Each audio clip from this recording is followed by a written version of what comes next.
That you wish to speak.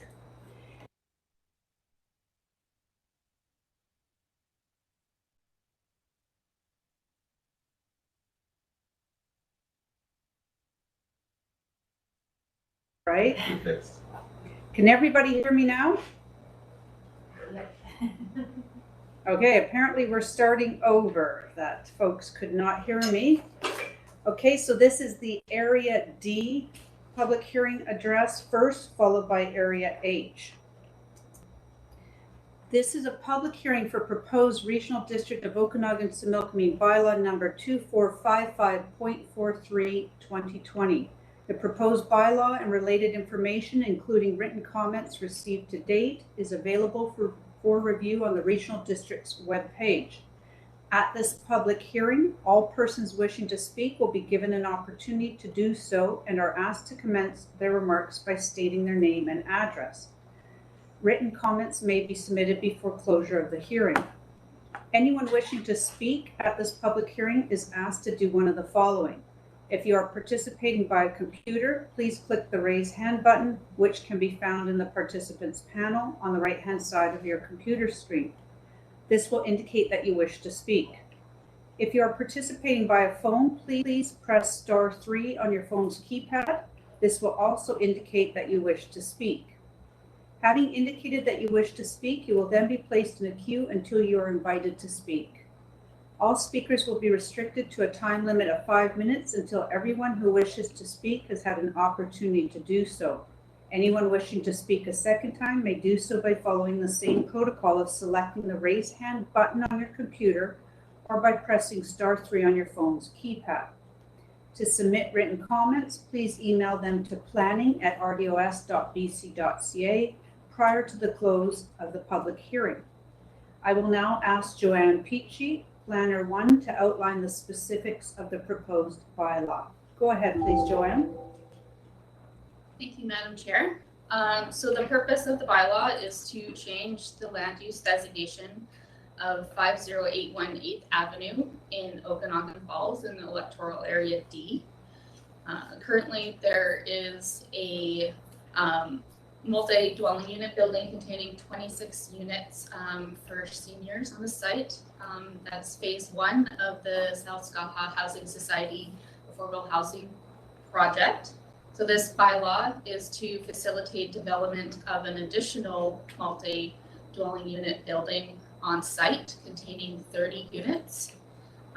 So the parcel is entirely within the Okanagan Falls Town Center zone, which allows for multi-dwelling units, among other uses. And the bylaw proposes to change the zoning from Okanagan Falls Town Center zone to a site-specific town center, Okanagan Falls Town Center zone. And this is to facilitate the construction of that new building. The site-specific provisions are limited in nature and include increasing the maximum density to 112 dwelling units per hectare, which equates to 56 total units on that site, reducing the minimum parcel line setback adjacent to Highway 97 to 0 meter setback, and to reduce the number of parking stalls required to 1 space per dwelling unit.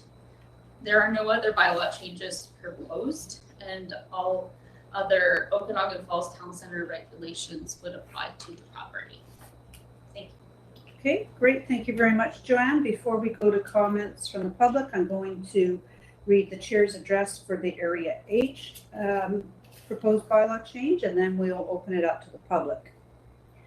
This is a public hearing for proposed Regional District of Okanagan-Similkameen bylaw number 2498.19 2019.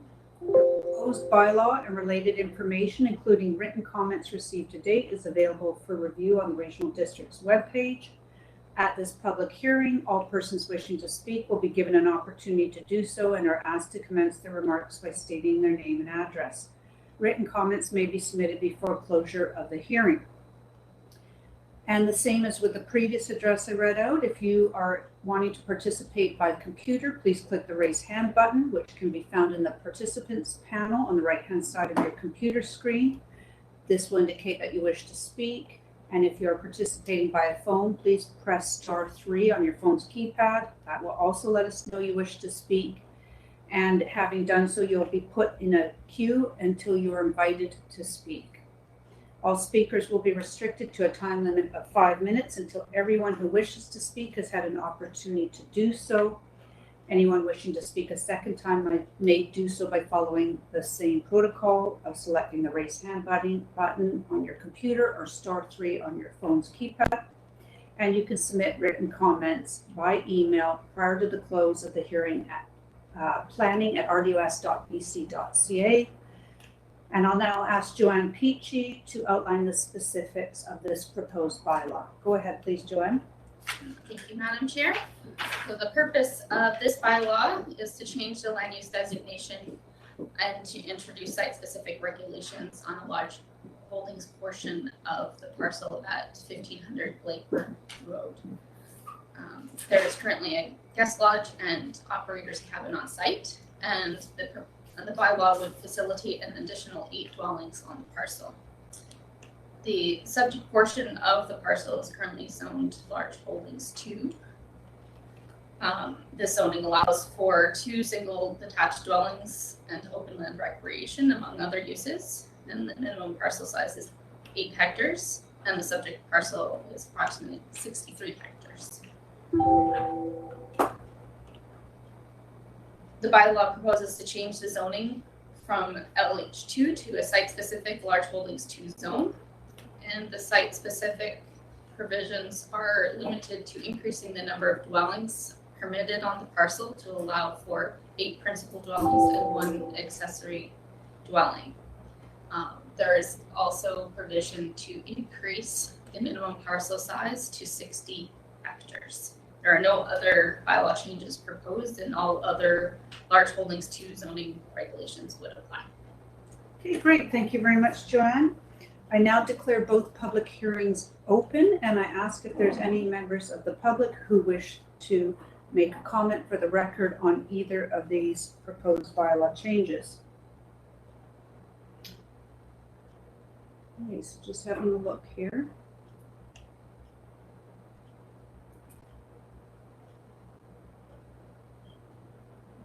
Danny, do you see anyone right now? Okay. Okay, I will ask a second time if there's anyone present who wishes to speak to either of the proposed bylaws.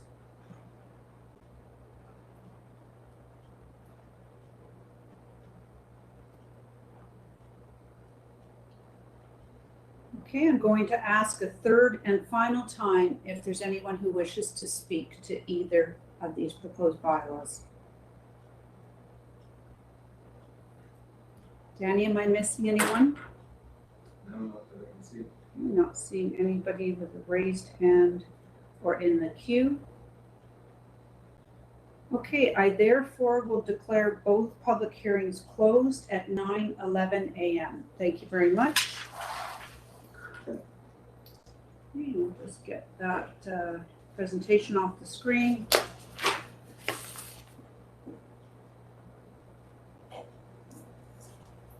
Okay, good. We can see everybody back. Good morning, everyone. Before I turn things over to Chair Knodel for planning, I'd like to wish happy birthday to Director Vasilaki. I think many of us saw that on Facebook, so happy birthday, Mayor. And also congratulations to Director Coyne Jr. on the birth of his son about a week or so ago, December 30th, I think was correct. And I believe his name is Quinn. So congratulations. You look alert for having a newborn in the house. All of the joys of sleepless nights. Okay, so we're going to go to planning and development, and I'll turn things over to Director Knodel. Go ahead, please. Good morning, ladies and gentlemen. Thank you very much. I'd like to look for a motion that the agenda for the Planning and Development Committee be adopted, please. Martin Hanson moving. Any seconder? Manfred Bauer, Director Bauer seconding. Thank you very much. This is an information on the proposed subdivision servicing bylaw 2000-2002. So I'll refer this over to CAO Bill Newell. Thank you. Thanks, Mr. Chair.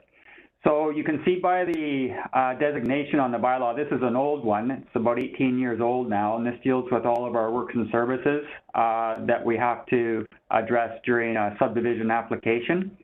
And we are currently working on a complete rewrite of the subdivision bylaw, but that's not ready yet. And there are some issues in the old one that we thought needed to be addressed on an interim basis. So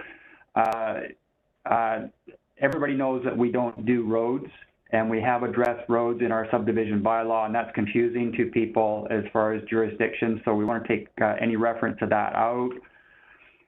The reason we started on the initial rewrite of the subdivision bylaw was due to the default of Regal Ridge, and when the developer failed to put power into some of the lots that had already been sold, they referred back to our subdivision bylaw, which was a bit confusing as to who or what responsibility a developer had for power. So we started along that, but we want to completely address that in the bylaw. What we had said previously was that we would ensure that Fortis was aware and could put power in, and we didn't really address that they had to, but following the default and discussions with landowners, that was confusing. And we don't have an enabling legislation to require power to each lot. So we want to clarify that. And then there are some other housekeeping issues. So what we're suggesting, Mr. Chair, is that we go ahead and introduce those amendments to the board. Thank you very much. Are there any questions for CAO Newell?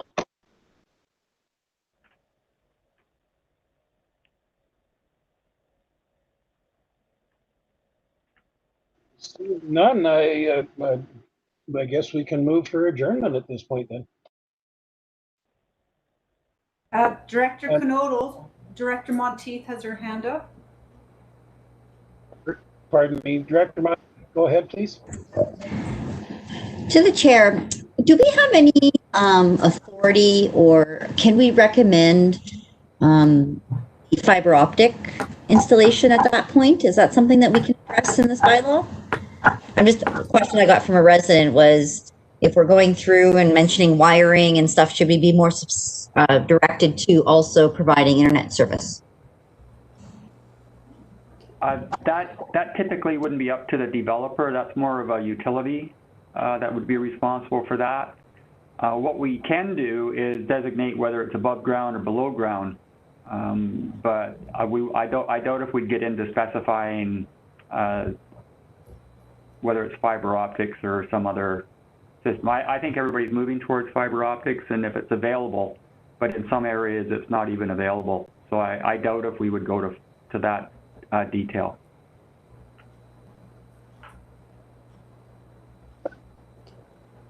Thank you very much. Is there any other questions for CAO Newell? I'm not seeing any hands, so at that point we'll move for adjournment. I see Director Roberts. Director Roberts, you go ahead. Sorry, yes, through to the chair. I have a quick question. It's more in regards to subdivisions, and we said that we can't deal with highways and those kinds of issues. Is there a terminology that kind of ties into making sure the appropriate slopes and drainage from the development itself protects it from, let's say, we can't deal with the highways, but do we have things around drainage and the issue in the subdivision itself, or how you deal with each lot? It's just a quick question I was thinking about. Yeah, storm drainage and roads are responsibility of MOTI.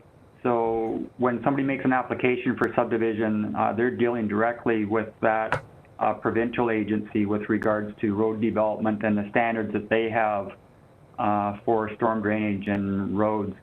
I think, I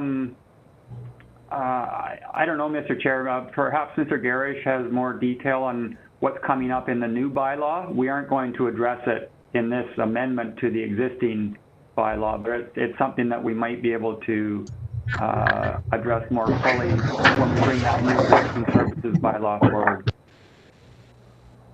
Very good. Shall we hear from Mr. Garish, please?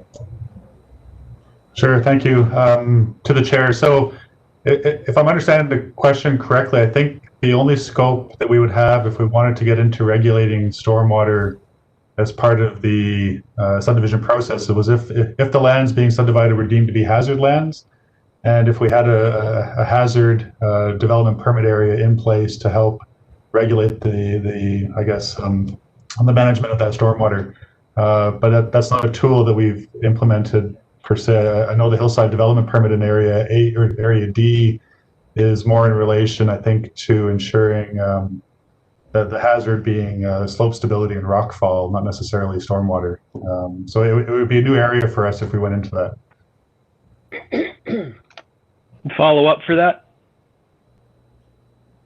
Very good, Director Roberts. Thanks to the chair. Yeah, that was kind of what I was, I couldn't really figure out how to articulate that, especially when we're dealing with all the flood waters and, you know, if we do our due diligence and dealing with that, and I didn't know whether or not we had something that would itemize whether or not something has a historical dry creek bred, et cetera, and how do we mitigate those factors? Because if something gets allowed in one sense, but then all of a sudden floods it out from its neighboring subdivision property or Ministry of Transport infrastructure. So I was just curious in regards to the process. Any other questions for CAO Newell? And I'm going to ask Director Kovacevic because she seems to have a better view of the screens. Thank you. Okay, I'm having a look, Director Knodel, and I see CAO Newell has his hand up. Very good. Mr. CAO Newell, please. So I was just going to say, Mr. Chair, often these simple matters for incorporated communities become more difficult in our regional district. If we were an incorporated city, town, or village, we would have a storm drainage plan, and we would have a responsibility for storm drainage throughout our geographic area. In a regional district, we don't have a service for storm drainage or flood management right now. So when a developer develops a subdivision, that responsibility lies with the ministry. So they take responsibility for roads and they take responsibility for storm drainage. If we were to put our finger into that pot, we would have to have a service, and we'd have to be prepared to maintain and manage. When those developers turn those storm drainage systems back over, the local government then has a responsibility for that. So bigger issue, I think at this point we'd say no, let's not go that far, but it's something that Chris will make a note of, and when we bring forward the new works and services bylaw, we can certainly address it as to how either we want to go into that business or not. Thank you, CAO Newell. I do have a comment here, and I'm just wondering if we stick our fingers into things like slope stability and even drainage bylaws, does that raise a liability issue for the regional district? So, I mean, anybody can sue anybody, but what would happen in that regard is that we would then be responsible for legislating and maintaining. If we had enabling legislation in the first place, that's the other thing we'll have to check as to whether we have enabling legislation to create a service around that and then do enforcement on it. So it would have to be somewhere in an act. So yeah, it's just a bigger issue than we're prepared to deal with under this amendment. Fair enough. Any other questions for CAO Newell?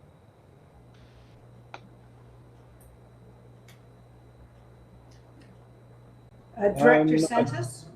No, there was a hand up. Oh, sorry. They're up. Hang on a second, Director Knoedel. No, I don't see any others. I think one just got taken down. Oh, okay. Very good. I don't see anyone. At that point, then I guess we'll ask for a motion to adjourn. Director Robinson, Director Holmes, seconding. Thank you.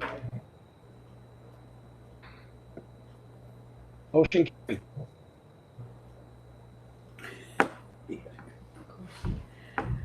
Okay, so we're adjourned with planning and development. We're going to move ahead then with environment and infrastructure, and I'll turn things over to Chair Gettins. Go ahead, please. Thank you. Good morning.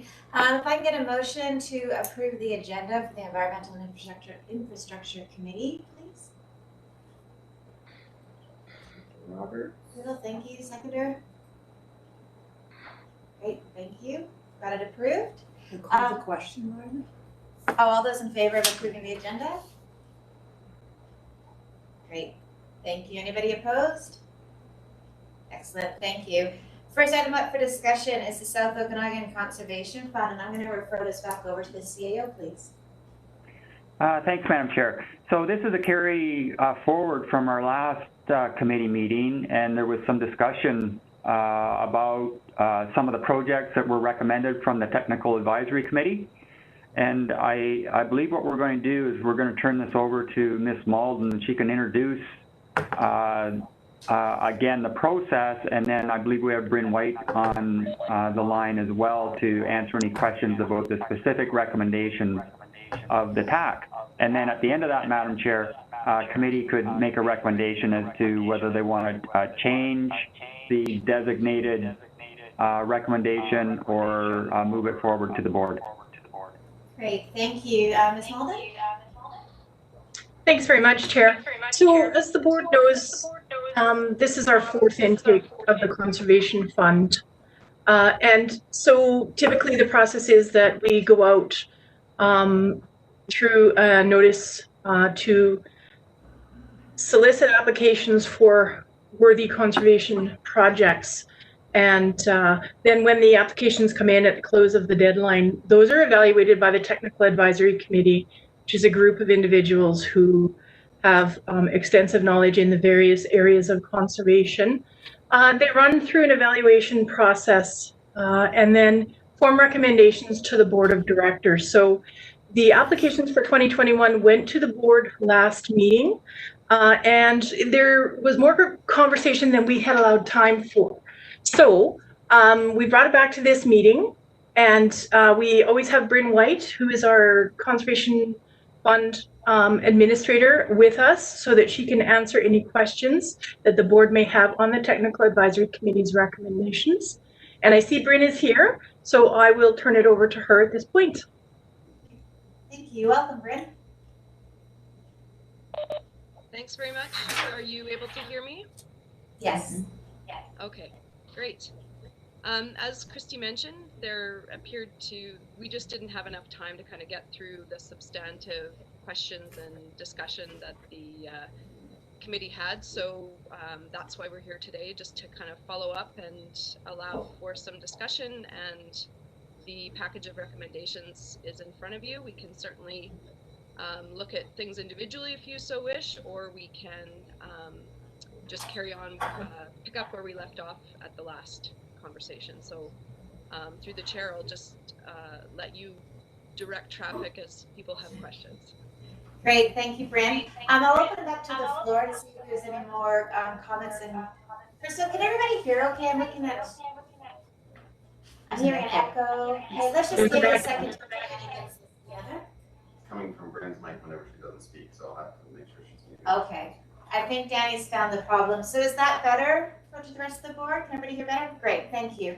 So can we go to the board, please? Are there any, I know there's a good discussion happening last time, and there's people that were quite committed to having this conversation continue today. So I'll turn it over to the board to see if there's any more conversation, please.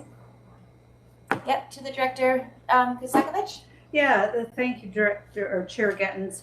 I just wanted to clarify. I know Director Obrick has some concerns about the Vaso Lake application, and then we did speak yesterday, Director Obrick and I about this, and I just wanted to clarify because I know that there is an interest in having that approved. That's around $30,000, and we weren't certain if that was approved. Does that bump another application out, or do we have enough funding? And we do have enough funding should the board wish to approve that one from our reserves. So we would not need to bump a different application out. So I just wanted to clarify that before we get going on a discussion further. Great, thank you. Director Bush, please. Thank you.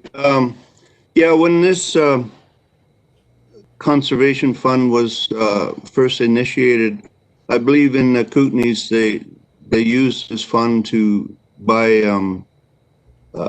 tracts of or pieces of land that were, I don't know, environmentally sensitive or whatnot. And I know I'm not part of this group, but I was just thinking that Sickle Point is one of the is just in a, I don't know, an opportune time to drop everything that was suggested, and everything should maybe be looked at Sickle Point at this time. That's just my thought. Thank you, Director. Director Robinson. Thank you. Yeah, I'm really glad that we put this off for another session, because I think it really needs a lot of discussion. After having the opportunity with some extra time to review everything, I'm not personally convinced that putting another $30,000 towards towards just looking at the problem. I think, I believe it was Bryn who mentioned last time that this has been studied quite a bit, and we all know what the problem is. Vaso Lake is filling up with sediment, and if we don't have some kind of action fairly quickly, it's going to pose a real problem to the whole flow of everything, everything coming in from the north and everything trying to get out of that lake from the south. So I'm all for spending some money on it. I'm just not sure, studying the problem again for yet another $30,000 is the way to go. I'd love to take that $30,000 and start dredging the lake and solving the problem, or perhaps wherever the sediment is coming from. I believe, I'm not that familiar with it. Was it Shuttleworth Creek, I think? Maybe take a look at some remediation there. So I'm very anxious to hear what the other directors, especially the ones in that area, have to say about it. But I think it's really far overdue for something to happen there. So I'll just sit back and listen to everybody else. Thank you. Yeah, thank you, Director. Director Obrick. Yes, thank you. Can you hear me? Yes, thank you. Excellent. And first, I want to say thank you to Danny Francisco, who helped me over the last period of time with my technology. So I had a lot of problems. I'm hoping this is going to work better. So far, it's working better. And I want to say thank you to Danny for his help. It was much appreciated. Secondly, I want to thank the Director Kazak for the clarification that there are sufficient funds available And I think that's a key point. Third, I want to thank Director Robinson for her very valid concern, and I do agree with her that this is a problem that's long overdue for action. And I want to clarify, because Director Robinson and I fear others at the board may be operating under some misunderstanding. Indeed, there is study in the past. What's being applied for here is not further study for the purpose of wasting money. I can Salt Lake Stewardship Association are more concerned about fiscally responsible management of funds than any of us on the board, I would suggest. They're very fine people with very good awareness. There are studies, and here's the important point, is this is a step forward. The Lorette study, which some of you may have reviewed in the last day, 60 pages, it's a stepping stone towards the objective that Director Robinson has identified.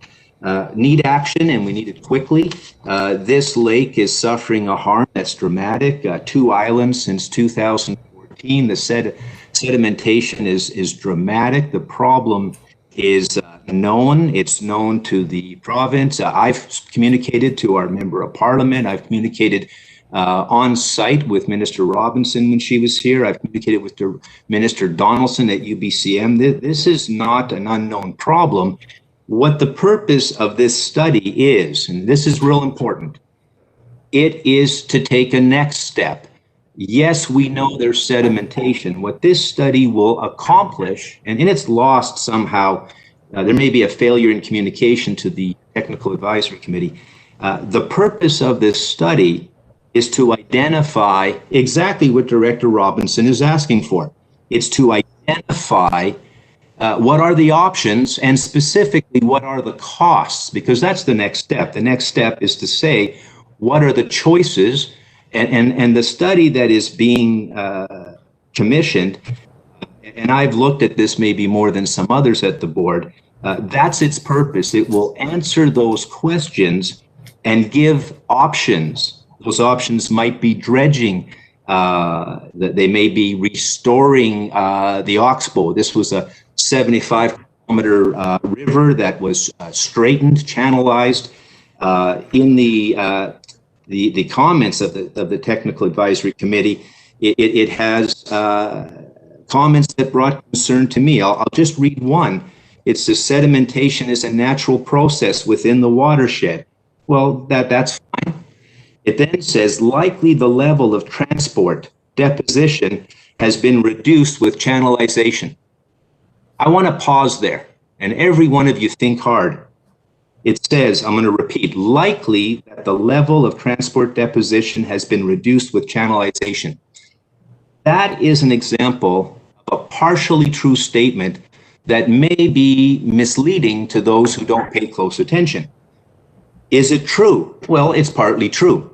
When you straighten 75 kilometers of river and take out oxbows and take it away from the floodplain, that sedimentation that used to occur in that floodplain has been effectively stopped. It's been reduced to zero on the floodplain because the floodplain is gone, because you have a dike and the flooding doesn't occur and the sedimentation doesn't happen.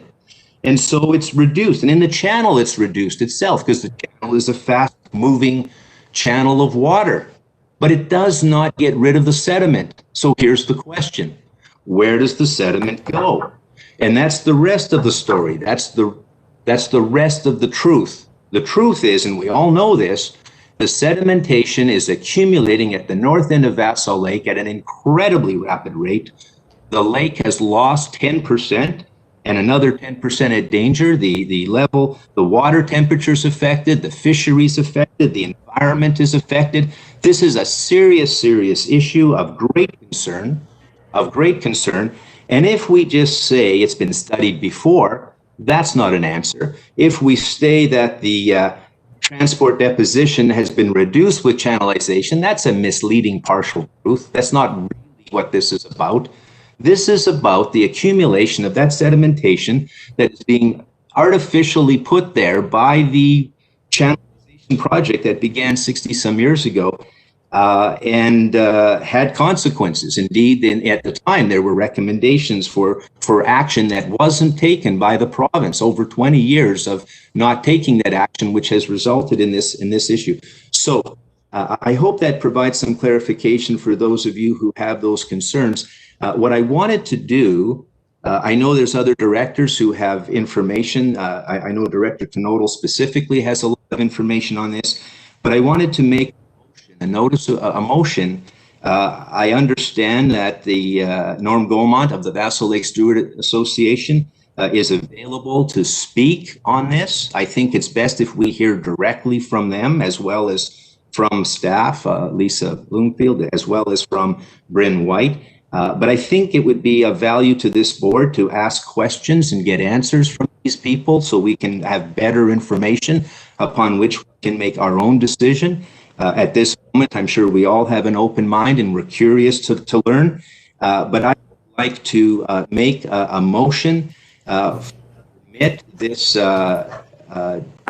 party to speak to it themselves. I think it's fair to let them speak, not have me keep talking, and have this board have some questions answered. And so I'd like to make that motion, please.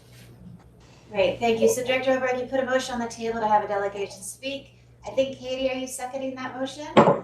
That's great. Now, Ms. Malden, we need a 2/3 majority to allow this to happen. Is that correct? So we're in committee at the moment, so there is no 2/3. Oh, sorry, can you say that one more time? Because we're in committee, there is no 2/3 required. Okay, great, thank you. So, any discussion on the motion before I call the question? I saw that Director Knodel and Director Holmes, your hands were out prior to the motion being called. So just to confirm, maybe you can indicate if you want to speak to the motion. Okay, Director Holmes, you want to speak to the motion? Okay, go ahead, please, Director Holmes. Yeah, thank you. Yeah, I was basically going to suggest the same thing. It seems to me that, but it also seems to me the technical advisory committee had some valid concerns. So why don't we just invite the Stewardship Association to the board to present and address those concerns? Okay, great. Thank you, Director Holmes. Any other comments about the motion? No? I'll call the question then. All those in favor of hearing from the delegation? Anyone opposed?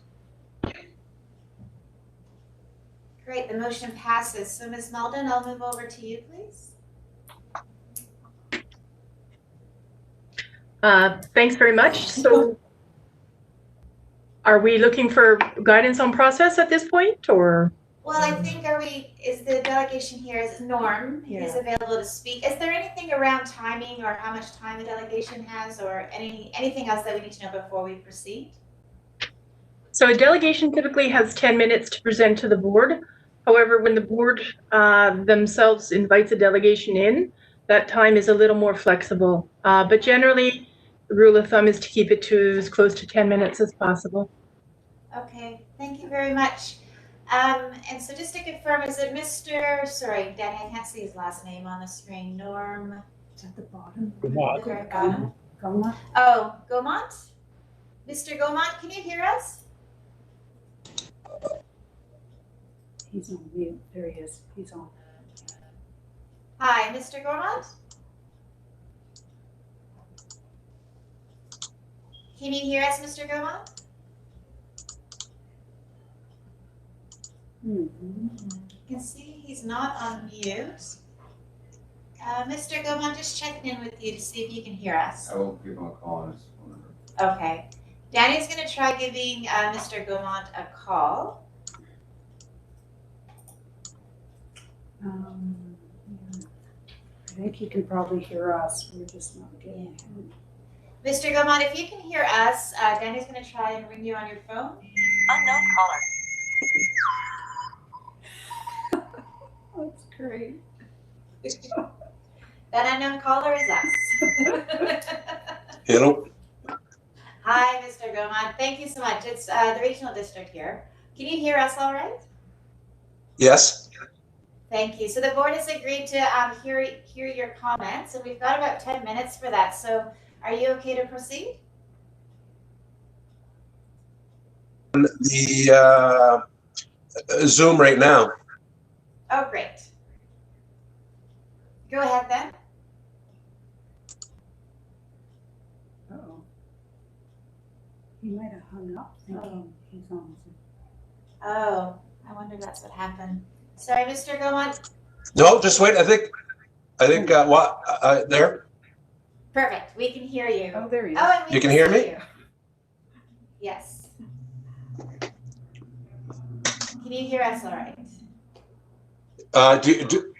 Do you need me on the phone or not? No, we don't. I don't think so, says Danny. No. Okay. Hang up? Yeah, Okay, great. Okay. Great. Thank you and welcome. I first of all would like to thank you for giving me this opportunity to speak to you this morning on this subject. As you all know, we put in an application for a study, and one of the issues that came up, and we heard loud and clear, was that there was already a study done previously with Morat. Now, I think there's been a bit of a misconception on the Morat study. This was a study done in 2017, 2018, and that study was to look at water quality in our lake, also looking at seepage from any of the septic fields around the lake, and we also wanted to look at any heavy metals that was at the bottom of the lake. Sedimentation was looked at, but to give you an idea, that report was 60 pages long, and the part that was covered on sedimentation was 3 paragraphs and 3 pictures.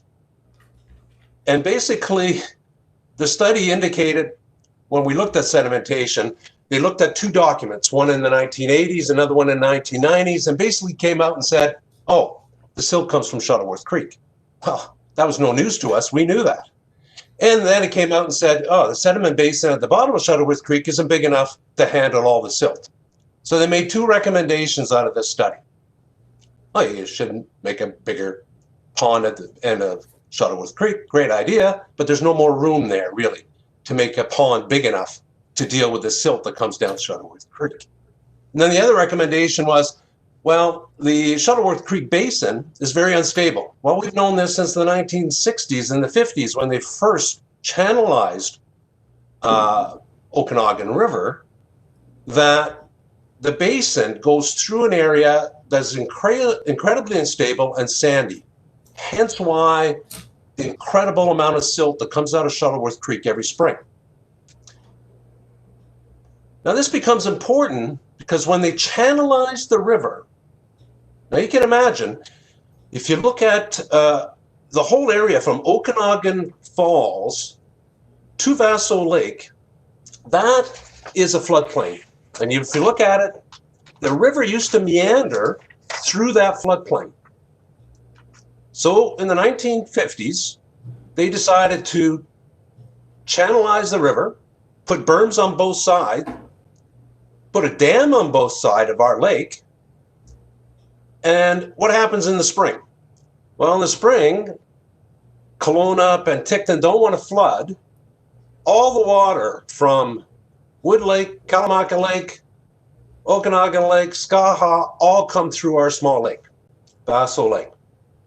So they open up the dam at the same time as Shuttleworth Creek is coming in with a ton of silt.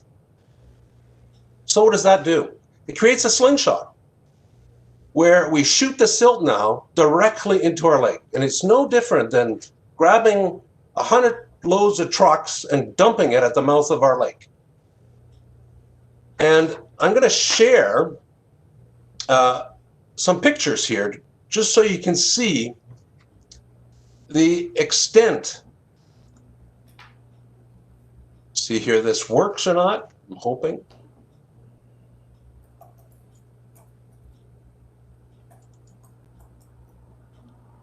All right, here we go. So I'm hoping you'll be able to see this, but this is the extent of what's going on. So of course, this is our lake, Vaso Lake, and I'm going to show you pictures of this area right here. the north end of our lake. This is 1967, when a picture was taken, and you can actually see the channelization and the dredging took place right through here. Back then, that they would need it to dredge out the silt as it came in from Shuttleworth Creek. Let's move fast forward to 2012. You can now see the silt coming in, and already we have 2 islands that have now been formed. And now you can see, you'll quickly see here how quick this is happening over the last 8 years. Here's 217. Here's those 2 islands. You can see here a 3rd island now being created. And, sorry, this is 213. Here's 217. We now have that 3rd island. Look at the size of that island. 213 didn't even exist. All of this here, if you go to the north part of our island, the water is not even ankle deep. All of this now is turning into land. Fast forward to 2020, we now have 4 islands. And these islands now are huge, and we now know that all of this is lost. So if you look at the point, that point that we talked about, whoops, went ahead too far. Last viewed. So that point that we talked about, and here's the observation point where the bird observation is, this whole area is lost. And when you take an aerial shot of that, that's about 10% of the lake. Now here's our concern, is that further back in here, we've gone and measured, there's less than knee-deep water now for 500 feet out. From here out, from this corner, 500 feet out. So this is 1 year of dirt taken out of Shuttleworth Creek. It's coming down. Shuttleworth Creek only gets a very small proportion of the silt because that sediment pond is so small. And when the water's rushing, it just shoots through.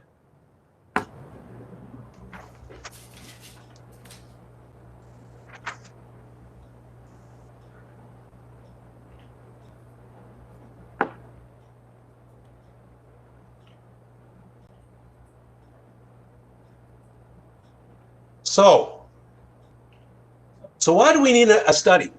Well, here's a couple questions that we would like answered. Is how much of that sediment pond is actually catching the sediments coming down Shuttleworth Creek? How much is ending up in our lake? The Lorat study, just to show you how little they did, they actually put sediment traps down in 217 because we told them we'd like to know the extent of how much sediment is piling up in our lake. So they put the sediment traps down. In 218, they went back to pick it up. It was a windy day, so they didn't pick it up. So then when we saw the report that there was no kinds of report on the sedimentation and the rate of sedimentation on the lake, we said, why wasn't it done? Well, it was windy in 2008. We went back in 2009, but we need $2,000 more to go get it. So, of course, it was never done. So we need to know, what are the ramifications of all this silt coming into our lake? How is this impacting the environment? And what are the projections for the lake going down in the near future and long term? And I think what I really want to emphasize is we get that we don't want to be flooding Kelowna, Penticton, and we get why they straightened the river and they bermed it and they dammed both sides of our lake. But at the same token, there needs to be an acknowledgement that by doing that, you're sacrificing Vaso Lake. Vaso Lake is incredibly shallow, and with Shuttleworth Creek, you've now created a slingshot shooting the silt directly into the lake. Previously, that river was twice as long as what it is today. It meandered through the floodplain, And as a river meanders, it drops its silt. And then during flooding, what it used to do is, of course, it would bust its bank and it would flood in the flood bank, in the flood zones, and drop their silt there before entering Vaso Lake. So what we basically did to not flood upstream is we've totally bypassed now the floodplains, and we just dump it directly into the lake. So there's many questions that need to be asked. Is what are the environmental impacts of this? How is the channel playing? Now, here's what we find ironic. We sent our request to these experts. You know what the experts said? Well, they told us, number one, that our application was badly done, that we scored one of the worst, and then they told us that straightening of the channel actually improves sedimentation for our lake. This is the response we got. And we're going, okay, I'm not a scientist, but I thought that was a given, that when you straighten a river and don't allow it to go in a floodplain any longer, that you're dumping more silt in the lake. So we indicated, well, then we should be studying that, because obviously we don't agree. So we need to study the impact of channelization. We need to look at how fast this sedimentation is taking place in the lake. What are the impacts to the environment? Here's another example of what we're curious about. So they're bringing back the salmon in our lake, which we think is a great idea. But because of the sedimentation at the north end, the water temperatures are so much higher that it's a detriment to the salmon. We know that because of the milfoil proliferation at that north end. I'm sure you've driven by Vaso Lake, and it's a bed of weeds. And why that is? Because milfoil will proliferate when the water is gone, where it's shallow. And we're going to say, well, you got an invasive weed, and we also know that smallmouth bass and largemouth bass hides in those weeds and eat all the salmon fries that they're putting through. So other issues that we've got that we're now looking at is, what is the results of having to now lower our lake in the fall for the salmon? So at McIntyre Dam, when they redid McIntyre Dam in 2009 to allow the salmon to come through, they didn't want to spend another $1 million to put a proper fish ladder. So now every fall what they do is they dump our lake to lower the amount of water going over the dam so the salmon can jump. We're all for bringing back the salmon. But guess what that does? So at our north end, after we dumped all that silt in the spring, in the fall we take the water all away and allow the vegetation to take over the area. And all that does is it speeds up the whole siltation process, because you're raising the water in the spring, dumping silt, lowering our lake in the fall, and allowing plants to proliferate. Mr. Gaumont, I'm just Again, going to pause there. that needs to be studied. So, Mr. Gaumont, And we pause there feel that because there is some things we could do, Mr. Gaumont, such as Mr. Gaumont, where the sediment pond is right now. there. Can he hear me, Danny? Mr. Gaumont, can you hear me okay? Saying, can we? Mr. Gaumont, can you hear me? Hello? Mr. Gaumont? Can you guys, I'm going to ask you, thanks. I'm going to ask you to pause there because we do have a limited amount For some of time. reason, I'm not hearing you. Okay, thank you. Can you hear me now all right? Yes. Maybe not. I'm just going to pause there while we figure that part out. Danny, Mr. Gaumont, we're just going to pause for a second. I just want to go back to the board for a second because we do have a limited amount of time. I want to see if there's any questions. And I see Director Robinson, you had your hand up. But first, I just want to go to Director Canolo because you had your hand up previously. So did you take your hand down or did you have something to say before we started? I can hold until we're finished and ready to carry on at this point. Okay, thank you, Director Canola. Director Robinson? Thank you. I don't have a direct question, but I just wanted to thank Mr. Gaumont for the clarification. I believe that the pictures are worth 1,000 words, and I certainly don't need any more convincing. I think the study is imminently needed, and it's going to be an important step forward to the eventual remediation of Vaso Lake.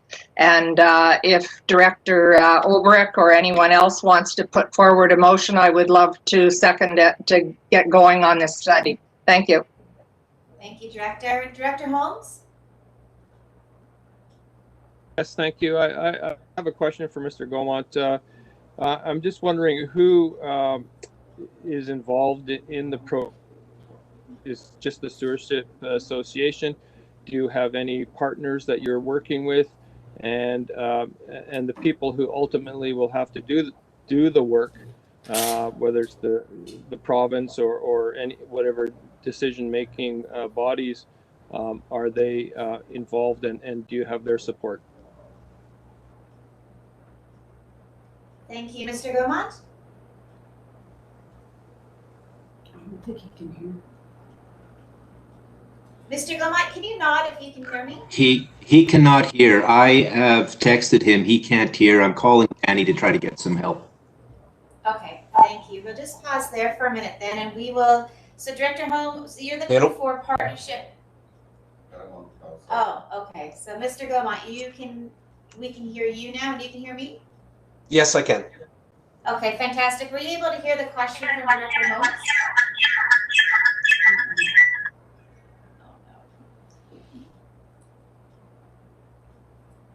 Okay, Mr. Gaumont, did you hear the question from Director Holmes? No, I didn't. Okay, Director Holmes, would you mind just asking it one more time, please? Okay, yes, thank you. Can you hear me now? Yes, I can. Yeah, okay, thank you.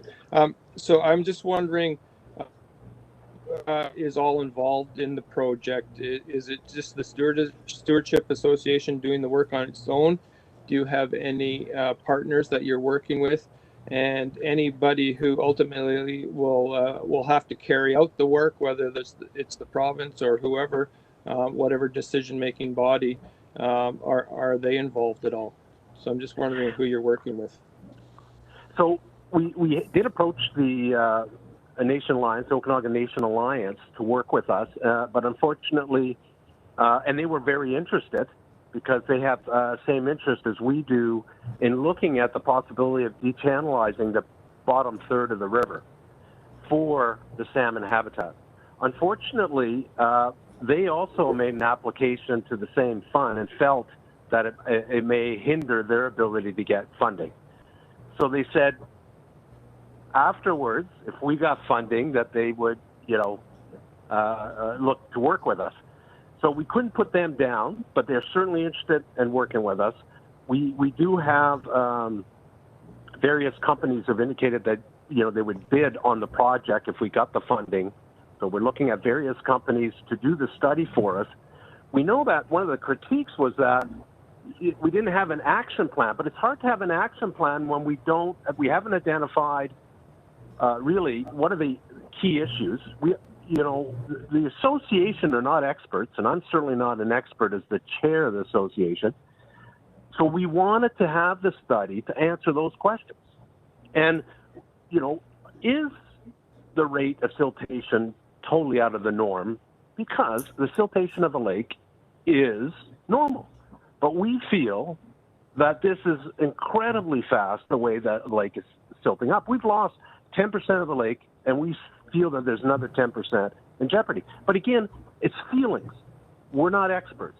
So that's why we felt the study was important, was to answer those questions.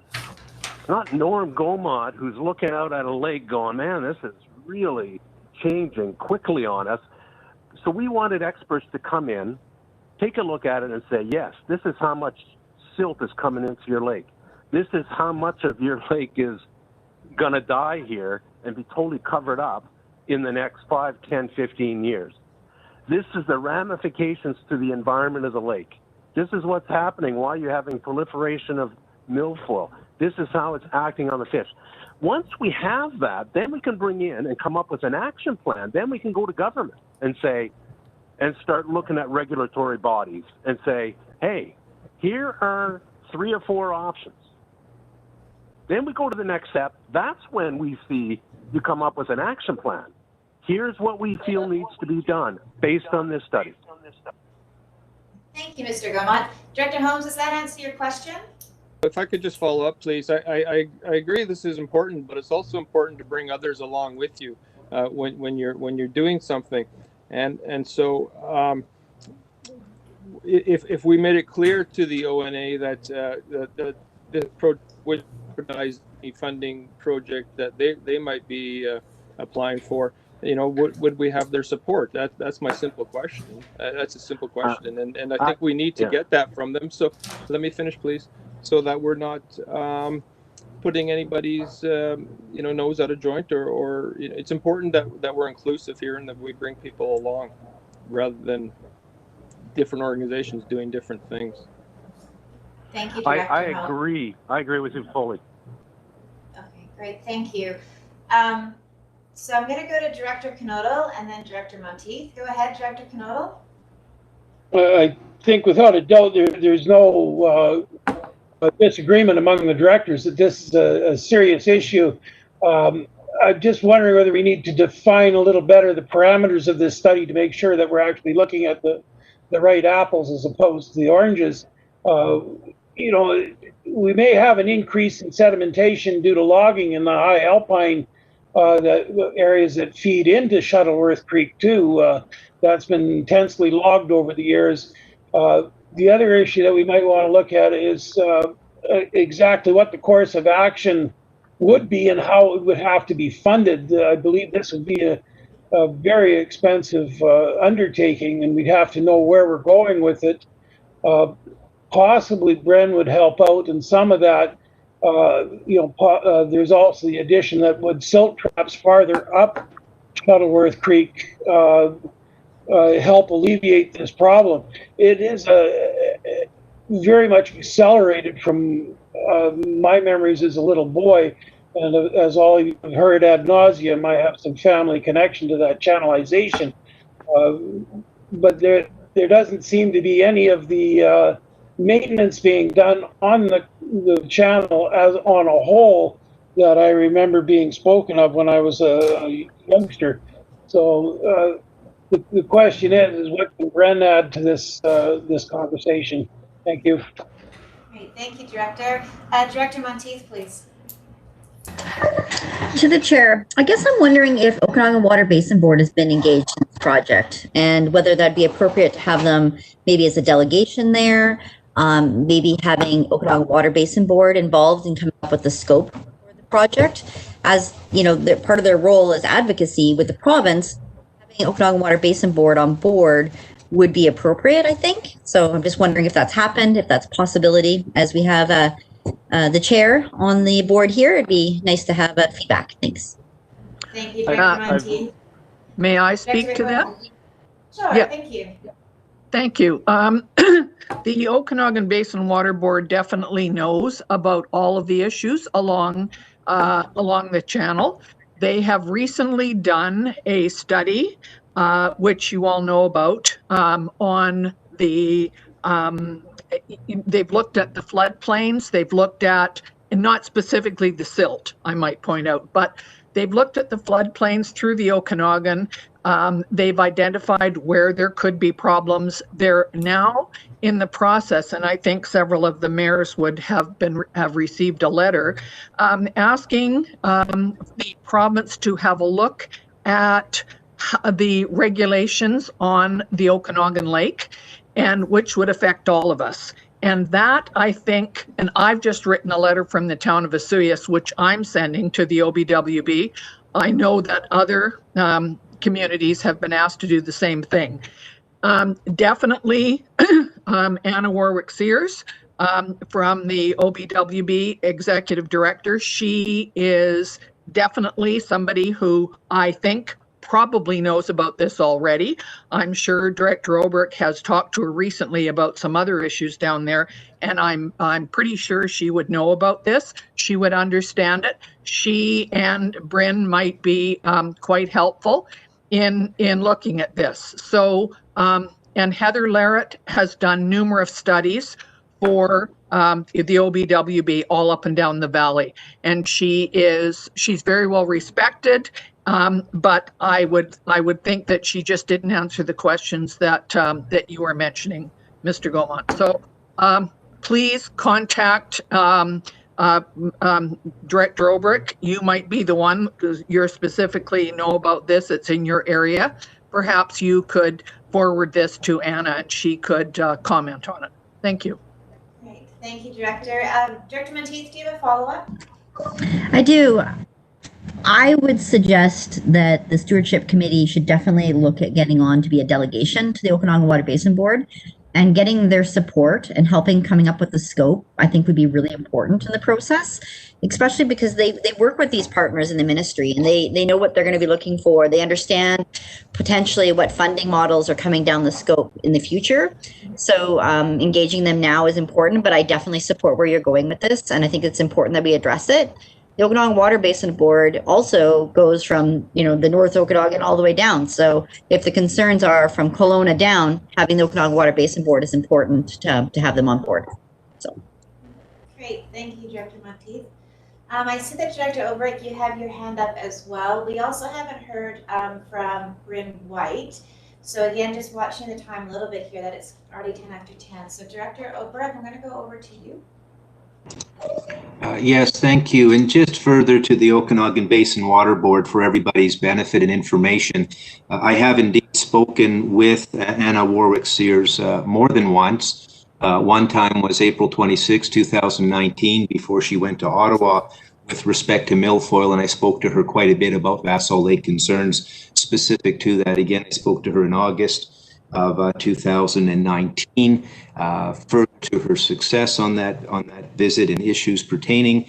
I did contact the Okanagan Basin Water Board before our last December 17, and I did put questions forth. Anna got back to me by email December 23rd, and I'll read. It says, I will be away from my desk January 4th with limited access to emails. I will be back in touch as soon as possible.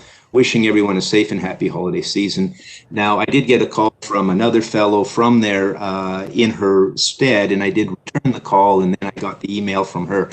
The point is, yes, indeed, I have had both communication with Anna, and I have attempted to give her update in the recent month without a successful contact, but I sure appreciate Director McCordoff's support on the issue. And the Okanagan Basin Water Board, I agree with Director Monteith that it's a key strategic component to the issue. And indeed, it's time for the Okanagan Basin Water Board to pay this some real serious attention. I don't think I'm hearing any disagreement that there's a serious issue. So thank you. I'll listen. Thank you. Great, thank you. So directors, I don't see any hands up at the moment, but we are looking for a motion, so we can move forward on this. So we do have a recommendation as well. So I will go to you, Director Robinson. Sorry, I was waiting for Ron to do that, but I'd be happy to put forward the motion to approve the grant. So do you, the extra funding of the grant or the motion, so which, hold on, let me just pull this up. So I believe I believe it was the $30,000 grant that they applied for. Okay. Is there a seconder to that motion? I can remember. Riley. Yeah. Sorry, just a sec. Okay, anybody? Riley. Yes. Yes. Oh, go ahead, Director. Well, I'm suggesting we look at the recommendation, and it can be amended to add the 30,000 in, but we need to also approve the other recommended projects. So we just want to make sure that we're not just focusing on this one. No, but we can do two different motions, though. You could, or you could just make one motion that. Did we just make one motion? Sure, so you'd like to amend the recommendation? Yeah, to include everything. Okay, so the recommendation that we have here is that the Board of Directors approve the Technical Advisory Committee recommendations for the South Okanagan Conservation Fund 2020 intake for 2021 delivery projects for up to an amount of $441,745. And then we want to amend that to include the additional $30,000 for the Vaso Lake program. Is that what I'm hearing? Correct. Okay. I'll second. You will second that. Thank you, Director Sentes. Before we go to discussion from the board, I just wanted to check in with Bryn White because she was a guest of ours here and just see if you've any comments, Bryn. Thank you, Chair.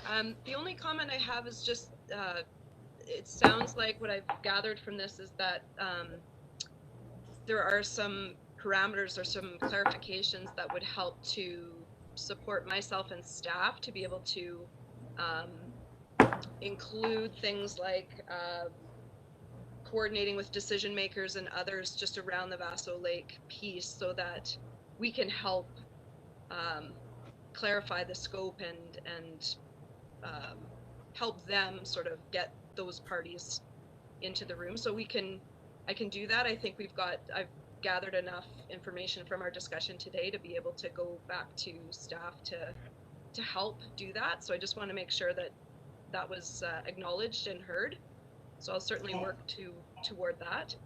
And I don't have any other comments other than, there is funding in the pot for this year. It doesn't bump any other project off the table.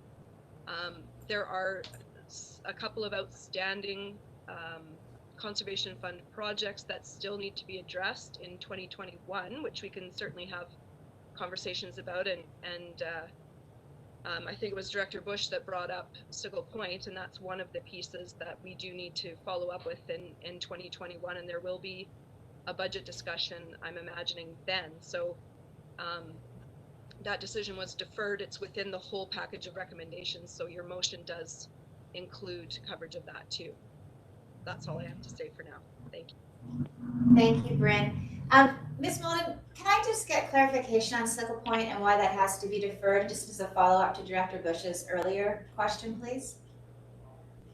I think Bryn would best address that based on recommendations from the committee. But again, keeping in mind that's a land acquisition and that can happen at any time in the year as well.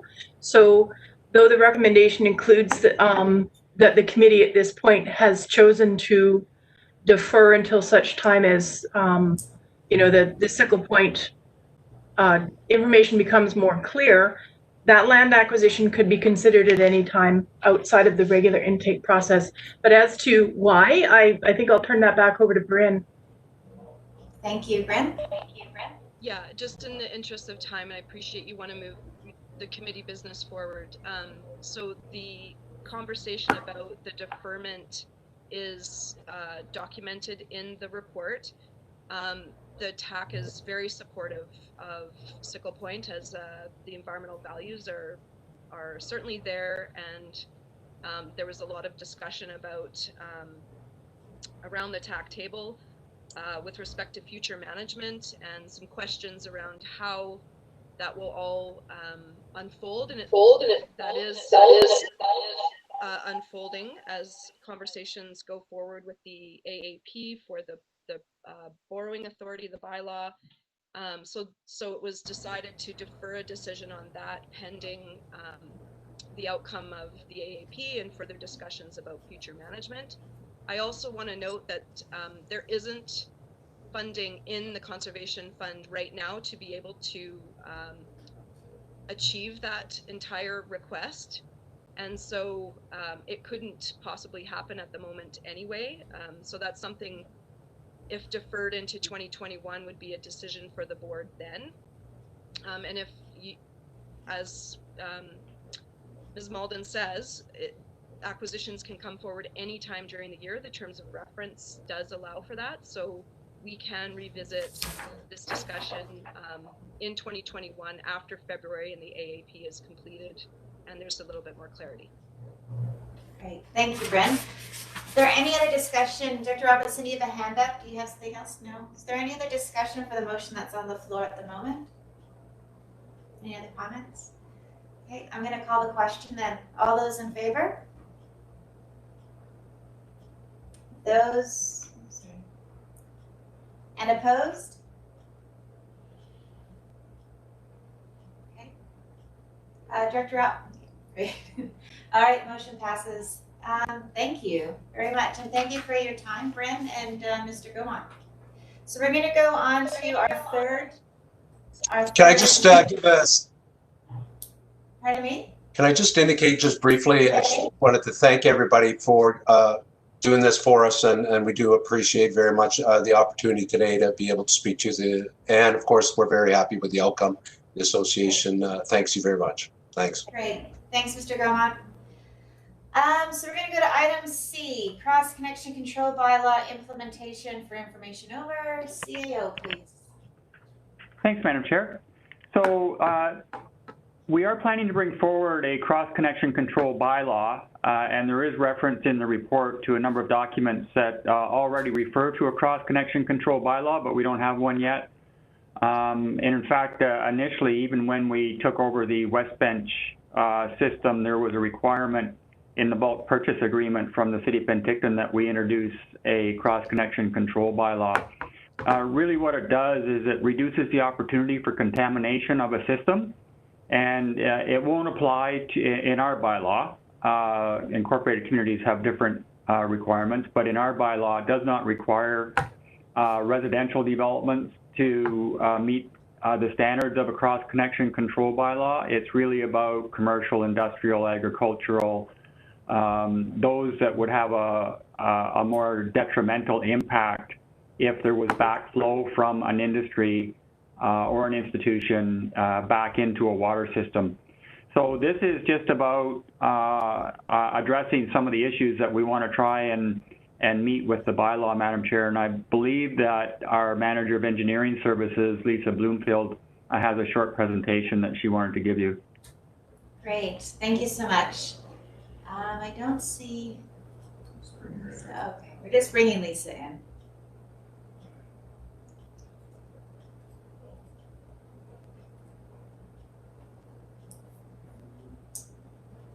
All right. Oh, thanks. Thank you, Madam Chair. Let me just pull up my presentation.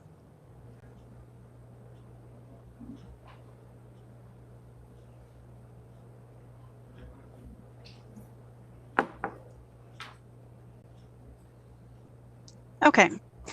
So the cross-connection control bylaw is something that we've been working on for a few years, and I know some of the board members probably have no idea what it is. So I just wanted to start by discussing a little bit of what is cross-connection and how is it dangerous and what is it. So there's, and I'm just going to get into a little bit of the bylaw and the program implementation. So a bit of background, the RDOS owns and operates 8 water systems, and in 2019, we amalgamated all of the different bylaws into the water use regulatory bylaw. And cross-connection control is a component of all the different bylaws, and however, it was all very different and inconsistent between them all. So this new bylaw was developed in coordination with the new water regulatory bylaw. So it did take a little while to get it finalized, but now we're bringing it forward. So just a bit of info on what is cross-connection. According to the Canadian Standards Association, it's defined as any actual or potential connection between a potable water system and any source of pollution or contamination. The pictures there show a couple of examples. So various contaminants can include chemicals, bacteria, pesticides, or wastewater. And cross connections are actually present in every water system, and depending on the size of the systems, there could be hundreds or thousands of potential cross connections. So some of you may wonder, well, why is this dangerous? Because it's all around backflow. And there's 2 types of backflow that can occur. Back siphonage is one, and back pressure. And the backflow is basically exactly what it sounds like. It's flowing backwards through the pipes. Back siphonage occurs when pressure in the water supply decreases.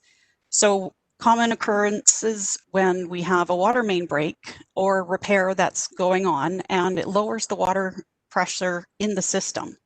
And if there is still a lot of withdrawal rate, and such as firefighting or water main flushing, it can also cause backflow in the system.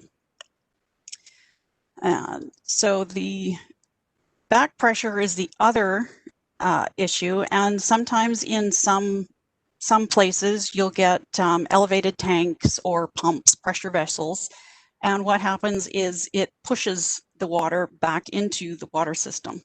It pushes the water from the home or the business back into the potable system. So just to show an actual real life example, contractor put a garden hose over the side of a tank in the back of his truck and started filling it from an outside hose bib at a house. The tank was used for mixing insecticides for treatment. And water operators were down the road performing some maintenance on a section of broken water main that they couldn't valve off. And the negative pressure was created, and it started sucking back out of the tank through the house back into the main water main. And it ended up going into several houses from the users that were in the nearby area. So this is definitely a real example of what could happen. Fortunately, these events don't occur frequently. However, there is a great risk if the right conditions exist. But there's 4 different conditions that have to occur in order for you to actually get a cross-contamination event. No backflow prevention, a physical has to be present, contaminant, and you have to have the conditions for the backflow. So a lot of the time, these conditions occur due to the lack of knowledge for people installing various plumbing and being unaware of the dangers. So education is an important component of the program. So also important is to understand the various regulations involved. And this is just a list of the different regulated requirements, and we have it identified in our operating permits for our water system. So where we are here is there's 4 different steps to establishing a cross-connection control program. Right now we're in the bylaw stage. And after that, then there'll be implementation plan development, and then the program itself will roll out. So right now the bylaw, it's geared towards industrial, commercial, and institutional, and agricultural. Basically, they have a greater potential for the backflow and contamination.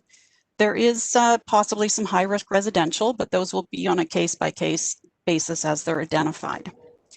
The various connections will undergo an assessment and be judged on the degree of hazard.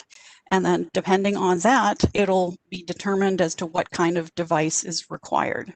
And then the bylaw also addresses enforcement and education and penalties. So for a typical customer, they'll need an approved backflow prevention assembly or a device at their water service connection. They'll be required to maintain it, repair it, and get it certified annually. And just to show a brief list of some of the cross-connection control devices, I won't get into all the details, but there's a varied list depending on the degree of hazard that's been identified. And here's just some photographs of some of the different devices, with an air gap right in the middle at the top there being the simplest, down to the reduced pressure zone assembly. All right. And here, there's just a couple of photos of some possible cross connections that have been identified in our area.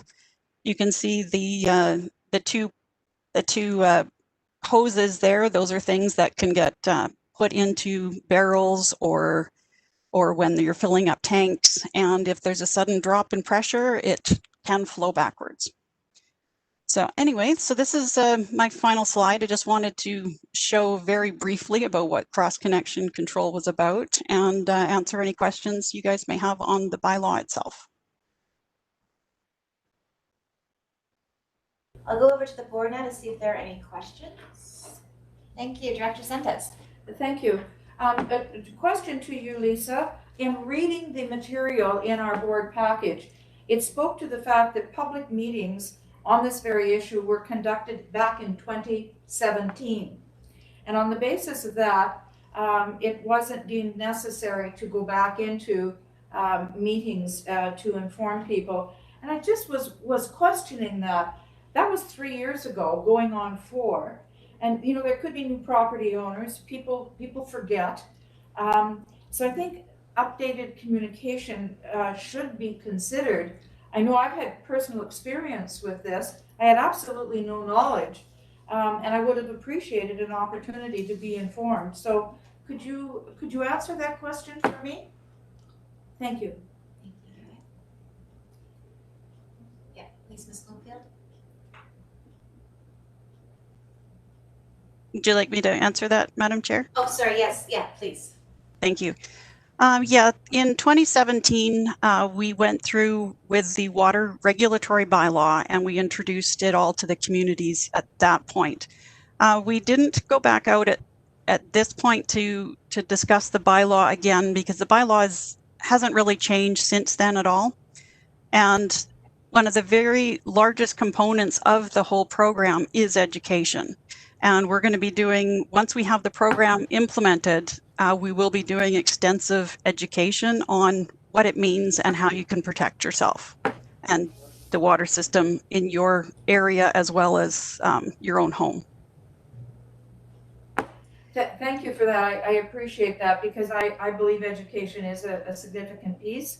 And while I acknowledge, you know, that there's been no change in the bylaw, people change. There have been new owners or people forget. So I appreciate your comment that you are paying due diligence to the education. So thank you. Thank you. Director Johansson, please. Thank you, Chair.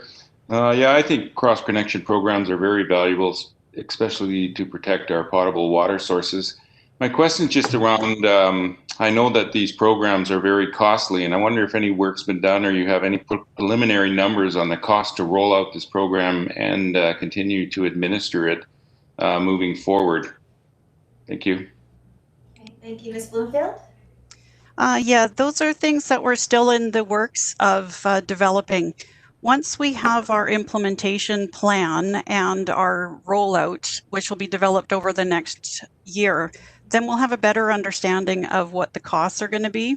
We anticipate having to get funds accumulated for a couple of years in order to do the initial assessment. But that'll give us time to plan very well to make sure it's rolled out very well and effectively. Great. Thank you. Director Knodel, please. Just looking at your example there, just brings to mind that any large acreage subdivision where the lots are say 2 hectare or 1 hectare or more would run a high risk of a problem here. Should that maybe become part of the water system internally as opposed to a secondary cost thrown at the homeowner? Thank you. Ms. Bloomfield? That could be a decision for the board and the water system purveyors themselves. Depends on what the direction we're instructed to take.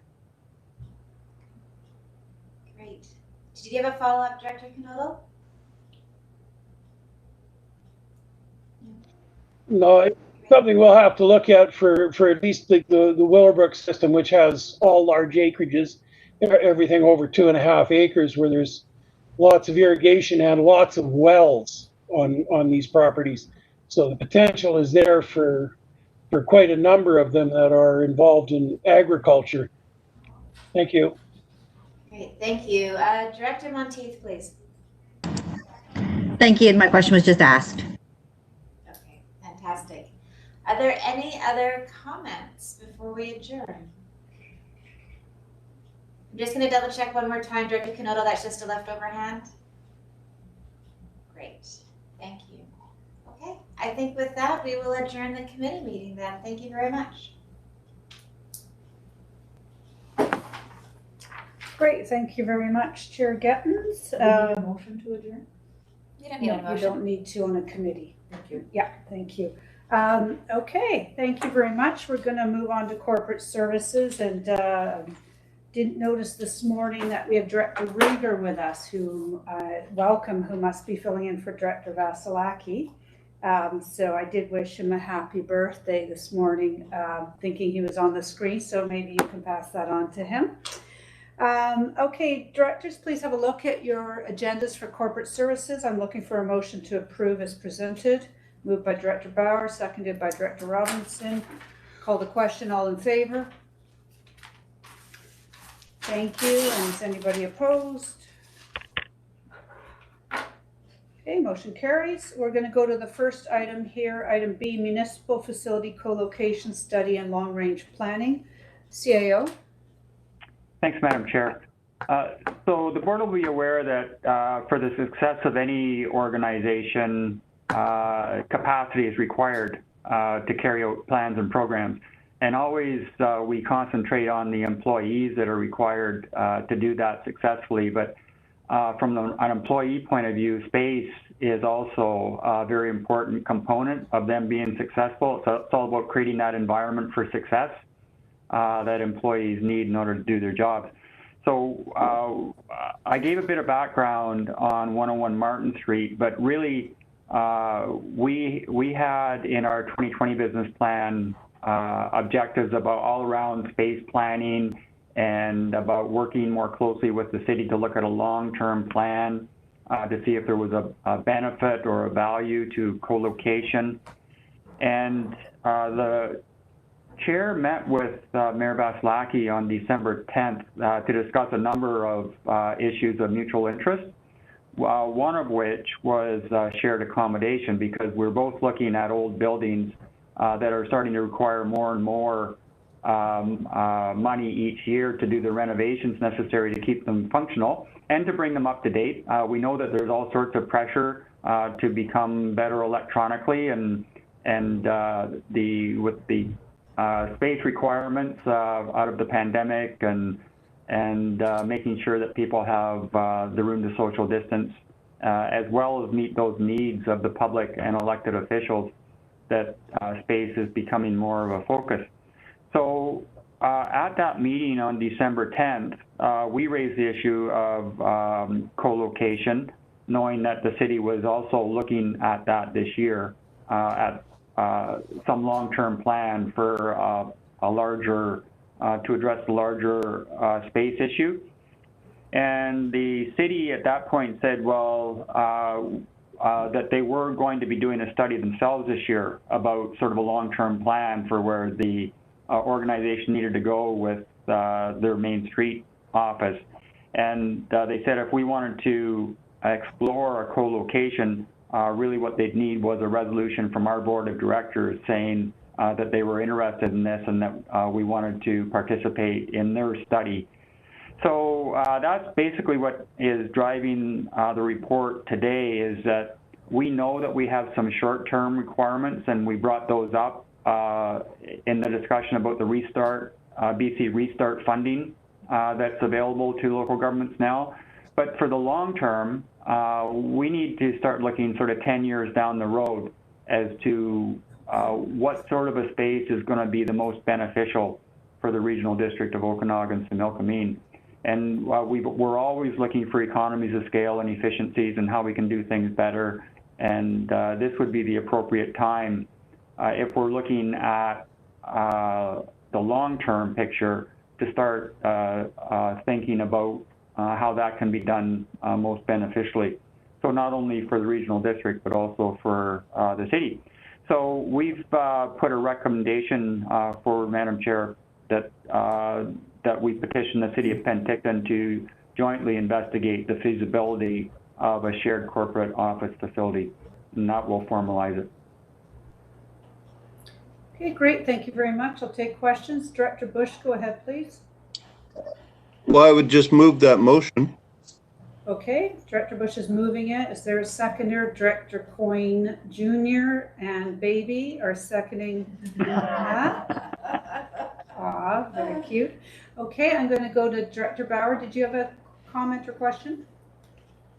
I was just going to second you too, but now that I'm on, thanks, Chair. Obviously, this doesn't cost us anything, right? Because the City of Penticton is going to do it anyway. I'll go to CIO Newell.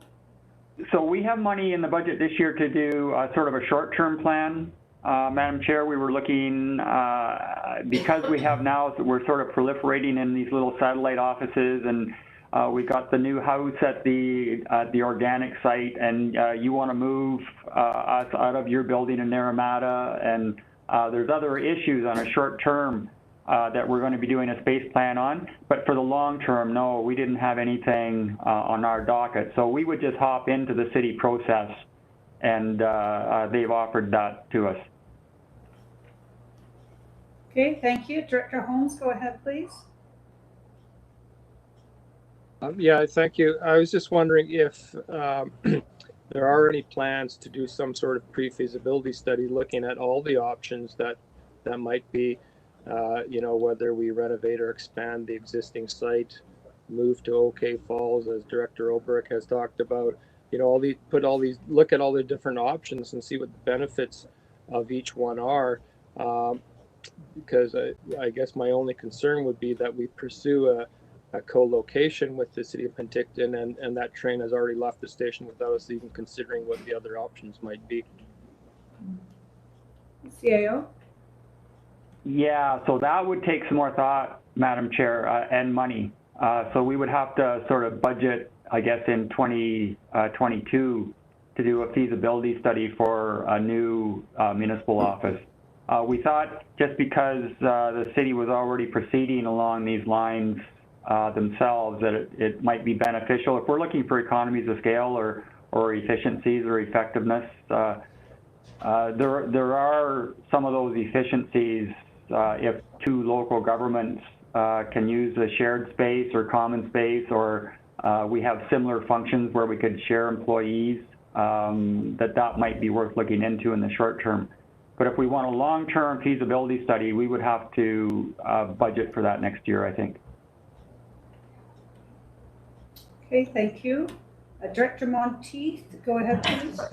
To the chair, I echo what Director Holmes is saying. I am really hesitant to just assume that joint space with the City of Penticton is the way to go. I think that there's lots of options, and I think that we need to consider all the options to be fair to our taxpayers.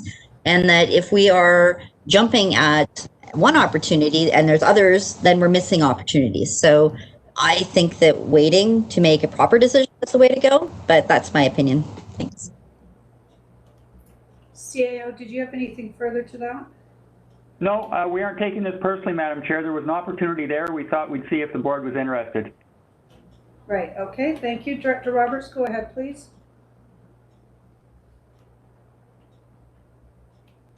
Sorry to the chair. Yeah, I left my hand up there. Actually, Director Holmes had stated what my question was. Again, in regards to due diligence, very similar to when we look at contracts, and we always have an obligation to look at 3 different options to make sure that we are doing everything effectively. And again, I don't disagree with you know, the bird in hand and this great opportunity to look at this, but I think at the same time we want to make sure that we don't cut off the opportunity, the discussion, and the need to look at once we've got that information of what that feasibility looks like with co-oping with Penticton, what are the other options out there, if there are any at all, just so that we do our due diligence. Great, thank you very much. And I just want to clarify, my understanding is this is just to get involved in a feasibility assessment with the City of Penticton. It doesn't mean we are committing to a building, and it doesn't mean that we're ignoring other options that are out there. It's just that while they're moving forward, I think it's an opportunity for us to be involved and not exclude City of Penticton while they're moving forward. Next up is Director Knodel. Go ahead, please.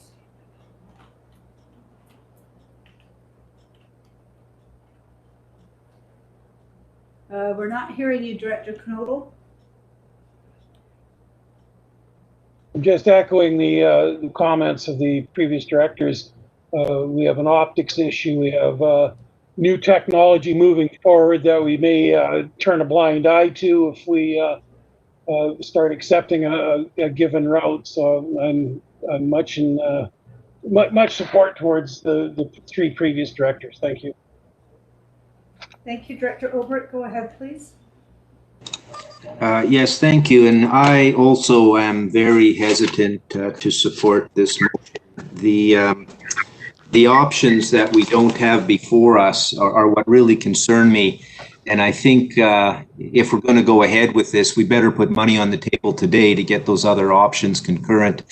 I am extremely concerned that there's a lot more to this than just saving money on sharing space. And the optics that Director Knodel speaks to are serious. I don't think now's the time to go into that long list of concerns, but we have space in OK Falls. I don't know if the city of Penticton would like to look at relocating to OK Falls. I would invite all municipalities to do the same consideration. We could become the governance capital of the regional district, Okanagan-Similkameen. We have a lot to offer, and I think we're doing our electoral areas a disservice if we are not giving those options fair and proper consideration. And if we step into this too quickly, we may find that, penny wise, but pound foolish may come back to haunt us. I think we owe the ratepayers a little bit better than that. Thank you. Director Bauer, go ahead, please. Yeah, thank you, Chair.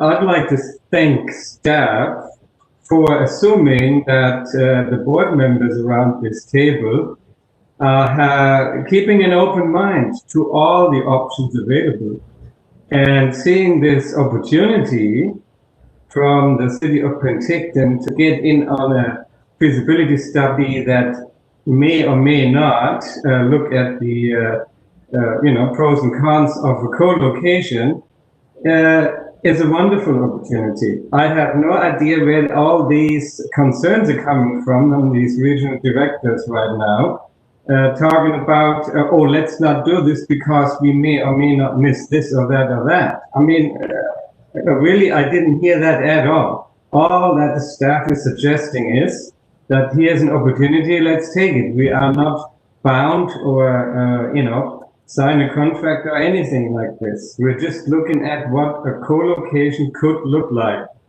And it's for free. What the heck?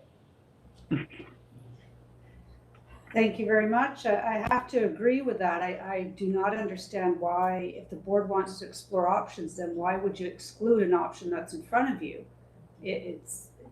And many members of this current board were not here when we did a whole building assessment on our current building, which has a huge amount of issues and money that we put into it many years ago. We do need to move forward, and delaying is not an option in my opinion.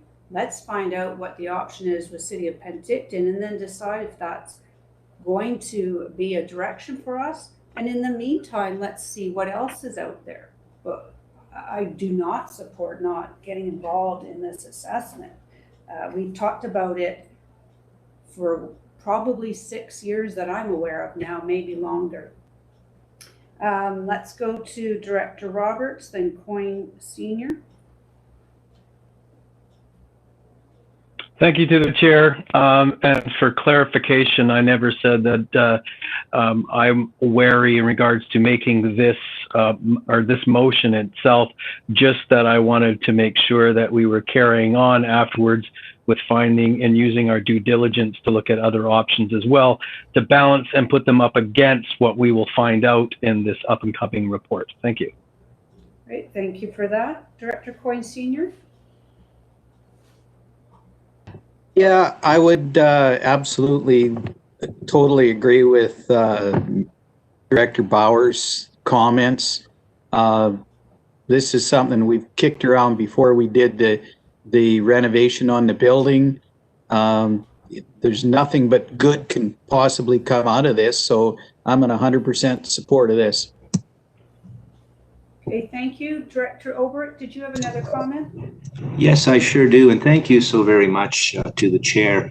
The more I hear, the more I think we need more options. I'd like to look at options of maybe a co-agreement in Karameas or maybe a Suyus, or maybe Oliver. I remember speaking with Director McCordoff on Friday, November 16, 2018, when she mentioned they were in need of an upgrade to their town in City Hall. And I see Director McCordoff is nodding. I think we need more options. And after listening to the chair and to the past more experienced directors like Director Bob Coyne and others, the chair and Director Bauer, the past vice chair, I'll tell you, I think this is more urgent than I realized. And I think we need a motion on the table to find some money and get that other option study going now, because we appear to have urgency. I think it sounds like we've neglected proper long-term asset management planning for repair, maintenance, and replacement. I don't know what the plan is for the replacement of this building, but I'm going to ask a question right now. And the question is, do we have a plan or do we have no plan? And if we have no plan, maybe that's a more urgent priority based on what you heard the chair say a moment ago. Thank you. Thank you. CAO, can you speak to any of our asset management planning or our assessments of this building from the past? We have no plan. Okay. Simple answer. Okay, so right now, folks, we have a motion on the floor, and that's the motion that we proceed to petition the City of Penticton to jointly investigate the feasibility of developing a shared corporate office facility. So that motion is on the floor. Are there any further questions or comments related to that motion? Director Johansson, go ahead, please. Thank you, Chair. I just wanted to clarify. I heard one of the comments from one of the directors that there was no cost for us to be involved in this study or for the board to be involved in this study. Is that true? Just looking for clarification. Thank you. CAO? That was the indication we had at our December 10th meeting, Madam Chair, is that the city has budgeted to proceed with a feasibility study, or I'm not even sure it's as structured as a feasibility study. They are concerned about the amount of money that they're pumping into an old building across the street from us, and they are going to be doing a plan as to what their next step is. And they invited us to participate in that with them as long as we had a resolution of the board. Okay, thank you for that clarification. Any further comments on this motion? Director Monteith. To the chair, I'm wondering, participating in a study with the City of Penticton and getting the results from there, but not having information on other options, it doesn't feel like it's putting the complete process on an even playing field. So if we're going to participate in a study with the City of Penticton, I think it's really important that we also are doing something to make sure that all options are presented at the same time. Okay, thank you. My suggestion would be that we knock off this motion, and if someone wants to make a subsequent motion to do with other exploration, then please do so. Did you have a follow-up, Director Monteith?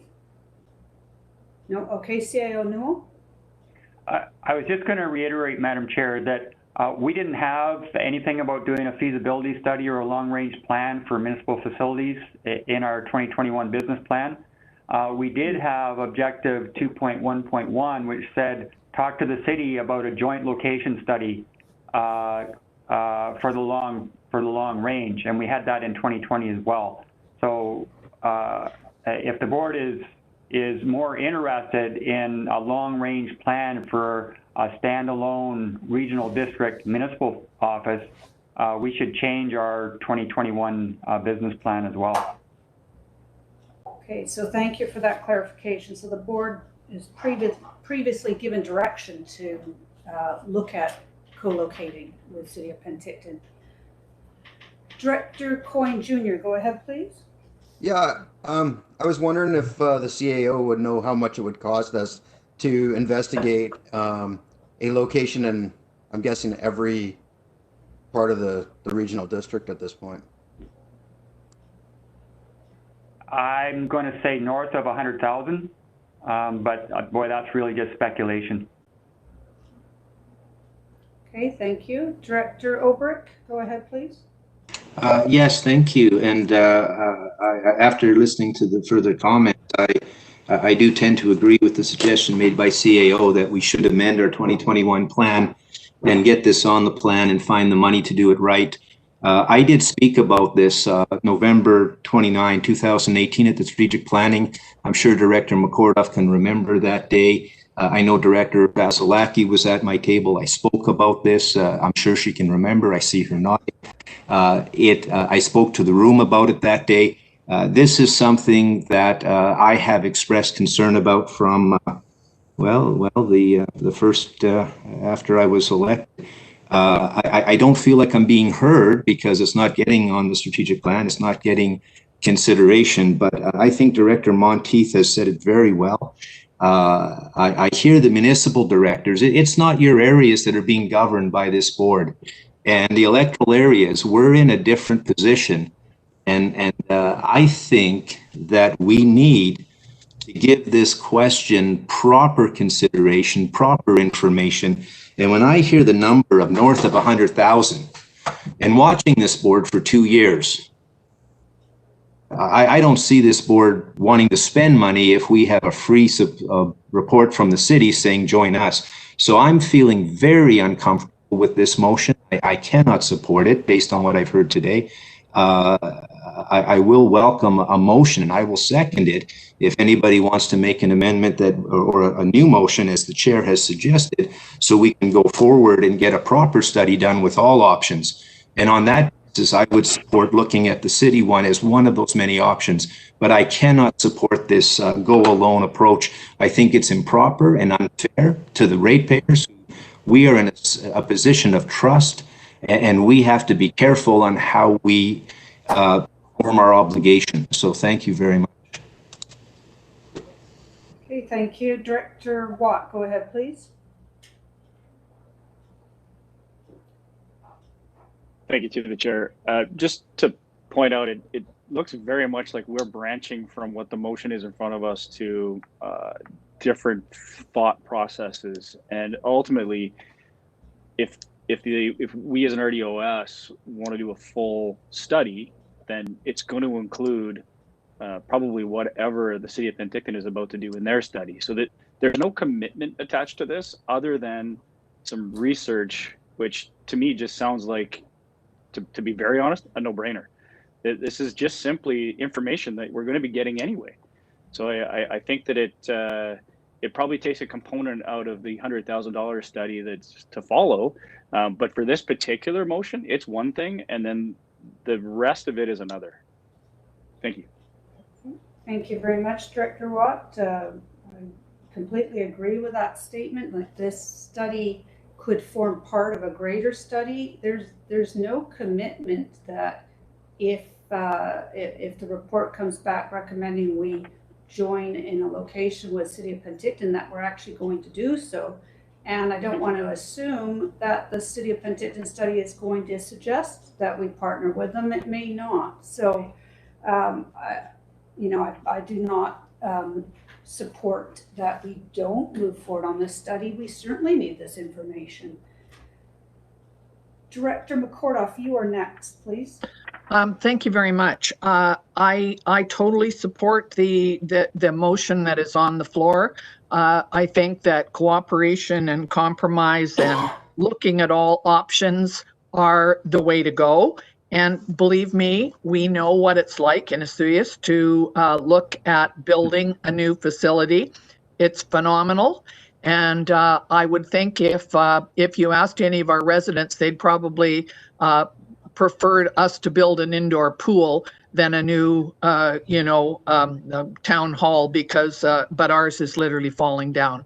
So I am in favor of looking at this. We don't have planning for the RDOS building on the agenda this year, let's take this opportunity to look and see what Penticton has to offer. We don't have to buy it. We don't have to join in. All we have to do is look at it, and then further down the road, we can look at how we want to proceed. Thank you. Okay, thank you. Director Robinson, go ahead, please. Thank you. Well, I think Director Watt hit the nail on the head here. We're getting off subject. One is completely different than the other. If this one costs nothing, why not look at it? If you don't like what you see, move on. Great, thank you. Director Obrick, is that a leftover hand or? No, it's, I just wanted to comment further, and I thank Director Robinson. I think her point is well made. And with Director Watt, the no-brain approach I find interesting. I think brains should be applied when we're doing this work. And I personally, if what I heard is correct, they're going to do this review regardless in their study. And so it sounds like we don't have to have a board motion to get the benefit of the good work done by the city. They're doing the study anyway. I'm sure they won't mind sharing it with us regardless. But I thank you for listening to our concerns, those of us in the electoral areas who are not from municipalities. We have such a different perspective on these issues. And I notice there's a rift here. The polite members from the electoral areas, they're very polite. But the municipalities see it differently. And I think that's an important moment for us to pause and reflect what our purpose is here. And our purpose is not to be the governance for the city of Penticton or any of the other municipalities. We owe a duty to the electoral areas. And I want us to think hard on these other options that we're not doing them. And this motion is a slippery slope towards something more. And I would just feel much more comfortable on behalf of the ratepayers I represent to have better information with options. I know Director Monteith has said it. I'm agreeing with her. And I just want to be heard by the municipal members of this board. This is important to us. We're in the electoral areas. This affects us. I know we're not all in agreement, but I thank you so much for listening because this is important. It's a lot of money and the public cares and I care and I think most of us care. So thank you very much. Okay, we have a few more speakers and I'm going to call the question. Director Robinson, go ahead, please. Just for clarification, we do need this this motion because the city will not consider going ahead and including the RDOS unless this motion is approved. Otherwise, we'll just go do our own thing. So I just want the board to be clear on that. We need this resolution. Otherwise, it's not going to get included. Correct. Thank you for that. Director Holmes, go ahead, please. Yeah, just quickly, I just want to say that I do not believe this is a municipality versus electoral area issue at all. Great, thank you for that. Director Knodel, final comment, please. In listening to the discussion so far, I see this as nothing more than a proposal, and there's no commitment to listening to a proposal. And if it's a good proposal, then we make our decisions that way. The rest of my comments still stand, but we should be listening to all the proposals. Thank you. Okay, thank you. So directors, we have a motion on the floor. It's been moved and seconded. I'm going to call the question. All in favor? Okay, thank you. Those hands can come down. And just waiting for Director Knodel's hand to come down, please. Thank you. Those opposed? I've got Director Oberick, Director Monteith. Am I missing anyone else? Okay, thank you. Motion carries. All right, so that takes us to the next item, item C, which is Southern Interior Local Government Association for Information Only, CAO. Yeah, so this is about SILGA, Madam Chair, and it's one of those dynamic processes where that never stops. It just cycles from year to year. So in order to get resolutions eventually into UBCM to express a municipal viewpoint, we start out with the regional associations. And you can see that SILGA is meeting on February 26th in Vernon. They're going to make a decision shortly whether that's going to be virtual or in person. But they are now calling for resolutions that would go to the floor at SILGA for discussion amongst the members. And then also there's the other issues that they have, as well as looking for nominations and other business of the association. But our main interest, I think, Madam Chair, is getting an understanding if any of our board members have resolutions that they would like to put on the floor at the SILGA convention. And there's a fairly short window on it. We have to have, and these require a board resolution, we'd have to have our board resolutions probably at the first meeting in February in order to meet that February 26th deadline for resolutions. Oh, I must have misspoke. The conference is actually on April 27th. It's the resolutions that are required by the end of February. So I think this is just a heads up, Madam Chair, that board members start thinking about any resolutions that they would put forward. We'll start thinking about it as well from an administrative point of view. And I'm thinking at that first meeting in February would probably come to corporate services with a schedule of possible resolutions for committee to discuss. Correct. Thank you very much, CAO. And then, of course, we need to have them approved by the February 18th board meeting so that it can get to SILGA for their deadline.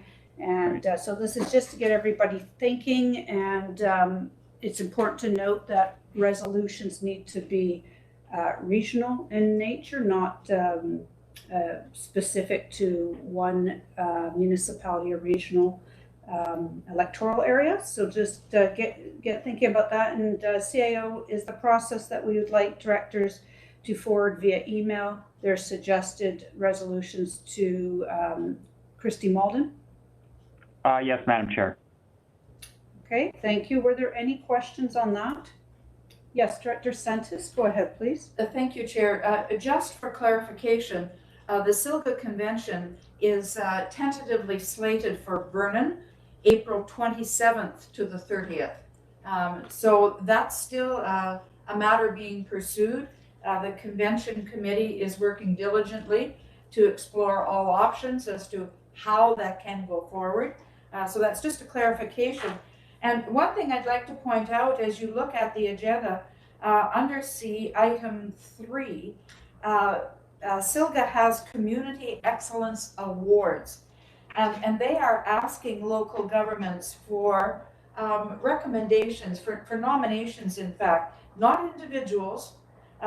This is under 3 headings: environmental sustainability, social responsibility, economic development. And the reason I'm bringing it forward is that those nominations need to be in by the 1st of February. So the window is very short. Your nomination must be a SILGA member in good standing. But this is one of those opportunities to acknowledge excellence. And so I think it behooves us to take a moment to consider a nomination from our area. So thank you. Great, thank you, Director Sentis. So I think the same thing, if anyone has any suggestions for what the RDOS can submit, that we get those into Ms. Malden ASAP so that they could come forward at our next meeting in January so that we can approve them and they can get to the SILGA General Manager for the 1st of February. Any questions, comments on that? Okay, and the other item on there, of course, is call for nominations. So that does not need a board resolution. That's just to remind everybody, if you're interested in running for the SILGA executive, it's up to you to go ahead and submit your bio. If you want to get in the nomination booklet, that deadline is that, I'm just having a look again. I think that's February 28th is the deadline with your bio and your photo and what position you want to run for. It doesn't mean if you miss that deadline that you can't run for something. You would then look at a nomination from the floor during the actual convention. Any questions about nominations? Okay, not seeing any. Anything further, CAO, from the SILGA information? None on that, Madam Chair. Okay. Anything further from Board of Directors? Any questions, comments before we move on to the next item? Okay, thank you. That takes us then to item D, Board Policy, Abandoned Vehicles, CAO. Yeah, so everybody knows we cover a large geographic area. We've got these 10,400 square kilometers, and a lot of it's open and more or less unregulated. And more and more lately, we've been getting complaints about abandoned vehicles, certainly in road allowances, but also on Crown land. And not only vehicles, but also sort of illegal dumping types of complaints about people dumping large items out in unoccupied areas. And I know that the Penticton Indian Band has expressed concerns previously about people dumping on their lands as well. It just seems to be getting more and more troublesome. And certainly one reason is solid waste management is becoming very complex, lots of regulations around it. It's becoming expensive. And I think people are just looking for alternatives, but throwing it out into or abandoning a vehicle in the middle of nowhere or where they think is nowhere, that's us, is problematic. And our citizens expect that we're able to do something about it. And of course, for us to do something about it, we have to have some piece of enabling legislation that makes it our responsibility. And certainly with abandoned vehicles and illegal dumping out in Crown land, there's a number of jurisdictions that are involved. The Ministry of Transportation is involved, the RCMP are involved, Forest Lands Natural Resources are involved, and it gets very confusing for a citizen to try and figure out who to call when they have a concern. And of course, they have an expectation that their local government representative will be able to take care of that for them. Because there's so many jurisdictions and because it's so vague as to who does what, and I mean, let's be frank, because it's a low priority for some other jurisdictions. So for a provincial ministry to go out and investigate or send their conservation officers or staff out to look at an abandoned vehicle, it's not high in their priority list. So they can sit for a long time, and citizens get frustrated with that, as do we. So we thought what we should do is put together, because policies are consistent, a consistent methodology for dealing with recurring issues. This is recurring. We need to have some sort of an agreed upon plan as to how we're going to address these. So I've got Laura Miller on my wing on this, our manager of bylaw enforcement and building inspection. And Laura's done the research and put together the paper on it. But we thought we'd bring it through committee and just give you our perspective on who does what on this. And then if committee feels comfortable, we could put a policy to the board as to what we do when we start getting these complaints, or at least who to refer to. So that's sort of the rationale behind this, Madam Chair. Okay, great. Thank you very much. Any questions or comments on this?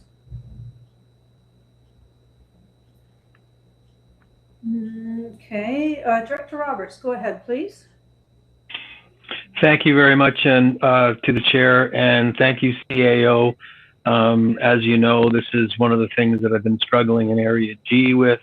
And again, it's, all good intentions, each individual ministry, you end up with individuals that are very helpful, or I've had some great discussions with the RCMP, with the NROs, with different ministries. But again, it's the coordinated event, putting things together. I've had some real good brainstorming with Andrew Reeder, and looking to come forward. And I appreciate the effort in regards to looking at a policy moving forward, and in a way we can work collectively. And again, maybe this is also an issue that we bring up through SILGA in regards to how we confront when we have multiple jurisdictions dealing with a very similar issue, and we're trying to deal with it collectively. It just might be a place for one of those.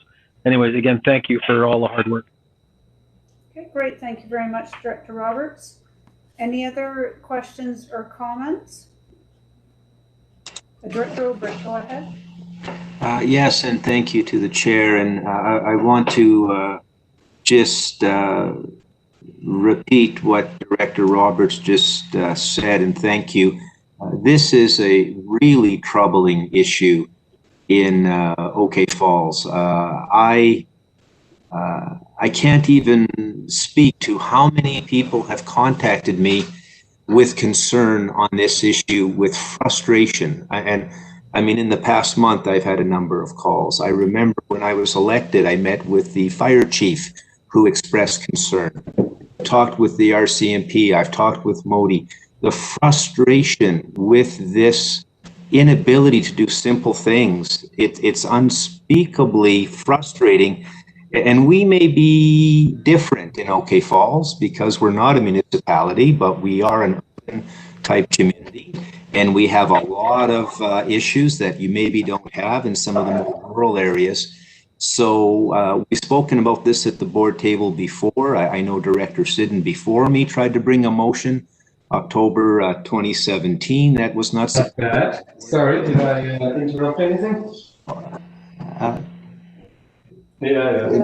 Pardon me? Director Bauer, I think your mic's open. Is that Bauer?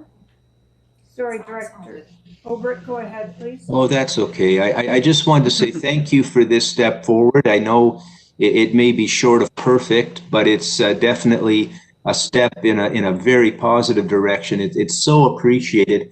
I look at the alternative. Status quo is not acceptable. Request a legal opinion. Well, that one gets my attention because lawyers need to feed their families, and every time we do legal opinions, we're helping save the lawyer fund. When it comes to options for enforcement, I don't know how successful this step's going to be, but it's definitely a positive step. That I sure appreciate 10,400 square kilometers and how it's a very difficult issue for staff when it's hard to have a uniform approach when we have such diversity and unique stressors in our various communities. But Director Roberts, I really appreciate your comments. I know that others aren't saying anything, and so if I may ask the rest of the board, is this a problem that we only have in a couple areas, or are other people having it? Thank you. Thank you, Director Obrecht. I would probably say that all electoral areas have the same problem. And Director Census just said municipalities as well. Okay, any further comments or questions? Otherwise, we're looking for someone to move the motion. Director Coyne Senior, are you moving the recommended motion? Yes? Make the motion, please. Okay, thank you. It's being moved. Is there a seconder? Director Roberts is seconding it. Thank you. Any further comments or questions? Okay, I'm not seeing any. I will therefore call the question. All in favor? hands can come down. Thank you. Anybody opposed? Okay, motion carries. Thank you very much, folks. That takes us to the end of the Corporate Services Committee agenda, and I'm looking for a motion to adjourn. Moved by Director Sentis, seconded by Director Robinson. All in favor? Thank you. Anybody opposed? Okay, we are adjourned, and we have on the schedule now, directors, a break, and then we will be having the hospital board meeting, and that's going to start promptly at 11:45. So we'll see you back here in about 25 minutes or so we can get rolling with that meeting. And we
Okay, we are unmuted now.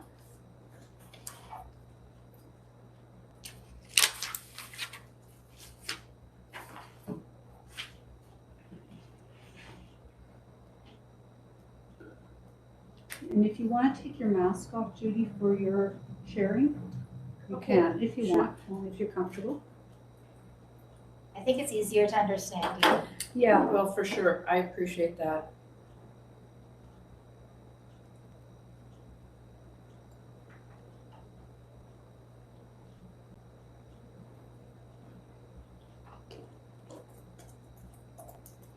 I certainly didn't mean to kick Bill out because I wanted to be here. No, he had already chosen to be. Had he? Yeah. Okay, so we're unmuted and it's time to start hospital. Go ahead, Judy, Director Centers. Well, thank you, Chair, and Happy New Year to everyone. I will call the meeting for the Okanagan-Similkameen Regional Hospital District to order, and I would ask for an adoption of agenda motion, please. Katie and and Frank Rieger. Thank you. With that motion forward, I will call it then. All in favor? And are there any opposed? Thank you. I will then move to the minutes of the last meeting. I'm sorry? Sorry, Chair Sanders, I'm just going to recuse myself based on the last time. Same I'm reason. sorry, Director That's Gettins. okay. Thank No, you that's very okay. much. I work for the Division of Family Practice, so I will recuse myself. Thank you very much for that. And I'm sorry it took That's me okay. a minute to recognize you. That's right. Okay, Board, if we can move to item B, which is the minutes of the last meeting. And can I have a motion to accept those minutes? Thank you, Mr. Robinson and Bush. Directors, I should say. All in favor of that motion? Thank you very much. I don't see any opposed. So we'll next move to item C, which is the primary care clinic issue. And I will refer this to our CAO. Please, Mr. Newell. Thanks, Madam Chair. So this all started with the best of intentions way back in 2019, and we were discussing quality of life issues for our citizens, and certainly access to physicians is an important issue as far as quality of life, especially in our area where we have that demographic that relies on physicians to a large extent. So we went through a number of discussions. We got great support from our colleagues at the Division of Family Practice. They sort of led us through what they thought general practitioners were most interested in as far as locating in a certain location. And what it came down to is they said that the younger doctors coming out now really just want to be doctors. They want to practice their profession. They don't want to be business owners or stuck in an office doing books or carrying a lot of debt. They were really interested in just serving their patients. But they needed support. They needed this cohort around them that would provide them access to the professionals they need, like nurses and business managers and dietitians and all those others that come along with operating a practice. So we went through all those discussions in 2019 and again had further deliberations in 2020. We talked about various mechanisms of assistance, and really what it came down to was, do we want to participate in funding primary care clinics, which seems to be the model that not only the Division of Family Practice is recommending, but that also Interior Health and the ministry seem to be most interested right now and have a number of pilots out around those facilities. So through discussions, I think in the end, what it really comes down to is, do we want to use property taxes to fund physician recruitment? And from our discussion, at the last meeting, it seems to me that the preponderance of our members believe not.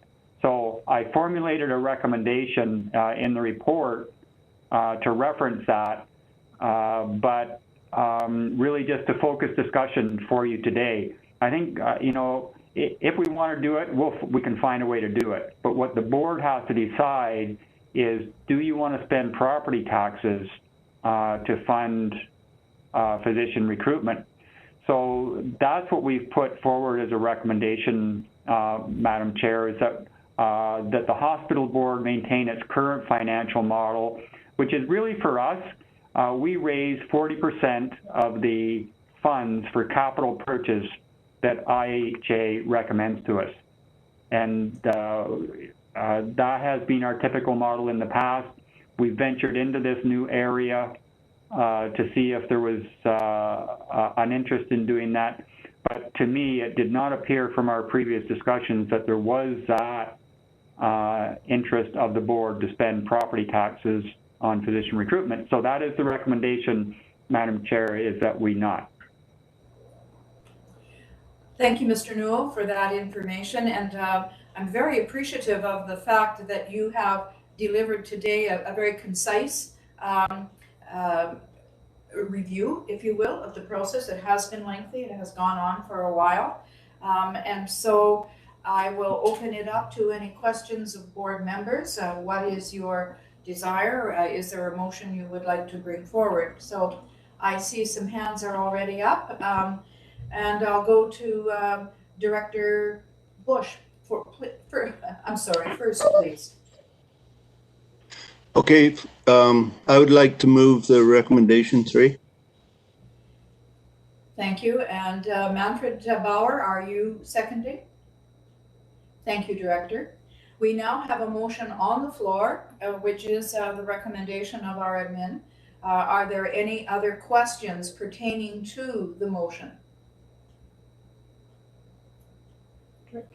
I still see Director Holmes, your hand is up. Did you have a comment?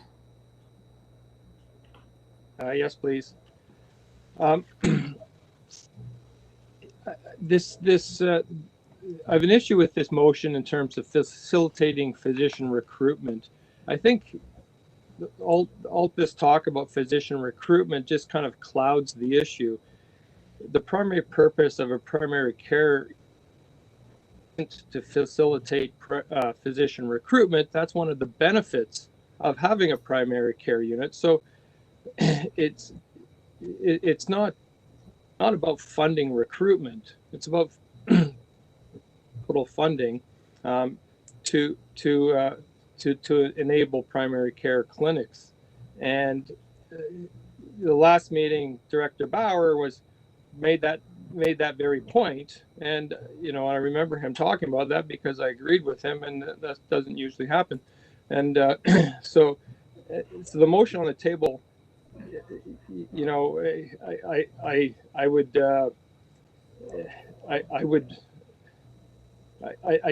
find it very, I don't understand what it means and what we're trying to, because if the purpose is to not facilitate physician recruitment, I can support that. But if the purpose is to not support capital projects for the primary care network, well, that's a different thing altogether. I don't know if this motion, the way it reads, is intended to not fund primary care at all. Is that the intent of this motion? What happens if Interior Health comes to us with a funding request for primary care? Does that mean that we're going to say, no, we don't do that? We don't do primary care? You know, and it's completely conceivable to do that as primary care becomes more of a priority for them. You know, Interior Health came to Kelowna last year to fund an office building for the hospital board. Last year, we funded a capital upgrades to a pharmacy. So how do we rationalize that we'll fund a pharmacy or office space, but we don't fund primary care? So I have kind of a hard time with that. And I think that we need to, I agree, we don't need to, we're not talking about changing our funding model. It's about finding a way to enable primary care within the existing model that we have. And I don't think the motion on the table that necessarily does that. I think we should keep our options open. We should send a positive message that primary care is important for our constituents, and that we that we encourage Interior Health and the Division Family Practice to work together to ensure that primary care network capital projects are eligible to receive hospital district funding under the current financial model. So I don't know. I find this motion, the way it's presented, is really confusing. I don't know what it is I'm voting on. Thank you, Director Holmes. CAO, would you care to respond?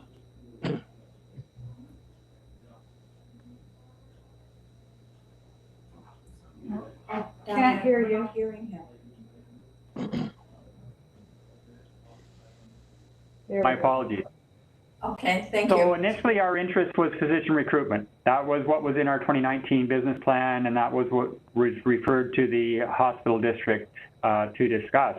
So in our circuitous route through trying to figure out who did what and what was the best way to fulfill that interest, it became apparent that these primary care clinics, based on what was given to us by the Division of Family Practice, seemed to be the preferred alternative as to how we could participate.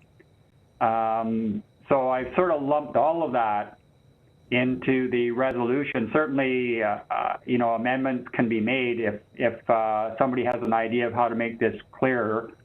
But right now, our role is that we pay 40% of capital projects recommended to us by IHA.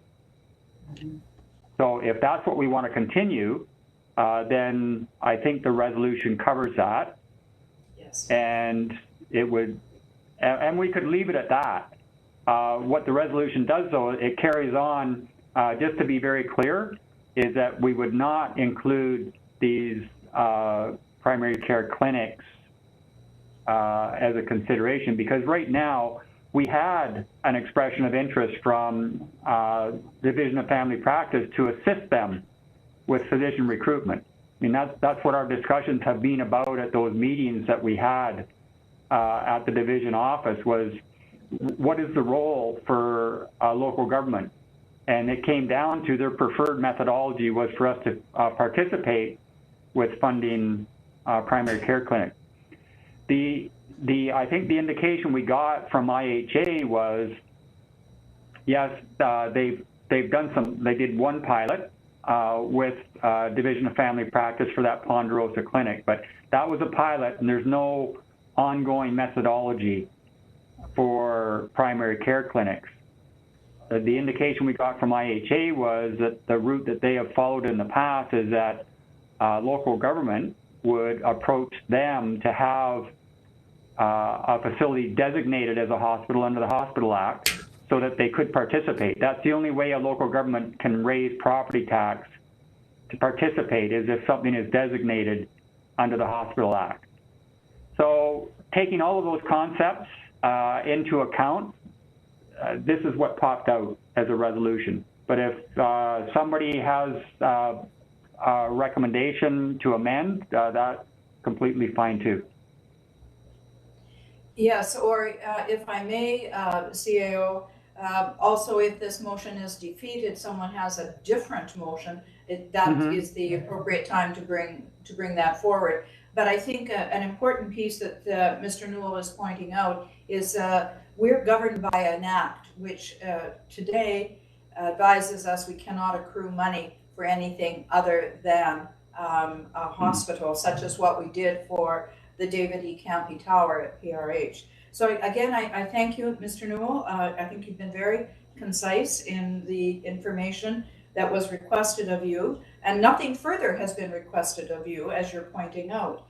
So does that satisfy your confusion? No, you're shaking your head, Director Holmes. Is there something else you'd like to say? Yeah, if I may, what will happen in the future if this motion is passed? What will happen in the future if Interior Health comes to us with their requisitions, as they do every year, and in that requisition is primary care? What we won't having passed this motion, we won't be able to support that funding request from Interior Health, because we've said that we're not going to fund primary care. We're not going to fund clinics. So if it's a request from Interior Health, we won't be able to fund that in the future. I'm not so sure that... Though we can fund pharmacies and office space, apparently. I'm not so sure, Director Holmes, that it's that black and white. I think if I understand correctly, if this motion does pass, but something changes in the future, and as you're pointing out, it might be IHA coming back to us with an opportunity. I think as a board, we can still proceed with that. Would I be correct with that, CAO? Well, our current financial model is that IHA comes forward with a list of projects, and the board considers those for funding in their 5-year plan. So I would say that there is still that opportunity. If IHA came forward with a proposal to fund a primary care clinic, that would fall within our current financial model. But we don't have that from IHA right now. What we have is the Division of Family Practice trying to help us out in our interest to improve quality of life by providing or attracting more physicians to the area. So as a one-off, we're considering using property tax dollars for other mechanisms than we normally would consider under an IHA proposal. So, you know, personally, I think the recommendation sort of covers that base, but sometimes you get tunnel vision when you're writing those.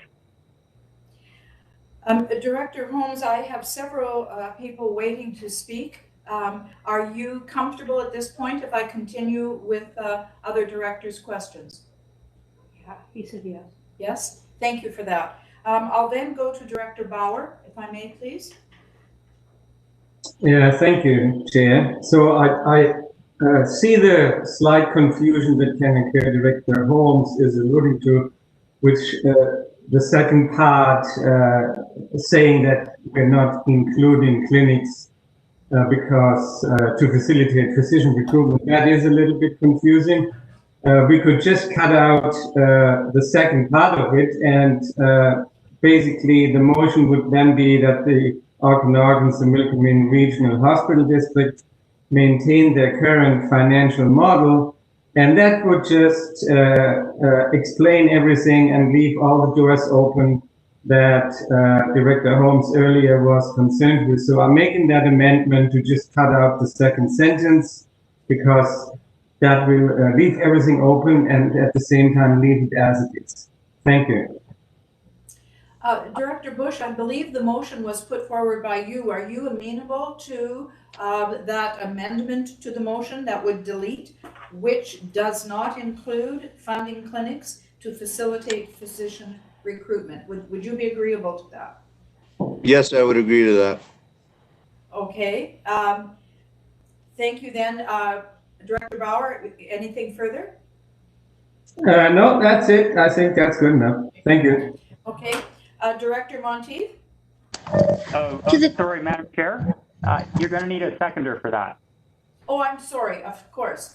Could we have a second to the motion's amendment? I'll second. Thank you, Sabrina. So Director Monteith has seconded that. So that motion on the floor is now amended. I have Director Monteith, Director McCordiv, and Director Coyne Jr. So I'll proceed with those people, if I may. Director Monteith. Then to the chair. Over and over, we have talked about, whether we want to get into a business of this and whether that's really direction that we want to go. And I really believe that we need to reach out to the residents and ask them what they want from us, because I feel we are missing an opportunity to be collaborative. If there's opportunities within subregions or, you know, to work together. And the regional board is the only opportunity many of these communities and rural areas have to work together. And if we reach out to the residents through the regional connections, find out what they want, you know, and if this is something that an area wants and they want to proceed, this is the model that they need to use to be able to do that. So is that an opportunity? Is there palette to reach out to our residents and ask them what they want us to do? CAO, would you care to comment on that, or shall we just accept Director Monteith's comments and move on? Whatever the board's pleasure is, Madam Chair, we could certainly do that. Okay, Director Monteith, I'm going to hold that thought, and I'll go to Director McCordiff, please. Thank you very much. I certainly appreciate all of the discussions that we've had on this issue over the last year and a half that I can find, and I've gone through and collected bits and pieces of paper and read through them again over the Christmas holidays. So I do appreciate that opportunity to look at these things again. I do approve of the recommendation. I definitely think that we need to, at this stage of the game, continue on with what we have been what we're allowed to do. Do I think we need to recruit doctors? Absolutely. Do I think that we need to get primary care network, community buildings built? Absolutely. But for today, I think we need to carry on the way that we have things set up. And just because we don't have the ability to think about what interior health might come back and ask us. And if they do, I think all of us would be agreeable to listening to them. So when I looked at the alternatives that we budget money to the participation of primary care clinics, I thought, well, that certainly makes, good sense. However, I think Osoyoos should be top of the list. And here's my reasons why. I think we are the only municipality that does not have a hospital or a diagnostic and treatment center in our town. And about 4 years ago, we went through, we got a rural dividend grant to look at what we could do in the town of Osoyoos, because I had people at my office demanding that I open up a walk-in clinic. I said, that's not the job of local government to do that. But we did look at this and we thought, okay, what can we do? So we had this division or the rural dividend grant. They provided information for us. And there were 3 concerns right off the bat. So I can tell you that we haven't done anything with this. Number one, that anything that we had that was recommended was going to cost between $2 and $10 million. And that wasn't high on our list of things that we needed to spend money on. The second thing was that when the doctors who were involved with this had a look at this report, they said, we don't really like the fact that you're suggesting that the interior health building, Old Sagebrush Lodge, be the new area that we expand to. We don't want that. We want to stay downtown. It's on the edge of town. Where we have always been, we think that's better.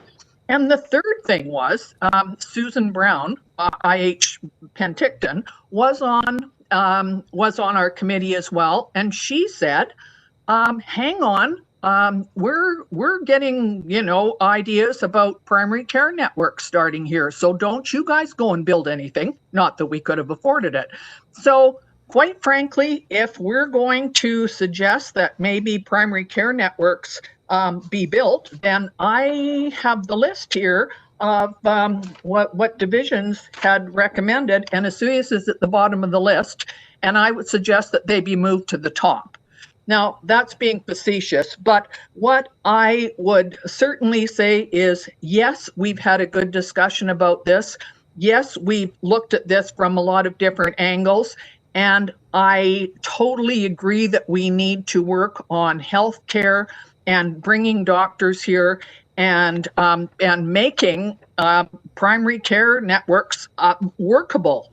But for today, I think we've gone through this often enough, and so I am happy to support the recommendation that we have, certainly with the option down a year from now, whenever, 6 months if need be, that we look at this issue again, because I definitely think it's not going away, and we need to keep it focused in our mind. All of us need healthcare.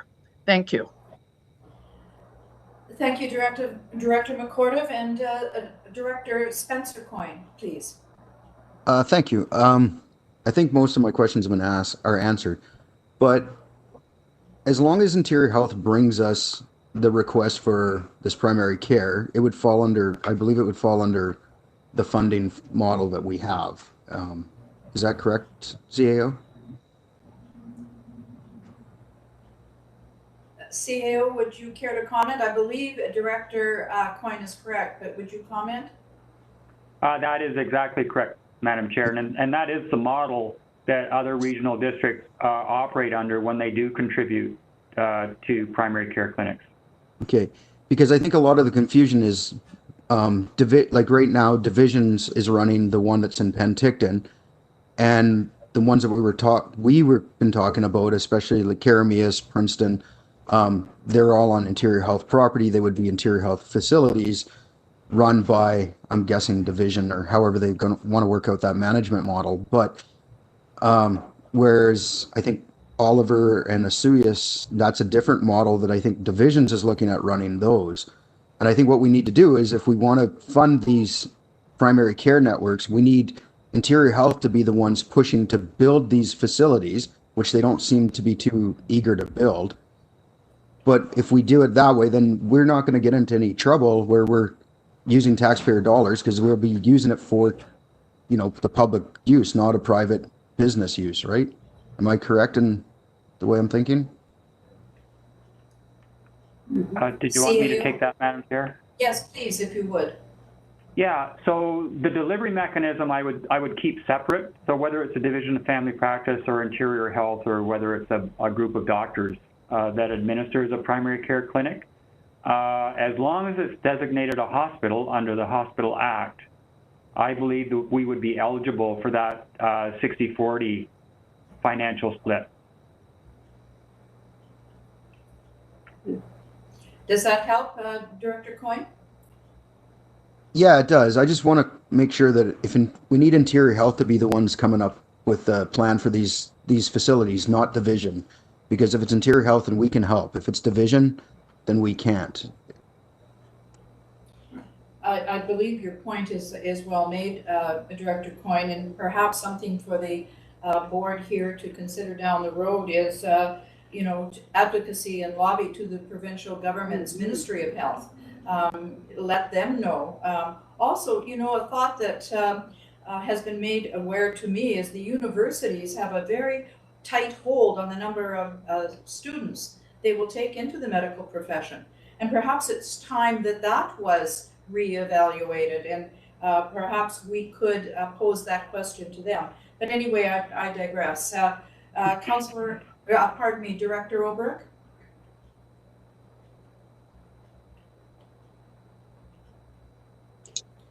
Thank you very much. I had trouble finding my mouse to unmute. Thank you to the chair. I really appreciate this discussion, and I appreciate the concerns raised.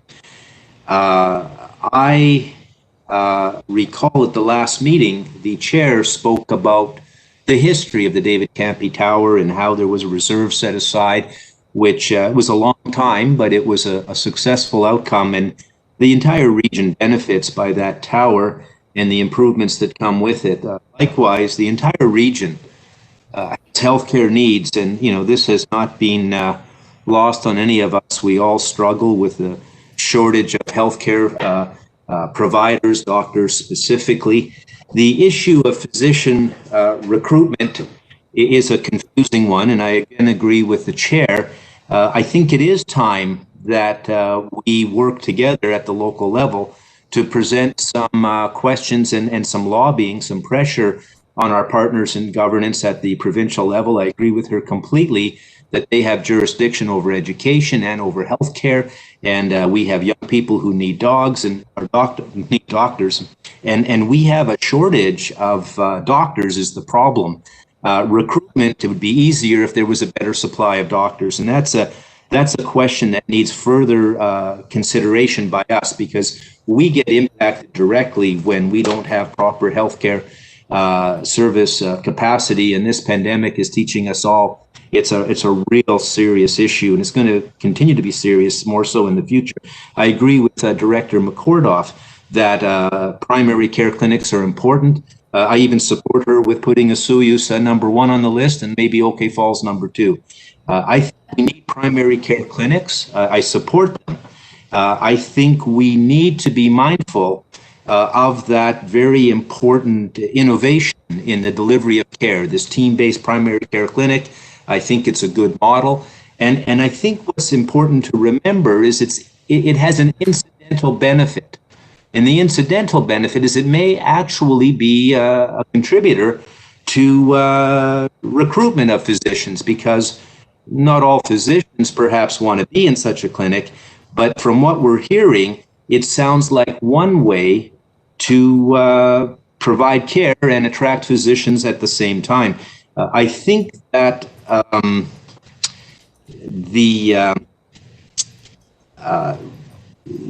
the need for physicians, the need for care, we have to keep these things kind of sorted out. And I like the idea that we have the capacity to do the primary care clinic funding, if that becomes a way to go forward. But I think we have to also be careful not to lose perspective on the needs of our community. We are suffering tremendous shortages. I've spoken with cabinet ministers and others on this issue in the past. This is not a new problem, but I think we owe an obligation to our ratepayers who have these concerns about physician care. We have to pay it some attention. We have to contribute. We have to speak to the province and let them know, because if we don't say it, who's going to say it for us? And we have that opportunity. We have that purpose. We need to do better in that respect. When we look at the when we look at the history of the issue, if we do nothing, if we stay on the course we're on, it's not going to get better. We need to consider these options. We need information. We need better information. We need to know what others are doing, because it is competitive. We need to be mindful. And if we're not careful here, we may find ourselves having a worse situation and not an improving one. So I think, as everybody has, it sounds like I'm hearing from Director McCordoff, for example, that we should revisit this in 6 months. This issue is not going to go away. We have need. We have to pay it attention. And I think if we do nothing, I'm not sure it's going to make the situation better. So I want to support more thought, more information, doing something. And if that something is putting our concerns to the provincial government and impressing upon them what our needs are, because we're going to be overlooked and missed out if we don't speak up. There was a rural. My last point. I'm trying to remember the name of the workshop, but in the spring we had the First Nations Rural Community Healthcare Delivery Workshop. I don't know who else attended that. Online. It was impressive. There's a lot going on. This is not an issue that's unique to us. Technologies are changing. We're changing. We have abilities with technologies to do better with the delivery of healthcare. We may have to think provincially. I know in my community, somebody has a heart attack. The fire department shows up first, the ambulance comes later, they go to the Penticton Hospital, they fly them to Vancouver where the care is given. That's how it works. But we need primary care clinics in the communities where people live to make those communities sustainable. And if we keep losing doctors at the rate we are, and we don't do something about it, we're all going to have bigger problems than we have right now. And this trend is serious and it needs consideration. And I, for one, am very concerned. I really support the comments made by Director Holmes. I agree with him. I hope that we can find a way to help make this problem. We may not get a perfect solution, but I'd sure like to see us move in a more positive direction to becoming part of the solution. Thank you. Thank you, Director Obrick. I have Director Robinson on deck here, and as I look at the screen, I do believe that's the last director asking to speak. And conscious of the time, I'm thinking after she is allowed her comments, we should look at addressing the motion on the floor as it is amended. Director Robinson? Thank you, Madam Chair. Well, I'm really disappointed that this motion got amended because now I'm going to have to speak against it. You've heard me say this before, but it bears repetition only once. I believe that this is a provincial responsibility. The province has the jurisdiction to fund clinics. This is not our jurisdiction or our responsibility.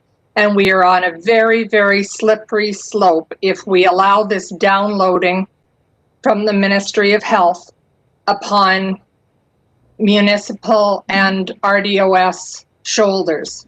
And I hope that everybody is listening to that. So I'm going to be speaking against the motion, and I hope that all of you think really long and hard before you support it. Thank you, Director Robinson. I'm not, oh, Director Trainer, I have, and Christy Malden wants to speak. And Christy Malden wants to speak. So I think time will certainly allow that. Ms. Malden, would you care to offer opinion? Sure, I just need some clarity, Chair. My apologies, I may have missed this, but a question on process. So we had a motion on the floor, which was the original motion. Yes. Then there was an amendment with a mover and a seconder. I don't have that was passed at this point. Have I missed that? The amendment? I don't think you, no, you're absolutely right. We accepted the amendment by the mover, and then we later had the seconder, but we didn't move by virtue of vote. So I thank you for that correction. So we need to do that. So at this point, can I refer back to that point you're making? You may want to let everyone finish their comments before you. Okay. The chair is just suggesting to me that perhaps we'll finish with the comments and then we'll move back to process. I believe Director Trainer, you are in line, and then Director Bauer. Katie Robinson, Director, are you finished? Your hand is still up there. Are you done? Thank you. Okay, let's go then to Director Trainer, please. Yeah, I echo what Director Holmes and Director Obrick have been saying. And as we've been having this discussion, I've been thinking about, like, is there a way that we as the regional district can still, from a bigger picture, show our support for the creation of primary care networks or clinics in our region? And I guess too, like, considering all the issues that we have in our region, can we afford to wait for Interior Health and the province to come to us with plans for primary care clinics? I'm just asking that as a general question. And, you know, is there a way sooner than later that we could look at some kind of collaboration and a way to work with the division of family practice to build some kind of clinic? Again, that's just a bigger question I'm asking. The shortage of doctors, doctor burnout, and overburdening our hospitals are all issues that can be alleviated with the creation of primary care networks. And I spoke with Dr. Murali Van Kataraman, who is, he's a Summerland doctor, but he's also with the South Okanagan Division of Family Practice. And he said to me that other regions across BC, he specifically mentioned the Kootenays, are finding ways right now to make primary care networks or clinics work. And he said, you know, he doesn't want our see our region get left behind, especially if we're trying to recruit new doctors here.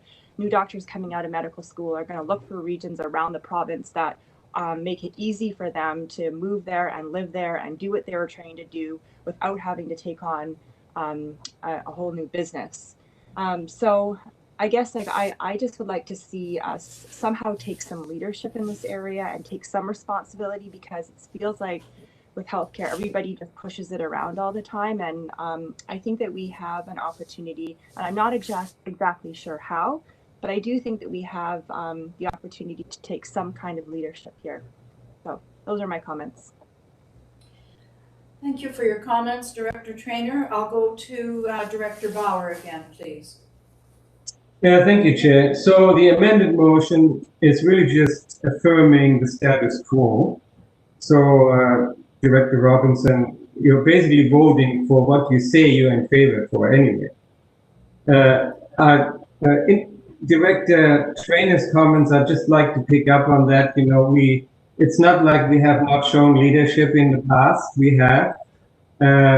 What you do is you lobby the province. It's their healthcare, their mandate. You also can sit on rural health committees, which we have for the last, 10, 12 years. It has been evolving through different governments, municipal as well as provincial. So I think we always show leadership, but the right process is that we are going through the proper, authorities, and not just add to the local government tax bill, which is a very slippery road, not just for healthcare, but also for education, as we see with the libraries and the schools, or for any other sector. We have to be very careful. I remind the board we are subsidizing the film commission that pumps out multimillionaires with local taxpayers' money. So there is a lot to be discussed, and I agree with you. We're looking forward to have that discussion. Thank you. CAO. Thank you, Director Bauer. I see that our CAO, Mr. Newell, wishes to speak, so I'm going to allow him to jump into the queue, if you will, please, Mr. Newell. So I just wanted to cloudy the water a little bit more, but just so the board is not confused about precedent, we have gone outside of the funding model previously with the patient care tower for Penticton. That would never have happened if the hospital board of directors had not completely funded a $2 million business plan. There were 3 phases of studies that we had to go through in order to get consideration for the patient care tower. One was a conceptual plan, one was a business plan, and one was the detailed design. The province did the conceptual plan, but they were not prepared to pay $2 million for the business plan. And the hospital board, to their credit at that time, agreed that we would fund 100% of that study and make that part of our lobby to the province to move forward on the Penticton patient care tower. So just to say that that was that this precedent has already been set, but for exceptional circumstances. So I'll leave it there, Madam Chair. Thank you, Mr. Newell. I had Director Spencer Coyne, and then I see that your hand is now down. Did you have a comment or no? I do, but it's 12:30, so I'm gonna refrain so we can stay on time. I appreciate that. So our last speaker will be to Director Johansson. Thank you, Chair. I do think this is important to make sure we have this discussion completed.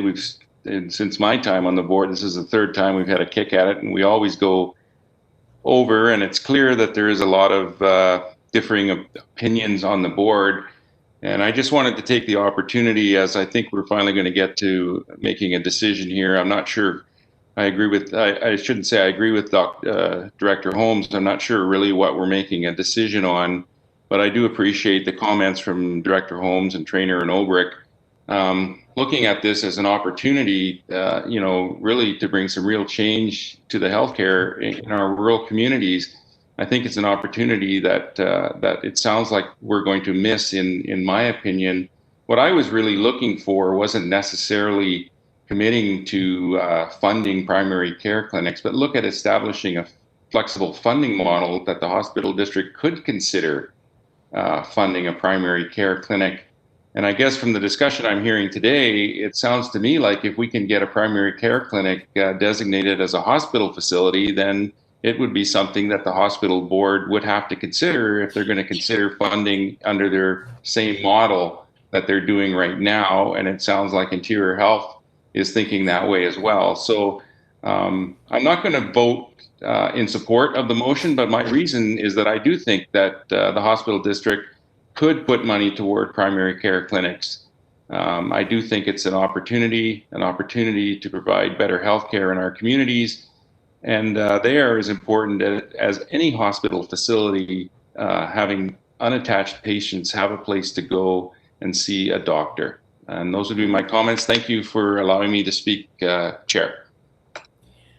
Thank you, Director Johansson. Again, I'm conscious of the time, but I also see that Director Robinson is wishing to speak, and I will take that as the last speaker. I mean, we've been, as has been commented today a couple of times, on this topic forever, and I think it does need to come to some sort of resolution at this time. After Director Robinson speaks, we'll have to go back to the motion as amended first, and if that passes, then we'll go back to the initial motion. So because of the time, Director Robinson, do you have anything different to add? Yes, just for clarification, I just want to be very clear on what I'm voting for, because it seems like I stand to be corrected here. The recommendation on the floor is that we maintain our current financial model, and then we're leaving out those words, but our current financial model does not include funding clinics. Is that correct? If I may ask CAO to comment? That is correct, Madam Chair. Thank you. Okay, I'll be speaking for the motion then. Thank you. I appreciate your comments, Director Robinson. Okay, and I will apologize that I missed in the procedural steps here. We have an amended motion that has been duly put forward and seconded. And so are you all aware of that amended motion? Would you like to have it clarified? Ms. Malden, can you please repeat that amended motion?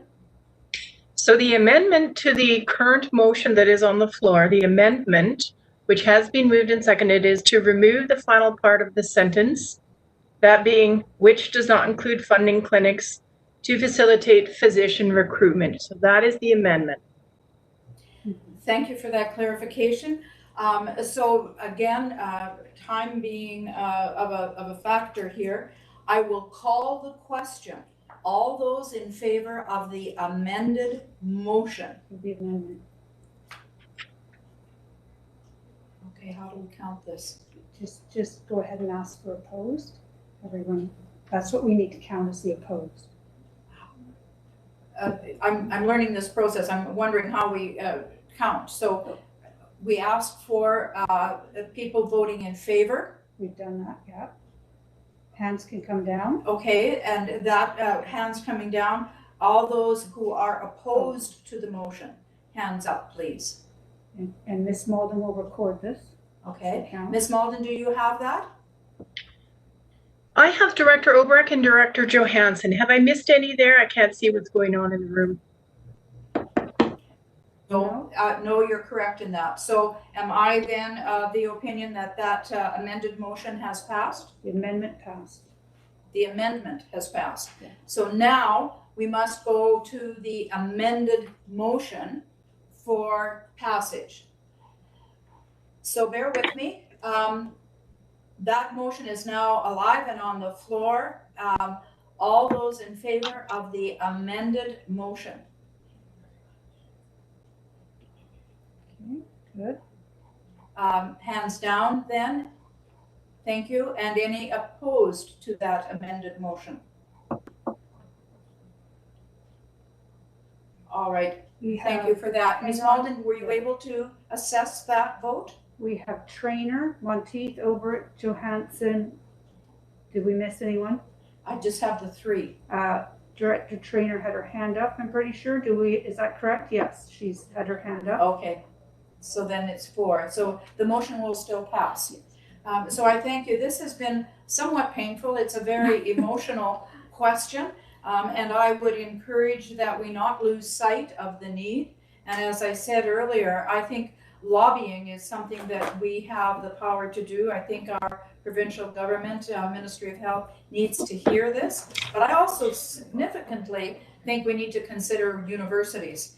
They're not lifting the allowable people into that profession, and I think that's of significant concern. So with that, I will bring this session to a close. And thank you very much for your diligence. I'm seeing a couple of hands now. I'm not sure time is going to allow for this. We just adjourned, so they could put something forward to a future hospital meeting. The suggestion is that the questions, I see Director Oberick's hand and Director Holmes, you can put something forward. We will be having an OSHA board meeting as per our schedule at the next meeting. And if you have something you'd like brought forward on that agenda, we will certainly entertain that. So with that, I will call this meeting adjourned. Great, thank you. Okay, directors, please have a look at your agendas. We are going to get started. We're a little bit behind for the regular board meeting. And I'd like to start by saying Happy New Year to everybody and welcoming alternate Director Rieger, who is filling in for Director Vasilaki today. So have a look at your agendas. This is your only opportunity to remove an item from the consent agenda. Is there anybody who would like something removed from consent? Director Oberick, you have your hand up. Go ahead, please. Or maybe that's a leftover hand. Okay, is there anybody else who has anything to remove at this time from the consent agenda? Okay, I'm not seeing anybody. Therefore, I'm looking for a motion to approve the agenda as presented. Moved by Director Bush, seconded by Director Monteith. Call the question. All in favor? Thank you. Hands can come down. Anybody opposed? Okay, that's carried. And I'm looking for a motion to approve the consent agenda corporate issues. Moved by Director Coyne Sr., seconded by Director Bauer. All in favor? Hands can come down. Thank you. Anybody opposed? Okay, motion carries. And I'm looking for a motion to approve the consent agenda development services. Moved by Director Bush. Is there a seconder? Director Coyne Sr., did I see your hand go up? Yeah, okay, thank you very much. All in favor? Hands can come down. And anybody opposed? Okay, motion carries. Thank you. We're going to go down to B, Development Services, Rural Land Use Matters. B1, Agricultural Land Commission referral to for 376 Road 6 in Electoral Area C, CAO. Thanks, Madam Chair.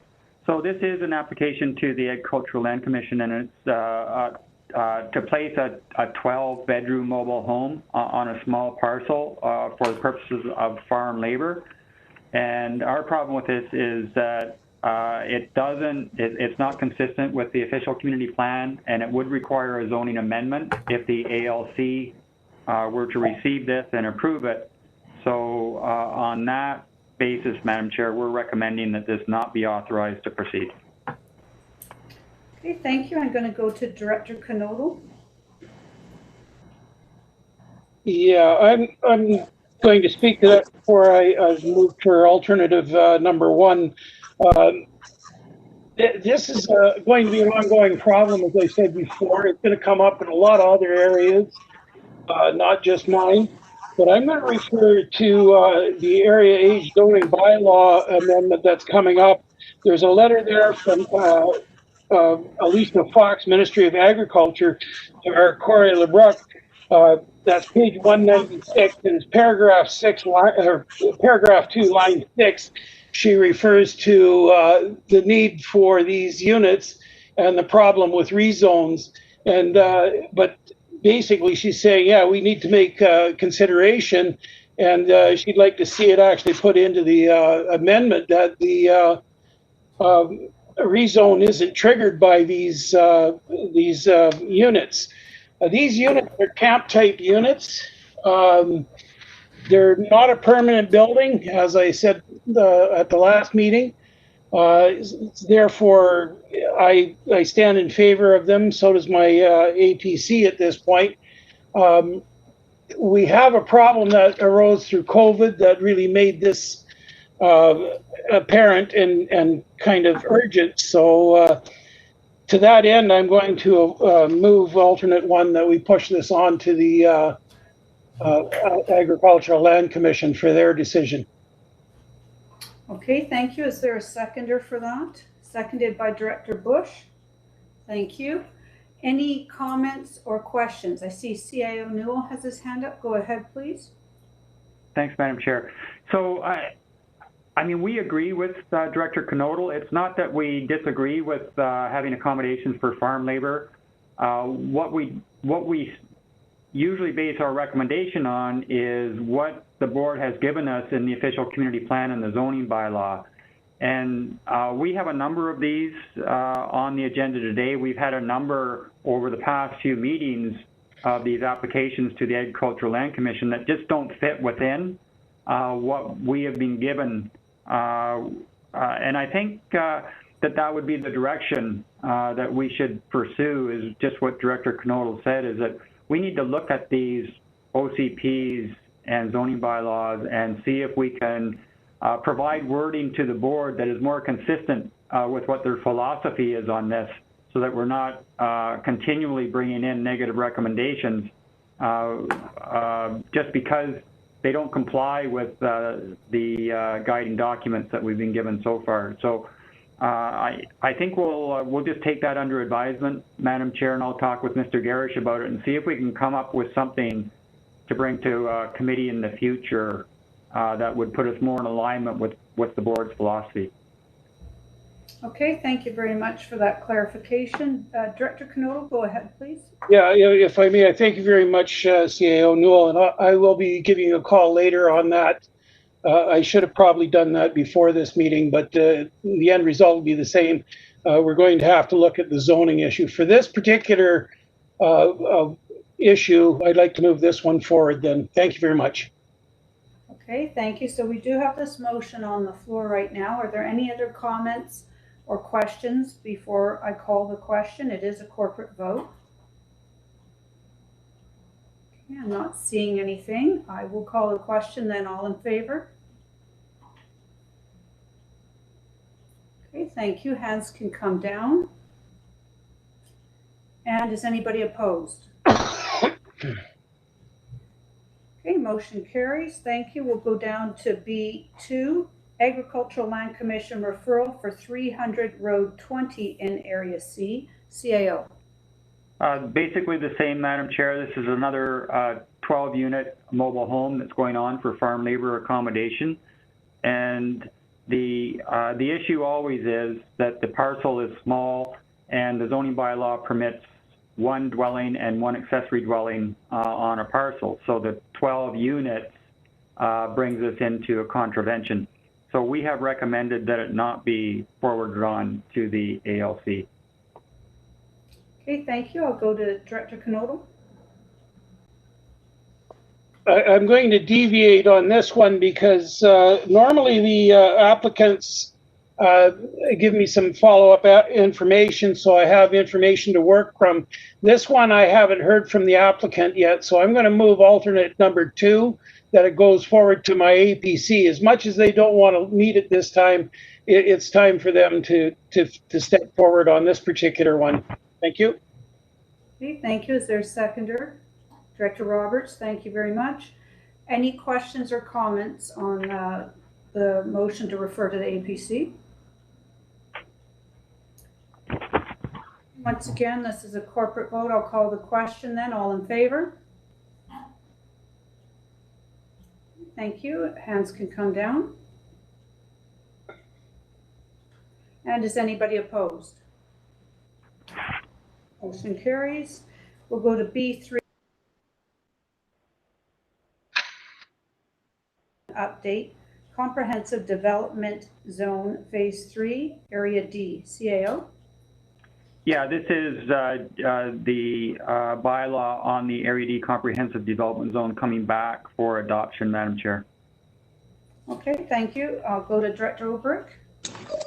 Yes, thank you. I'd like to move the administrative recommendation, please. Okay, and is there a seconder? Director Bush is seconding that. Thank you. Any questions or concerns? This is a rural vote. Okay, I'll call the question. All in favor?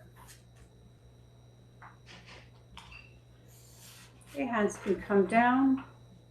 Anybody opposed? Okay, motion carries. We'll go to B4, Zoning Bylaw Amendment 50818 8th Avenue in Area D, CAO. So this is to proceed with an addition to the affordable housing complex that was built in between 8th Avenue and Highway 97 in Okanagan Falls by the South Skaha Housing Society, Madam Chair. So this went to public hearing this morning, and it is now ready for third reading. Okay, great, thank you. Go to Director Obrick. Yes, thank you. And I just have a brief comment and then I'll make a motion. I want to say a very sincere thank you to staff and to the Advisory Planning Commission that did a lot of work with respect to the amendments. Concerns have been put forth through the Advisory Planning Commission to this board, which I'll speak to briefly. They had some frustrations and they found it difficult when there were 3 amendments, and it made it difficult for them to give advice. They had a number of votes that failed, and they asked me to please make sure the board knows that they care a great deal about the community. Having 3 amendments at one time made it difficult. When you break the amendments down, there's 3 of them, and the one that maybe was the most concern was the parking. And I want to make sure that gets mentioned because community members, I think you all saw the letters of concern. And so we end up with a balancing of, there's a big need for housing in OK Falls. We don't have a big need for parking. Now, when we look at the future, we have to be careful because there's concern about parking congestion, the kind of problems that people notice in Penticton. We don't have authority for park and tag and tow bylaws, so we have complications there. But when we look at the first phase of this project, there is surplus parking there now. And when you consider in all the factors, I'm satisfied that the administrative recommendation is the motion that I'm going to make, and I make it with lots of consideration to all that public feedback and input. So I want to make that clear, and that's the motion I'm making. Thank you. Okay, thank you, Director Obrick. So you're moving the administrative recommendation to be read a 3rd time, correct? And seconded by Director Bush. Thank you very much. Any questions or concerns with this one? This is a rural vote. I'll call the question. All in favor? Okay, hands can come down. Anybody opposed? Motion carries. We'll go to B5, Agricultural Land Commission referral subdivision for 2860 and 2864 Airwana Road and 3256 Juniper Drive in Area E, CAO. Yeah, this is a small parcel that would change from one property to another through a boundary adjustment. And our problem with this, again, Madam Chair, is that the idea in the OCP is to maintain agricultural land for the purposes of agriculture, and this would deviate from that. So we have, again, recommended that this not be authorized to go forward. Okay, thank you very much. This is my neck of the woods, and normally I would agree with staff on this, but in this particular situation, which I'll speak to after the motion's on the floor, I feel it warrants a different approach. In the board report, I would normally move the alternative, but the alternative is the same as the administrative recommendation. I think staff are trying to trick me by listing the alternative to also be not authorized. So I'm going to move a recommendation that we do authorize this to go to the Agricultural Land Commission. Is there a seconder for that? Director Knodel, thank you. And just to give a little background on this one to the board.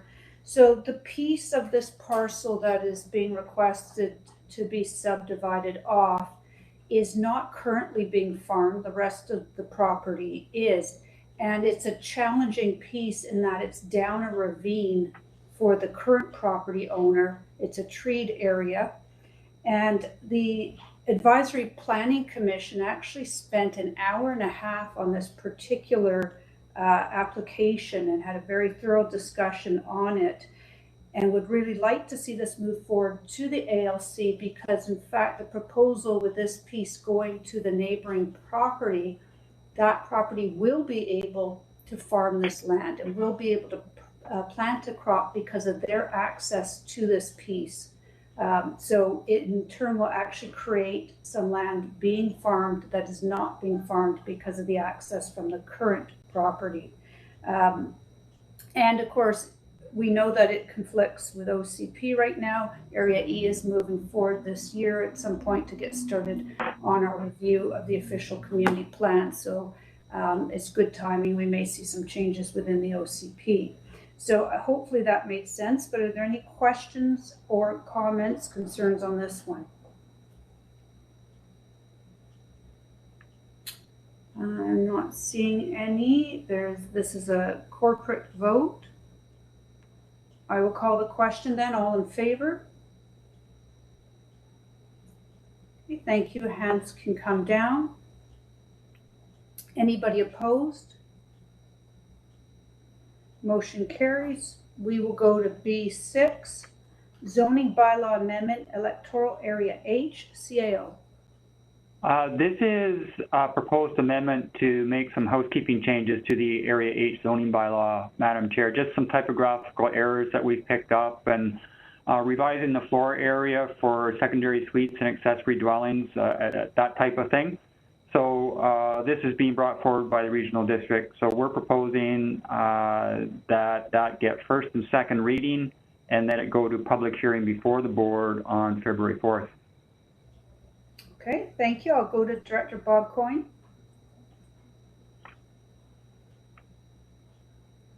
Oh, we didn't hear you, Bob. Try again. I'd like to make the administrative recommendation, please. Okay, thank you. And I see it's seconded by Director Bush. Any questions or comments on this recommendation? It is a rural vote. Director Knodel, you have a question? Go ahead, please. To Newell, this is the one I referred to with the comment from the Minister of Agriculture. Would this not be a good time for you to look at creating the change that's necessary moving forward and use this as a test model for other areas. Thank you. CAO? Well, that would take some work. What I'd propose is let's go ahead with these housekeeping changes now, and I think we'll look at the wording in our OCPs and zoning bylaws around that whole concept that we discussed earlier, and maybe bring back in a consolidated report that rather than just for Area H. Fair enough. Okay, thank you. Any other questions or comments? This is a rural vote. We have a motion on the floor. I'll call the question. All in favor? Okay, thank you. Hands can come down. Anybody opposed? Motion carries. We'll go to B7, zoning bylaw amendment 1500 Blakeburn Road in Area H, CAO. Yeah, this is the Granite Creek Ranch issue, that shared lot that we had discussed previously, Madam Chair. Currently authorized for 2 cabins, and they want to put 8 on. And that went to public hearing this morning, and it is now ready for third introduction. Okay, thank you very much. Director Bob Coyne, I'll go to you.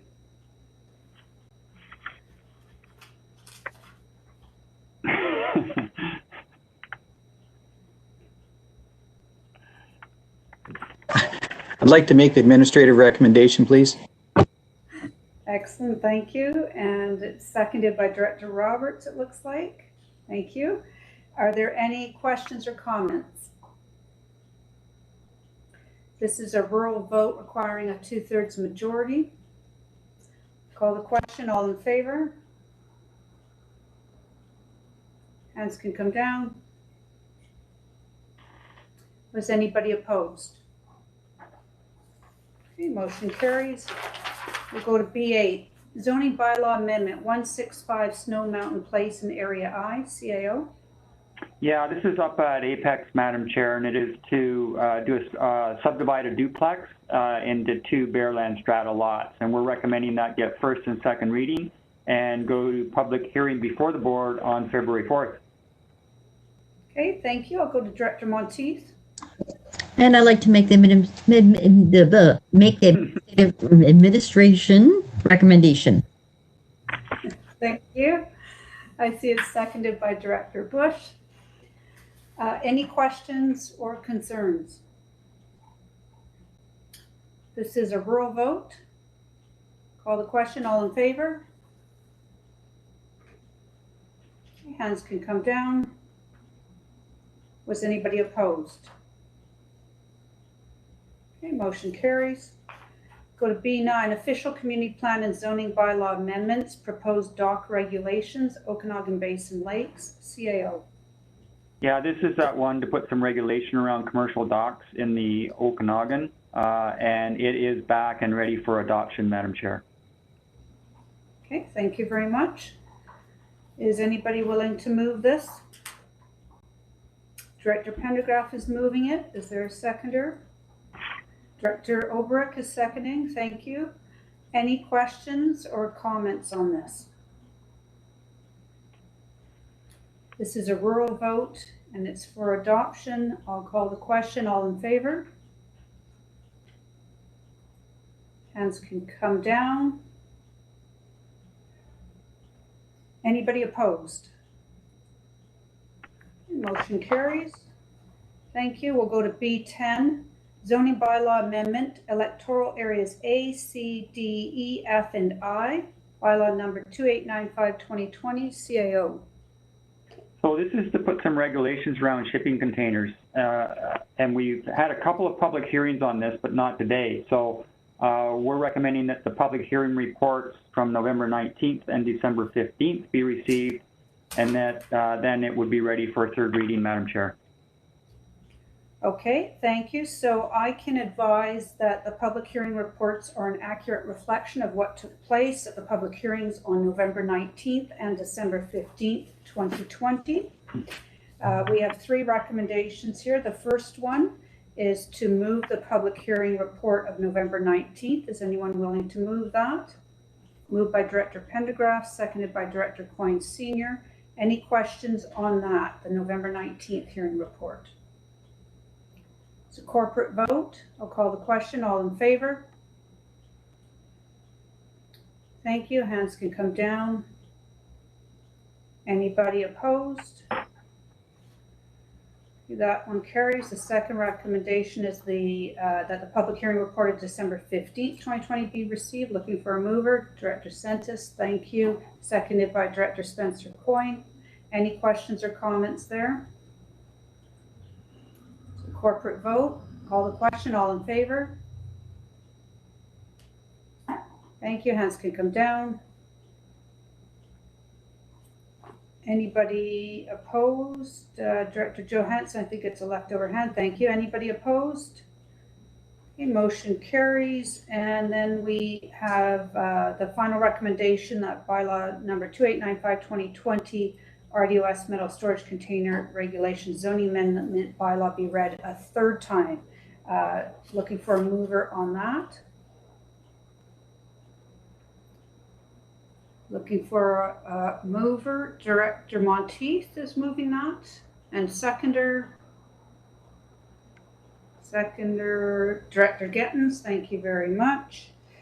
Any questions or concerns? And this is a rural vote. Director Pendergraft, go ahead, please.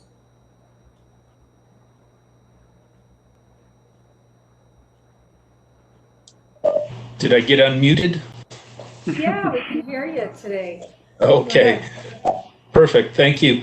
I'm generally supportive of some regulations around the containers, but I am not supportive of having a placement permit requirement for this. I see this as almost unnecessary, and it's quite different from a building that you're putting up permanently. If they locate it in the wrong spot with a container, it's simple to move it where it needs to be.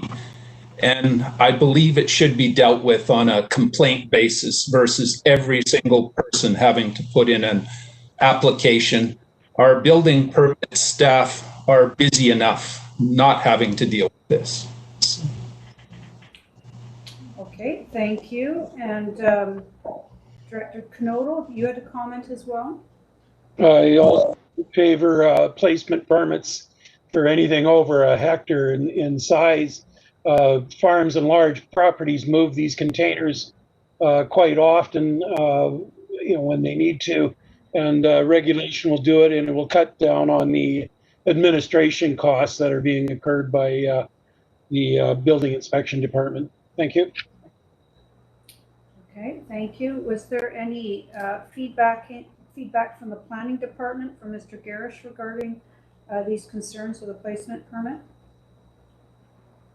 We have Mr. Garish on the line. I'm sure we do. There he is. Well, he's a blank screen right now. Where did Chris? There he is. Okay, Mr. Garish, any comment to that, please? You're still muted.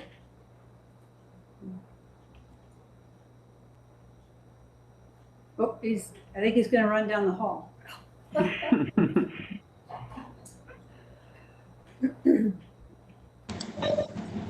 To the chair, can I ask a question? Yeah, go ahead, Director Monteith. Did you miss number 9? I was glitching out at one point here. No, about the docked bylaw? We approved that one, yes. It's frozen. Okay, thank you. Mr. Garish, go ahead, please. All I was trying to add was that the requirement for the siting permit is in the building bylaw, and it's not actually the subject of the amendment bylaw before the board today. However, that said, I can discuss with Ms. Miller and possibly bring forward a discussion paper to committee regarding the siting requirements in the building bylaw. That's the direction the board wishes to go. Okay, so just to clarify, we can't eliminate the permit then based on the building bylaw?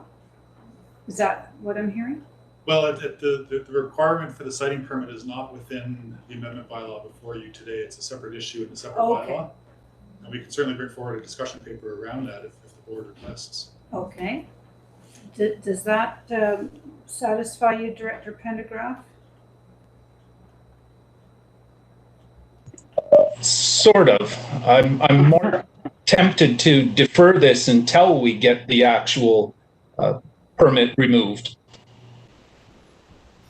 Okay, well, that is something. We could have a motion on that. I did see Director Knodl's hand up. It's back up. Did you want to add something, Director Knodl? I was just going to second that motion if Director Pendergraft was going to make it.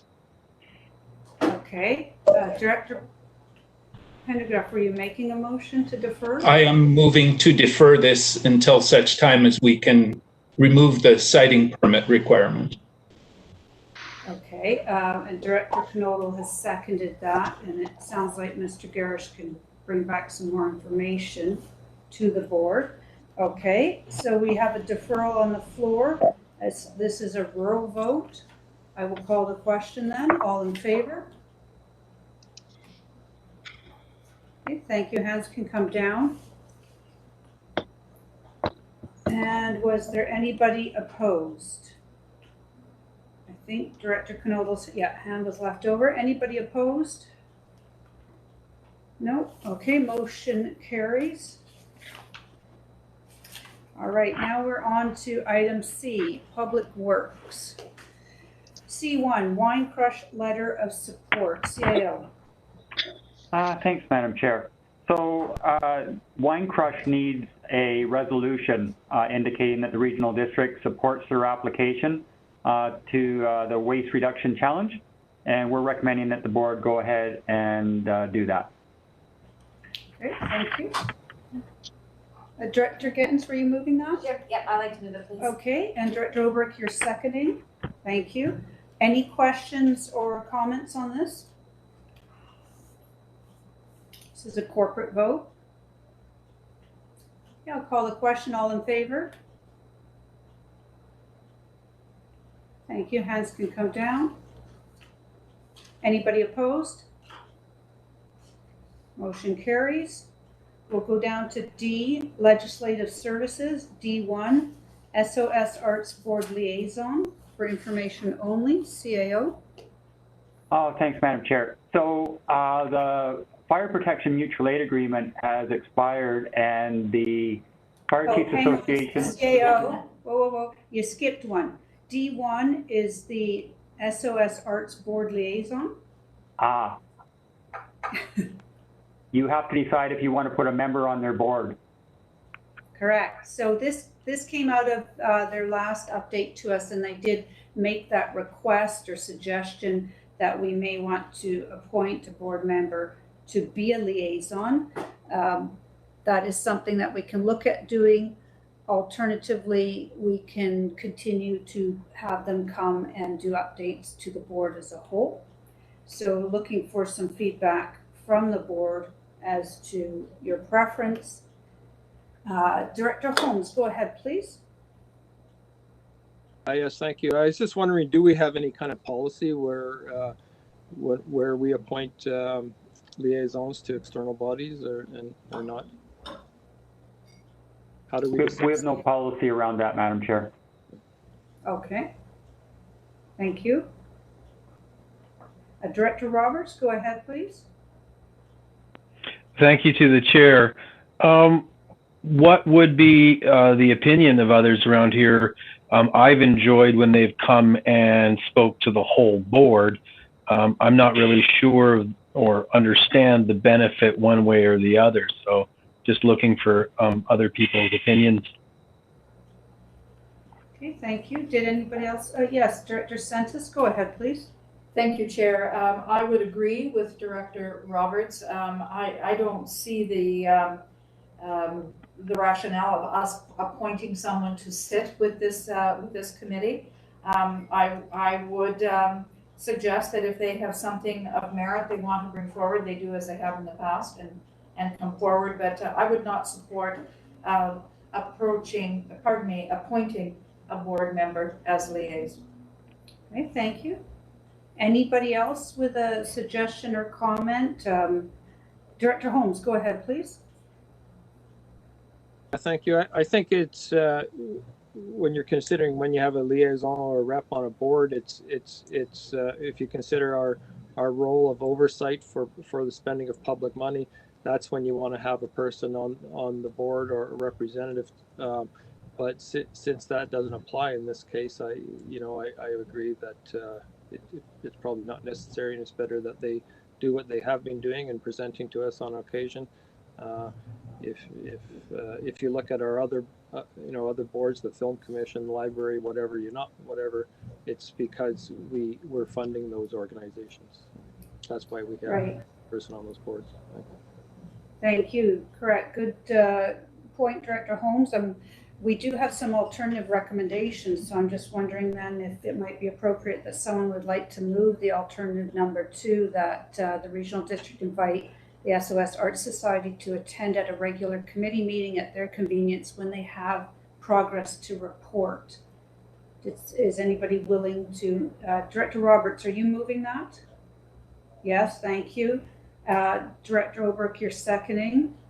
Director Trainer, did you have a comment or were you seconding? Just seconding. Okay, thank you. Anybody with a further comment before I call the question? Okay, corporate vote, call the question, all in favor? Thank you, hands can come down. Anybody opposed?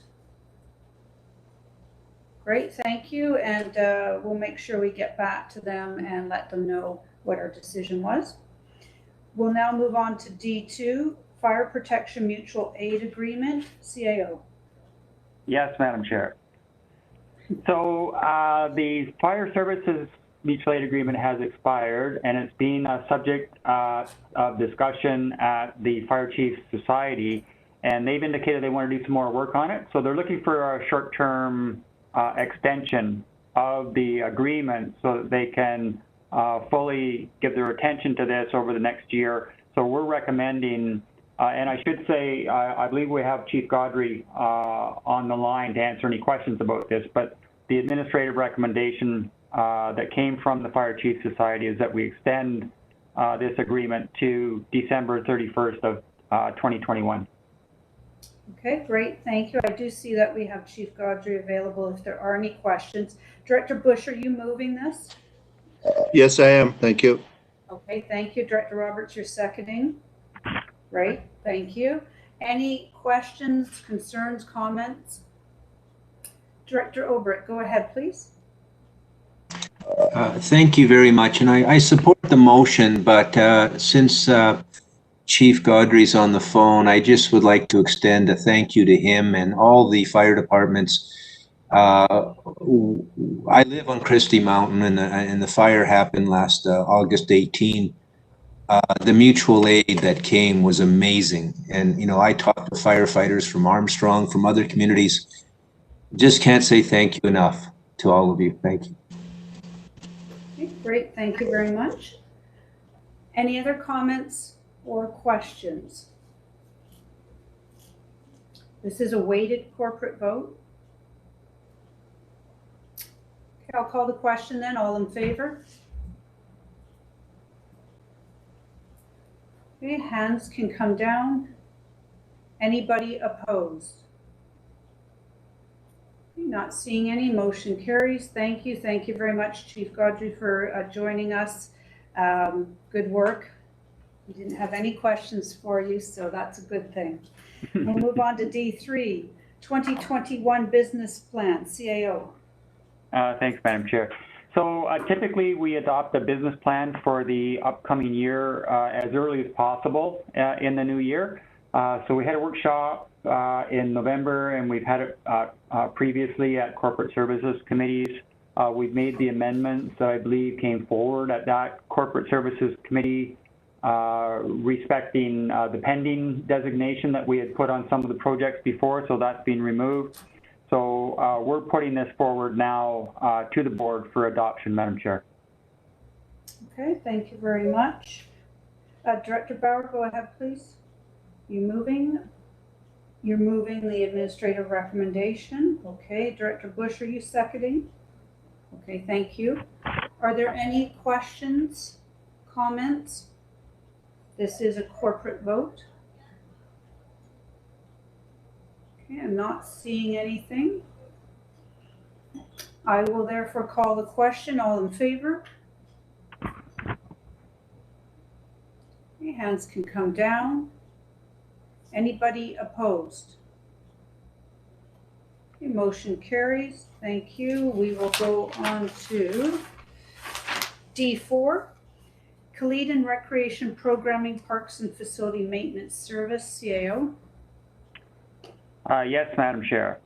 So Sickle Point, the board's aware that that property is under court-ordered sale and that the Kaleden Community Association and the Regional District, NPIB, and many other people are interested in acquiring that for public use and environmental protection.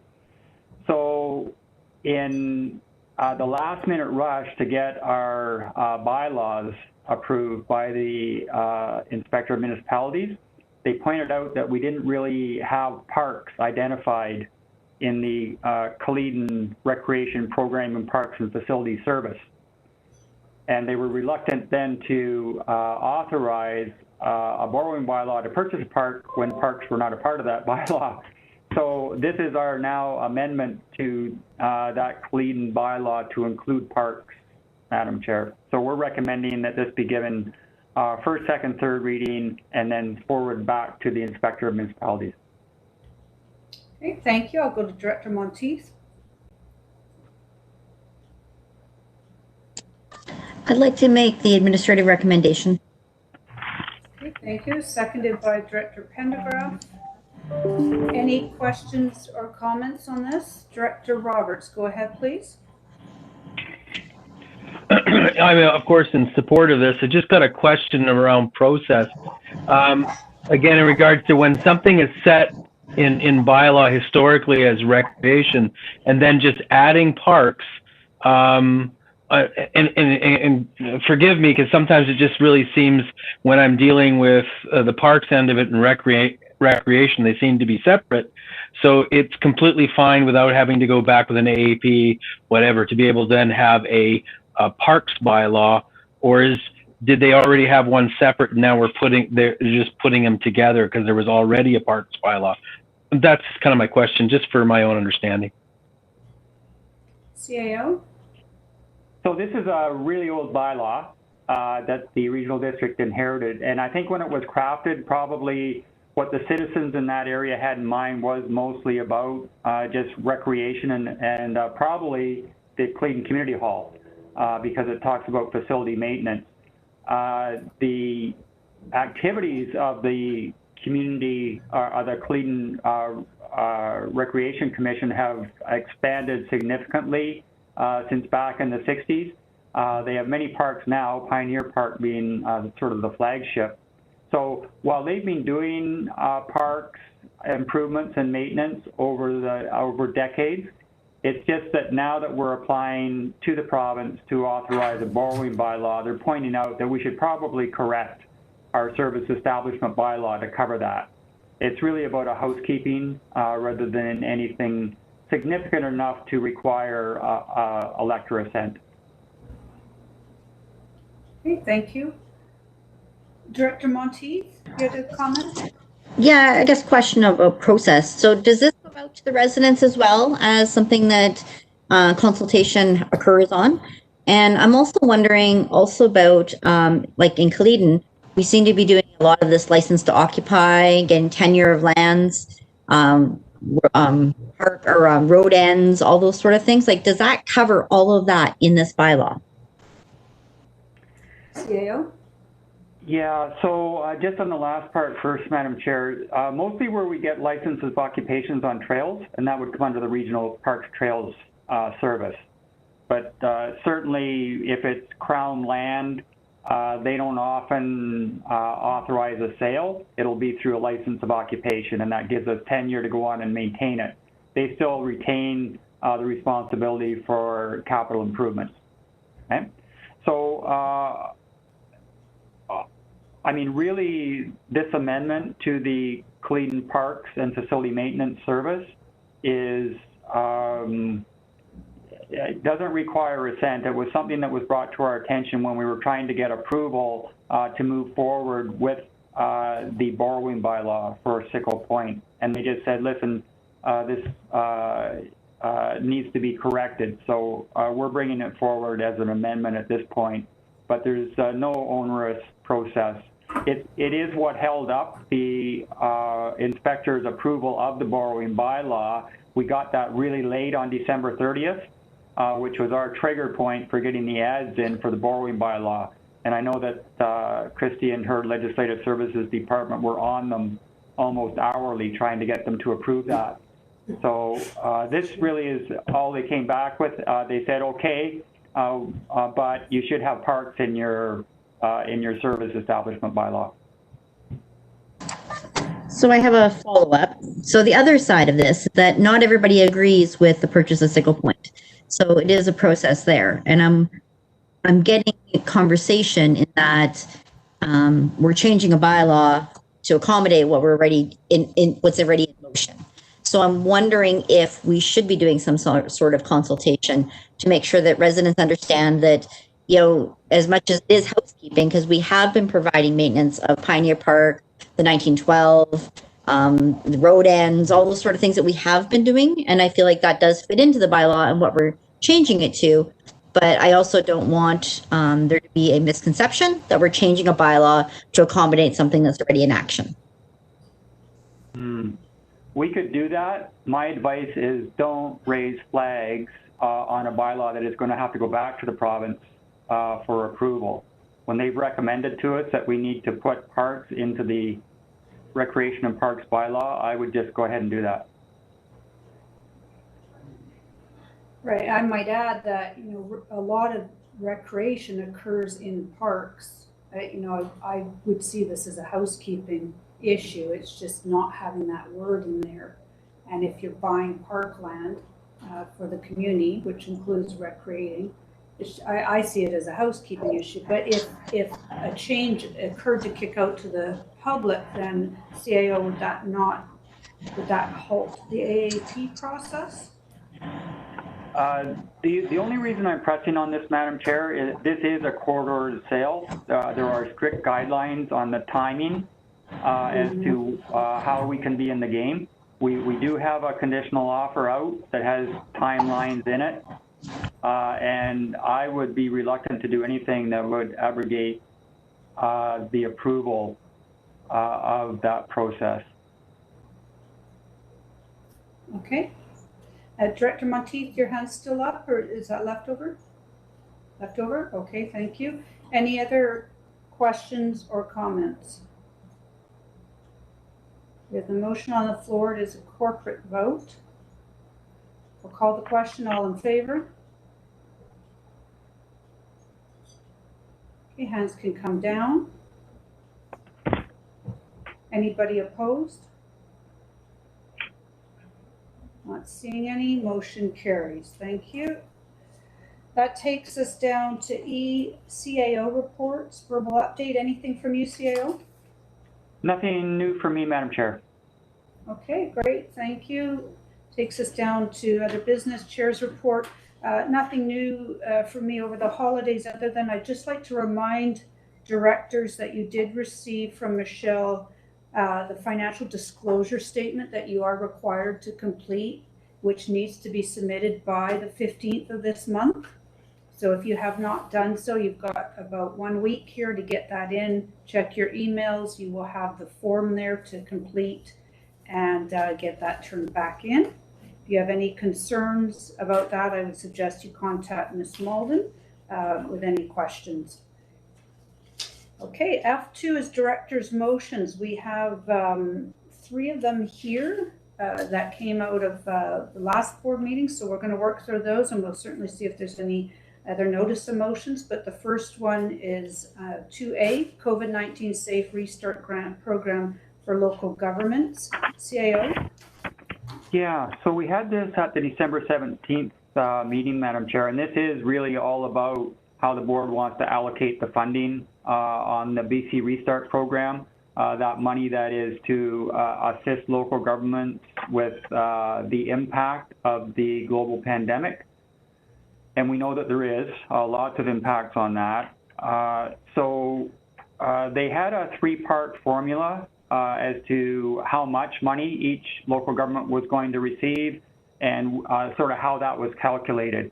So for regional districts, there was that $300,000 sort of flat fee, and then there was a per capita allocation based on the number of people in rural areas, and then a per capita allocation based on the total population of the regional district. Now, keeping in mind that the incorporated communities get their own share, so this is for the regional district.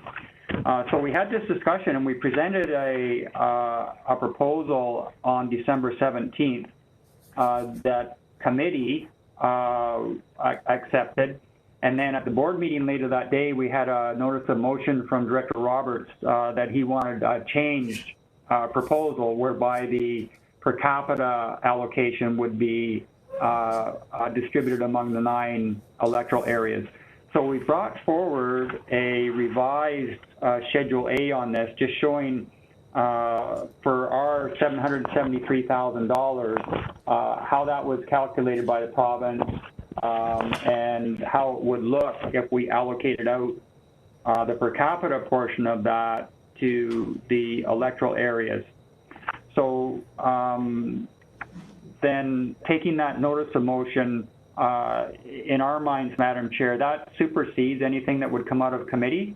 So Director Roberts' notice of motion takes precedent on that, and that's how we develop the report going forward. So in our minds, what it would look like is that the per capita amounts received by the regional district under the Restart grant be distributed to the 9 electoral areas based on population. And this is how the province calculated the grant, was based on this BC Stats demographic from October 1st, 2020. So we're recommending that the board approve Schedule A, Madam Chair. Okay, thank you. Director Roberts has a motion on the floor because it comes from one meeting to the next. He just needs a seconder on his motion. Okay, so Director Obrick, are you seconding? Yes, okay, thank you. And if I can ask for clarification, CAO, on this, if this distribution occurred, is it correct that each electoral area then would have to make sure that these funds are used for specific COVID requirements that we, I believe Mr. Zaffino has a list of what that could be applied for? Yeah, the eligibility criteria is on the first page of your report, and it is to address the impact of COVID-19, and it must be expended by or committed by the end of 2021. Okay, thank you. Director Roberts, go ahead, please. Thank you to the chair. My motion in and of itself was not just in regards to Area G, but was more of a principle. For instance, I know in my particular area, I don't necessarily have a lot of infrastructure or those things that are tied to the RDOS that would maybe fit the criteria under the funds. And that being said, that's why at the same time when I made the motion, I had added that like a time frame put in place, like if it's not possible, you know, it's kind of having that discussion, that ability that the people that are the advocates of their community in the particular allocation of funds, at least have a little bit of a step forward in the discussion. It's not in regards to a lack of trust, but it's the idea, for instance, the RDOS as a whole may be dealing with a larger over-encompassing plan or commitment to a particular project that's going to benefit us all. And let me use an example, let's say like recreation. And let's say that the sub-region recreation that we have in Karameas, and Karameas, Costin, and Area G, maybe we had a lot of issues in regards to cost overruns, et cetera, because of COVID. And we just want to make sure that those are taken care of. And if it's taken care of in the all-encompassing, and or if it's a smaller amount gets taken care of, and whatever is left then just goes right back to the general pot. That was the spirit of what I was talking about, just being able to have that sober second thought in regards to this funding and the priority making of a particular amount of funds that were tied to our particular citizens. And I wasn't 100% sure whether or not that came out in regards to the motion itself, but I had added, again, that if we are unable to do it within a timely fashion, that again, it would go back to the general pot. Great, thank you very much for that clarification. Director Obert, go ahead, please. Yes, thank you to the chair. I just wanted to say thank you to Director Roberts for the motion. It's much appreciated, and especially thank you as well to the CAO. And I recall last meeting with Jim Zaffino, his very, not just good work, but his offer to make sure these things get vetted and that they're in order, and so we use the funds properly. And back to Director Roberts, if the funds aren't being used in that area, then they go back to the more central purpose, and I think that's a good balance. I really appreciate it. I just wanted to say thank you to all those people. Okay, thank you. Any other comments or questions? This is a weighted corporate vote. Okay, I'll call the question then. All in favor? Okay, hands can come down. Anybody opposed? Okay, motion carries. That takes us down to 2B. The first motion from Director Monteith, that a boundary financial allocation and service level review be done on the BC Transit service. I'll go to Director Monteith on this. We now have a family photo. Aaron's little one. Director Monteith, are you there?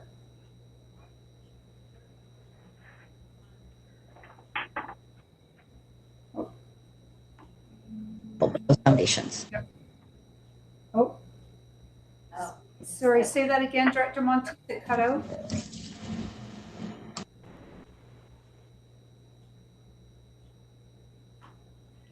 Looks like she was having problems. Sorry, I can't hear you. Yeah, go ahead again. I'm having technical problems here, sorry. Okay, we can hear you now. Were you making the motion?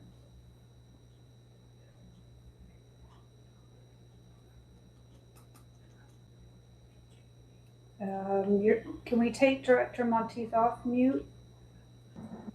Thank you. Okay, Director Monteith, were you making your motion? I'd like to, yes. Okay, good, thank you. I heard that. Director Obrick, are you seconding? Okay, thank you. I have a question to CAO on this, a service level review. What would be the cost and the timeline that would take?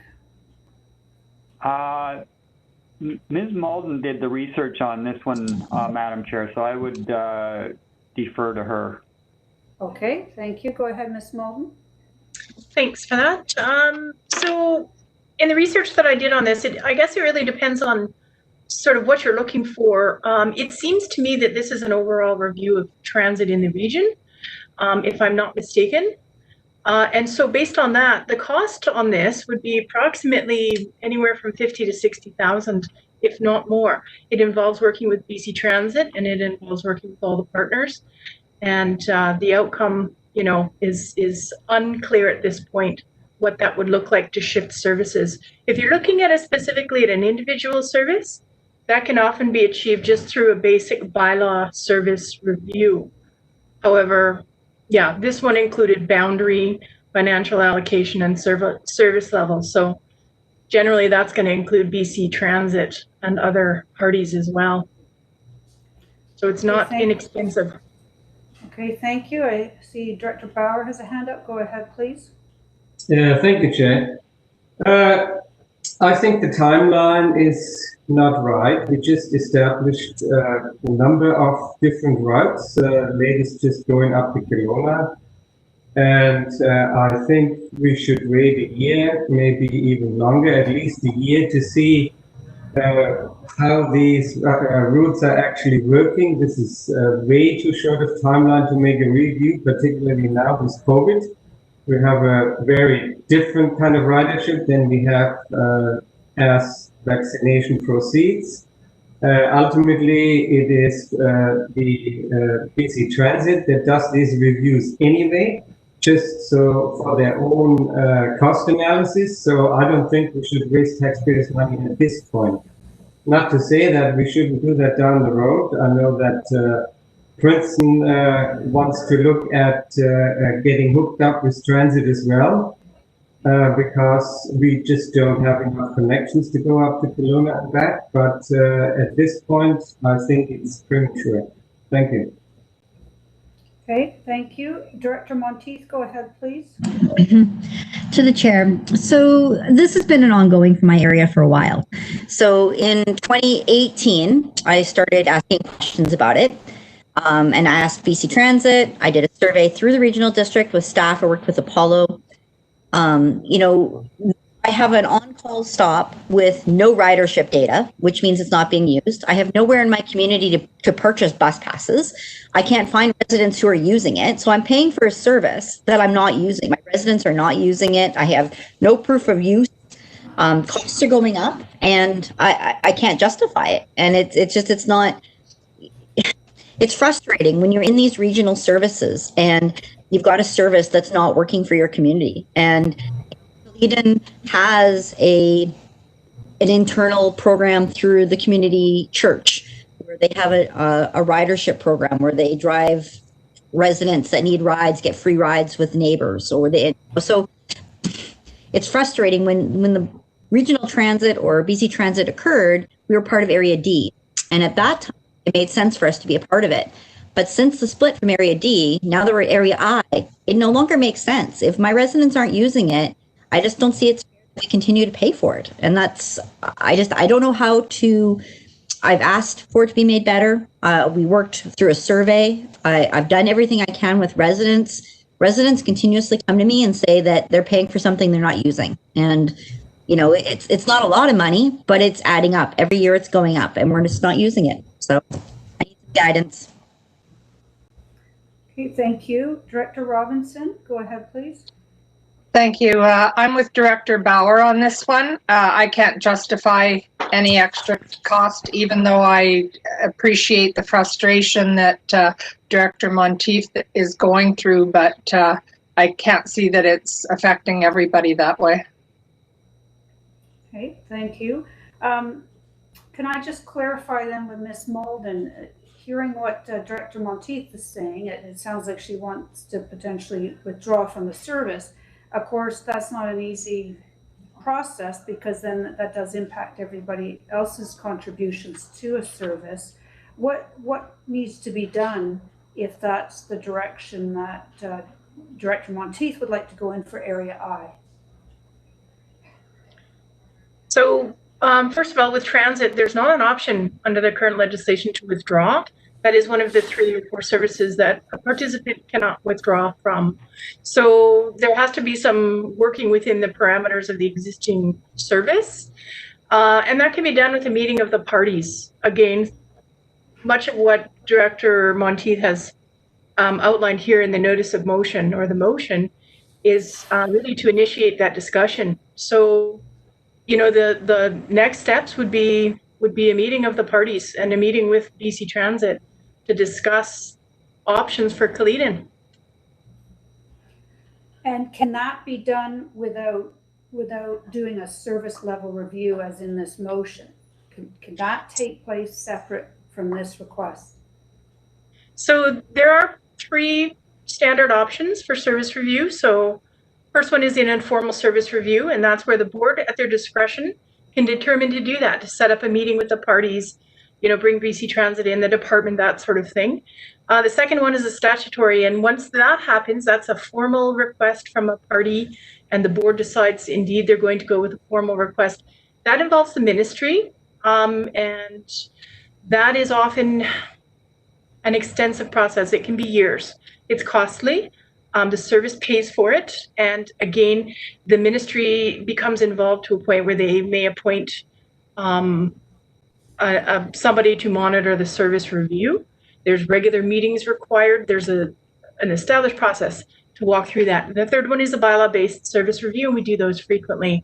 We do those as a matter of course to informally look at what's going on within that service and whether there's any movement or not. So again, I'm simply coming at it from what the options are from a bylaw standpoint.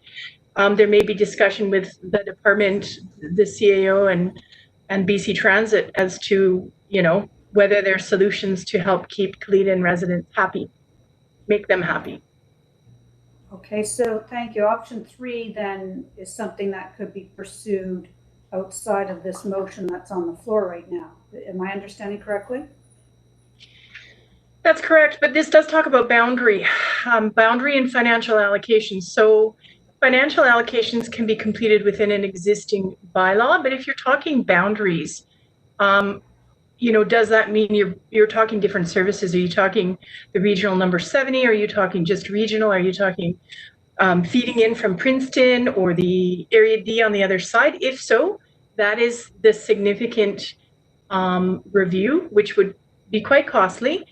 That does not have to go through the statutory process. That can go through the non-statutory, but it would have to have permission and commitment of all the parties involved in those services to embark on that. And again, that's going to have to be a budget discussion for sure.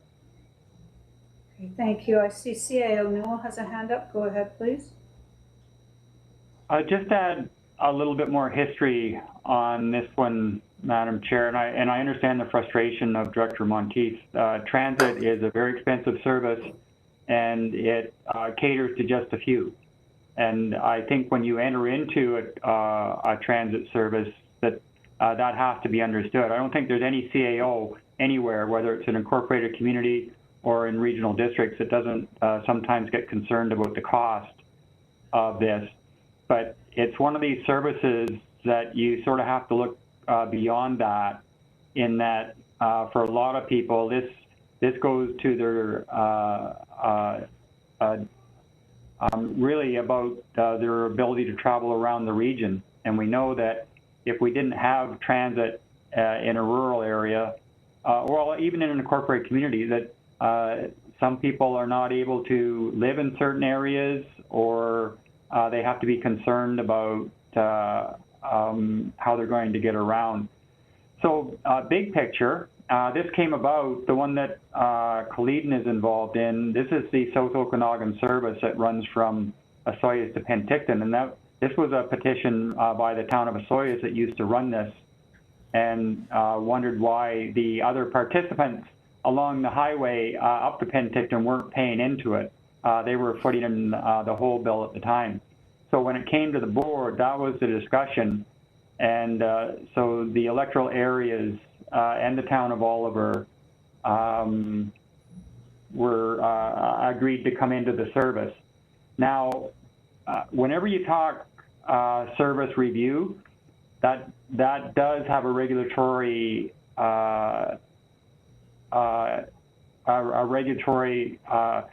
issue because it is covered under the Act. And I think it's more about how can we get the service more convenient for citizens of Kalita to use, rather than going through an expensive process.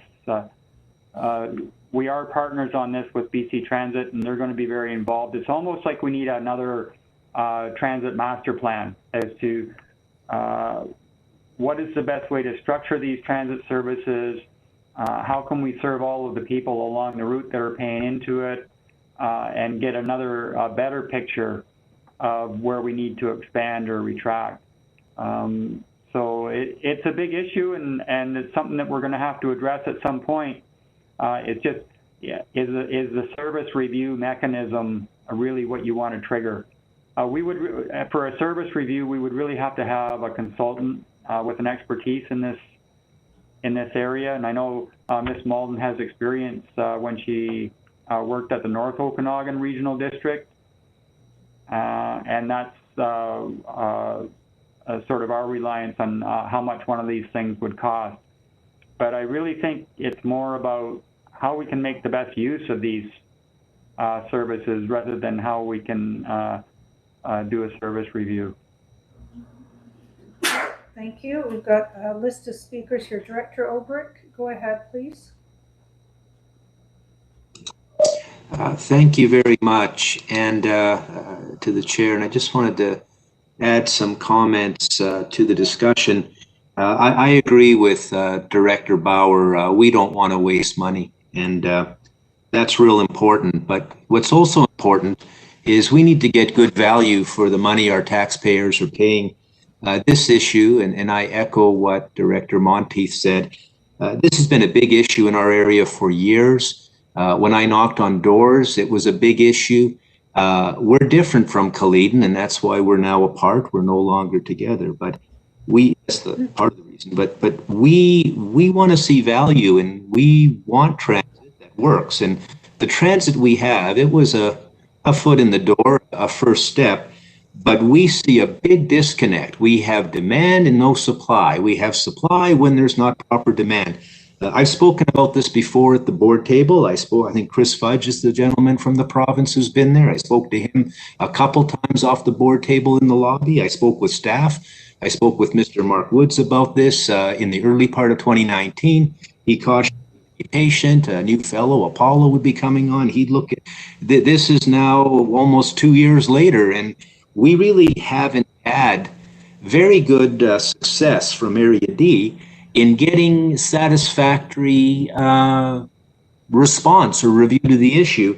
And I mean, we had the office closed down in 19, and I had complaints brought to me by really upset community members who couldn't buy a bus pass and who were told to go to Martin Street. I mean, imagine you want to get a bus pass to take the bus, and now of course I'm sure the bus driver might have given them a ride to Martin Street, perhaps. I don't know, but that level of service in the community speaks, and unfortunately, I'm one of the people they call and they complain to me, and so I get sensitive because when I represent those concerns at the board table, it's not personal. I'm just trying to do my job and bring these concerns to the board table.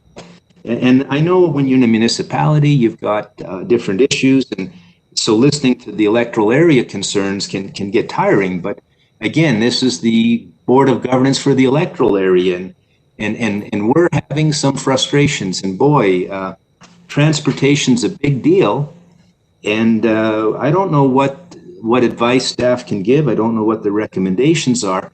I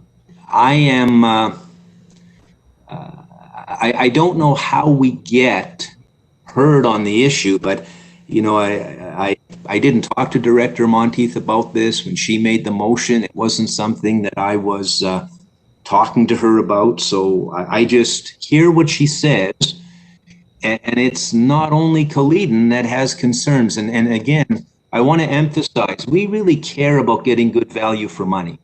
And that's important. And when we don't do that, Director Bauer, we're wasting money, and we don't like doing that. We don't like wasting money in Area D. Thank you. Thank you. CAO Newell, is your hand a leftover hand? Or do you have more to add? Left. Okay, thank you. Director Sentis, you're next. Please go ahead. Thank you, Chair. I can reflect on the days when Director Sidden sat around the board table, and so these concerns indeed are long-standing. But I was curious because I agree with the CAO. You hate to jump into review if you're not convinced that mediation has happened. So when I hear Director Monteith say people aren't using it, the immediate question that comes to me is why? Why aren't they using it? So what is that answer? And that why, has that gone to BC Transit? Have they not responded to the why? Okay, I think Director Monteith has an answer. Go ahead, please, and then we'll go to Director Bauer.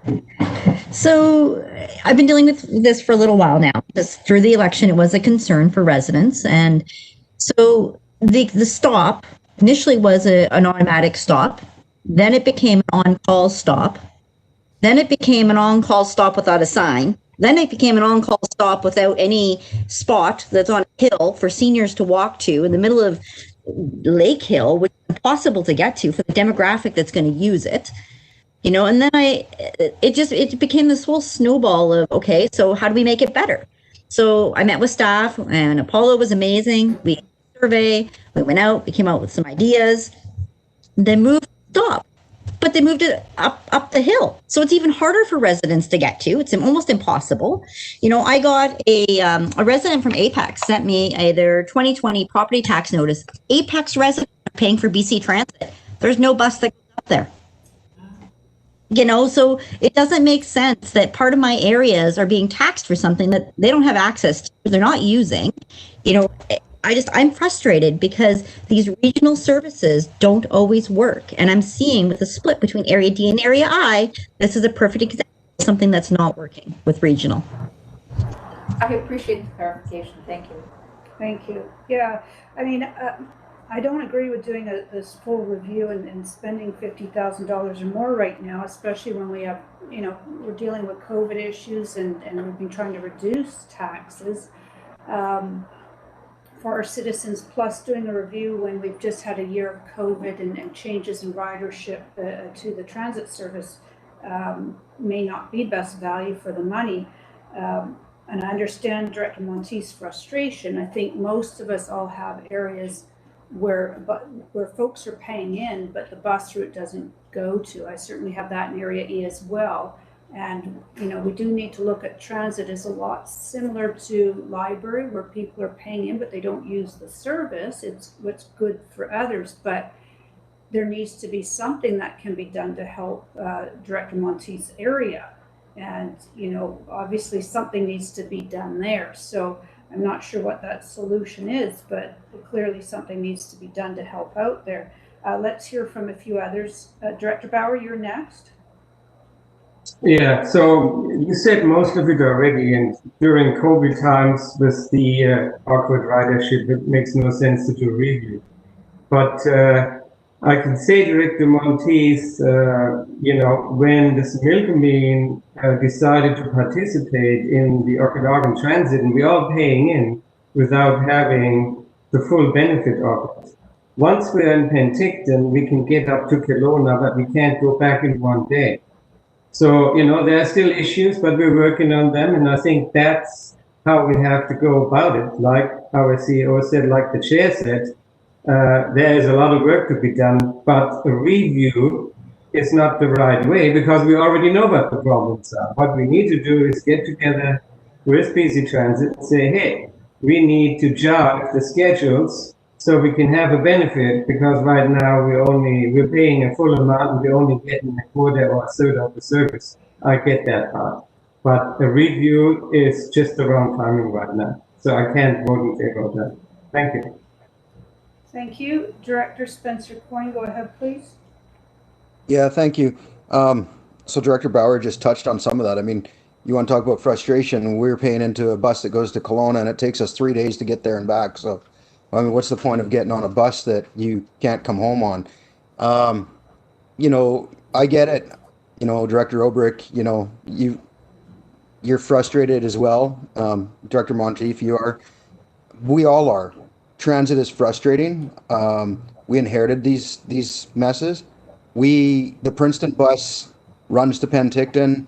We're working with the rest of our Similkameen partners right now to try to make that a little bit more equitable, because right now Princeton pays for almost all of it. We have a bus run that goes to Comont that picks up nobody, yet I can't get my bus to stop at Santa Ange Estates, which is a minute outside the town boundary, to pick up actual wanting, you know, to pay customers. So transit itself is the problem. I don't know if the review you're asking for, Director Monteith, is the right way. But I think we need to have this bigger conversation with transit, because a lot of my frustrations comes with that conversation from transit. you feel like you're getting somewhere, and then you turn around and, it's 2 years down the road and we're still exactly where we were when we started talking about it. So I'm not opposed to having a discussion. I don't know if we're going about it the right way with your motion. I'm frustrated as well. I mean, this bus run to Kelowna really, really bothers me. It doesn't do our residents on this end a lick of good. So, and it's going to increase in costs as we've seen. So, I don't know.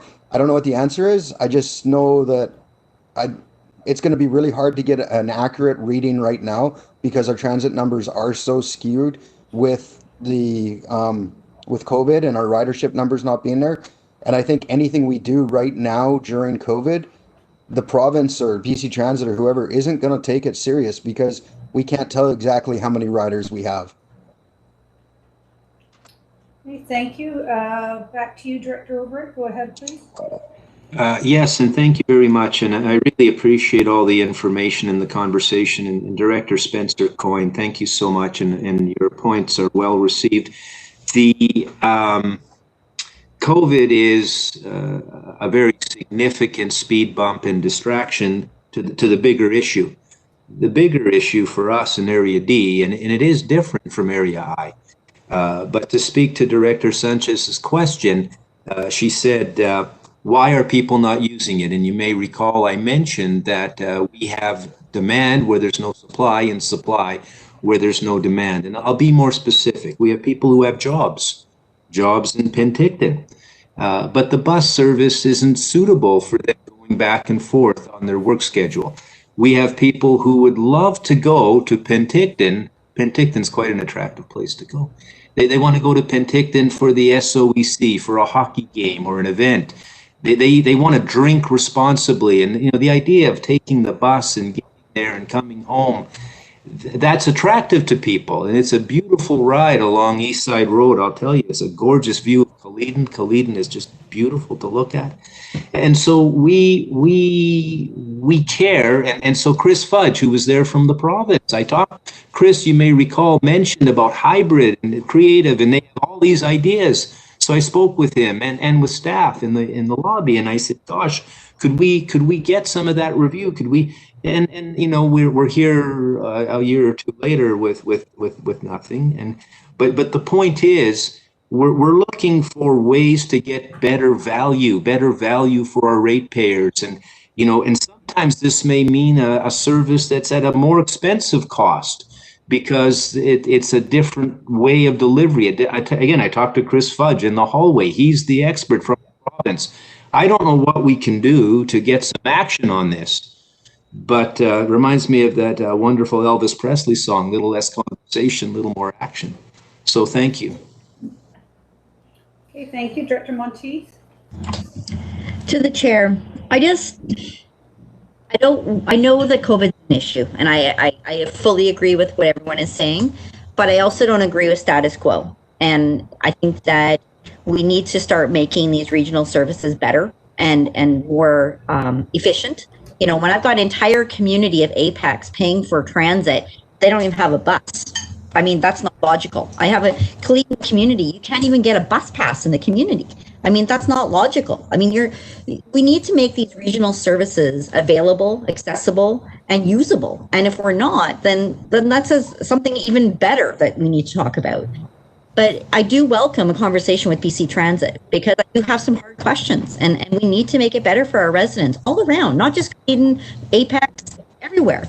Whether it's extra routes, extra times, I don't know what the solution is, but it's not working. So could we make a motion to have BC Transit come before the board? Is that a possibility? Is that a logical next step? We do have them once in a while come to the board. CIO Newell, we could certainly put that request to them to speak in the very near future. Is that correct? Yes, we could. Okay, so that would be a good first step to get them back here, and might be helpful to actually present a list of concerns to them in writing ahead of time so they can do some preparation before speaking to the board. I did see Director Knodl's hand up, but it's gone down. Are you okay, Director Knodl, or you still have a comment? it was moving in the direction of having transit come and listen to the concerns. Also, there's a realization that some of the problem that's been caused here has been the failure of Greyhound, and that's throwing a different load right across the province, and that's a problem that's not going to be solved quickly.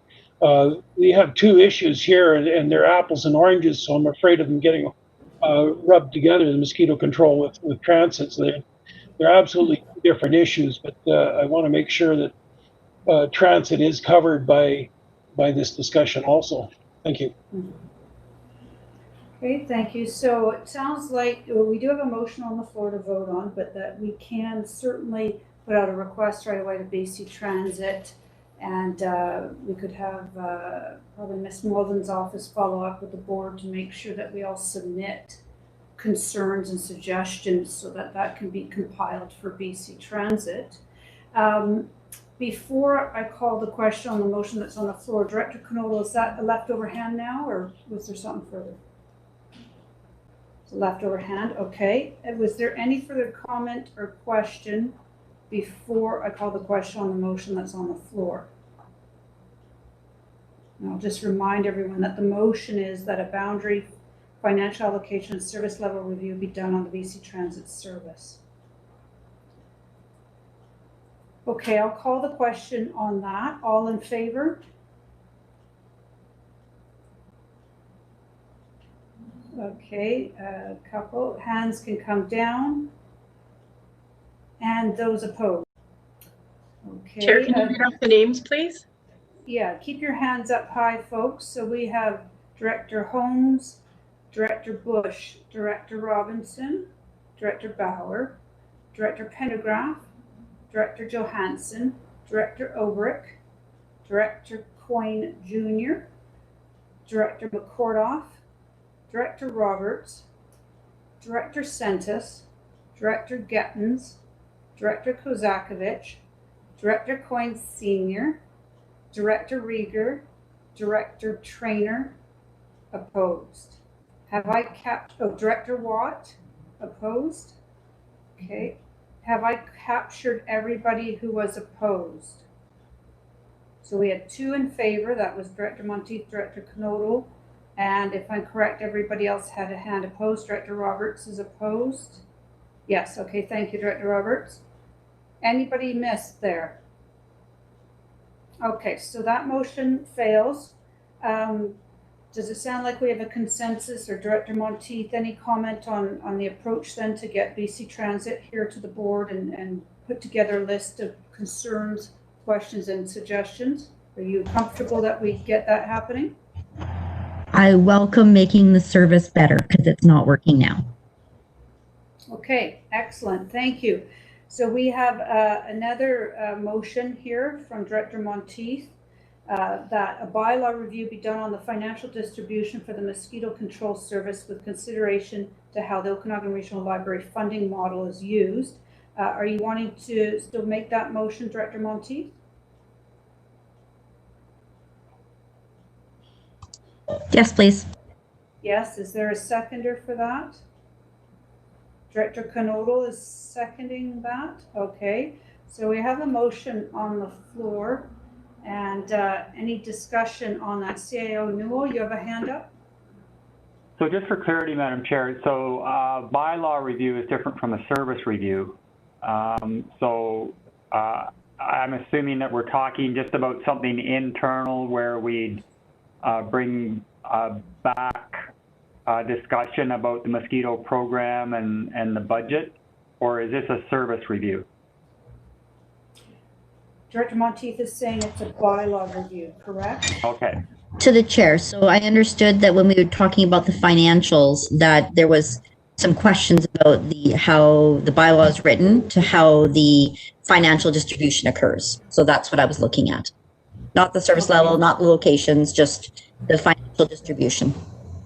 Right.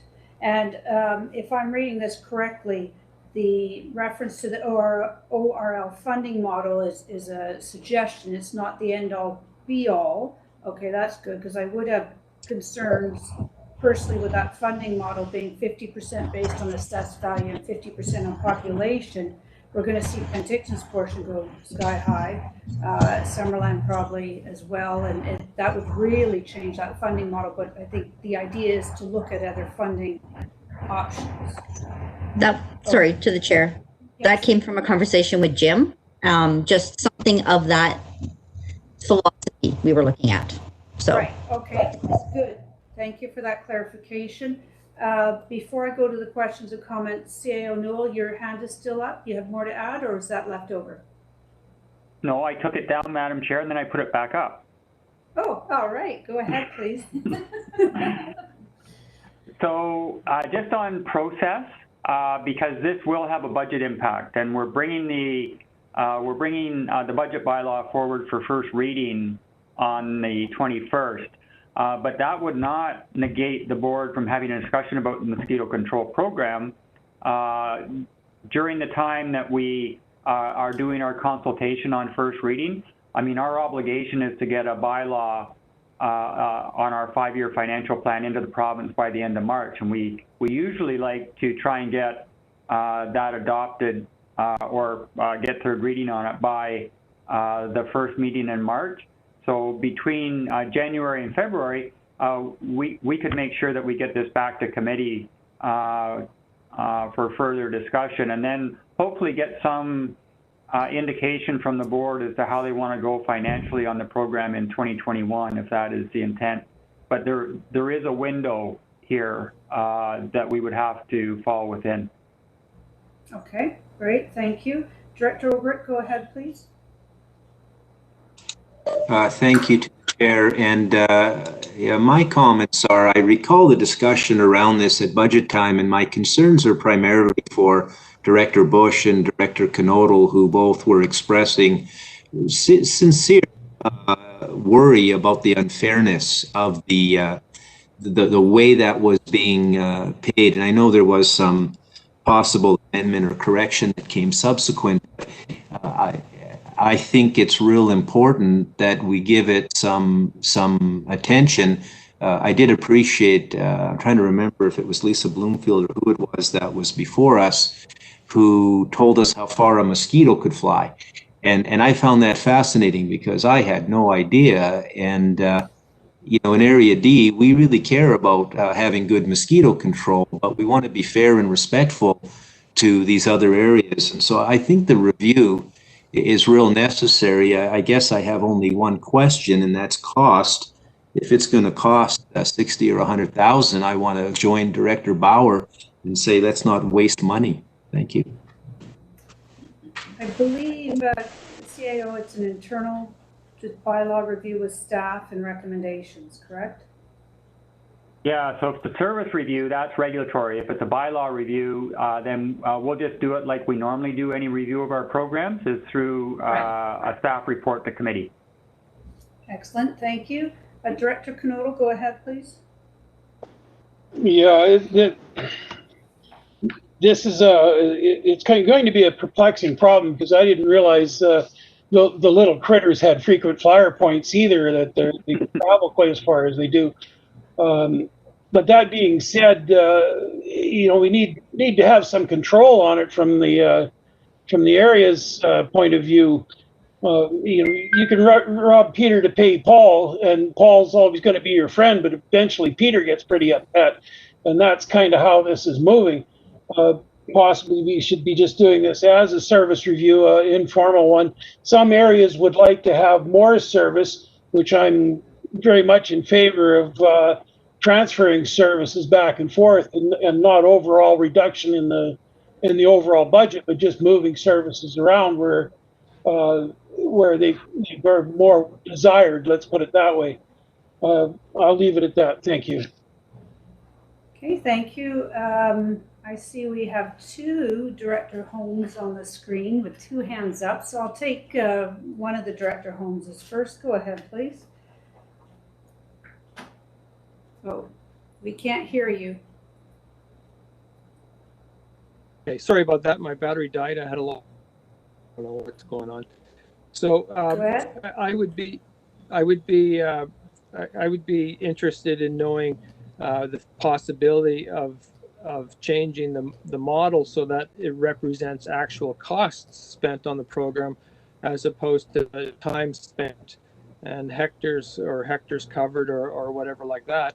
So what we're charged is actually representative to what's spent. I don't know how feasible that is. I'd be certainly interested in staff reporting back to tell whether that's a feasible way, if it's possible to do that or not. I don't really see much point. Okay, thank you. I would certainly hope that staff would bring all options to us that they feel would be appropriate to review. Okay, it looks like Director Bauer and then Knodel, unless that's a leftover hand from Knodel. So yes, okay, go ahead, Director Bauer. Yeah, so we still have the motion on the table there, and I have to say I can't support that since it makes reference to the 50-50 library funding.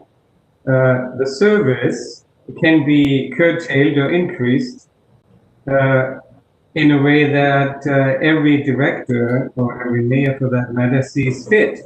You know, if Director Bush only wants to spend $5,000 on mosquito distribution of pallets there, then that's what he can do. And he has to talk to his constituents when they come with itchy skin because of all the mosquitoes biting them. But a review, sure, but ultimately it's up to each area how much money they want to pay for the mosquito service they get. Thank you. Any further questions or comments? We do have a motion on the floor. Director Bauer, your hand's left over, or did you have something else? Left over, okay. Thank you. Okay, I'm therefore going to call the question. All in favor?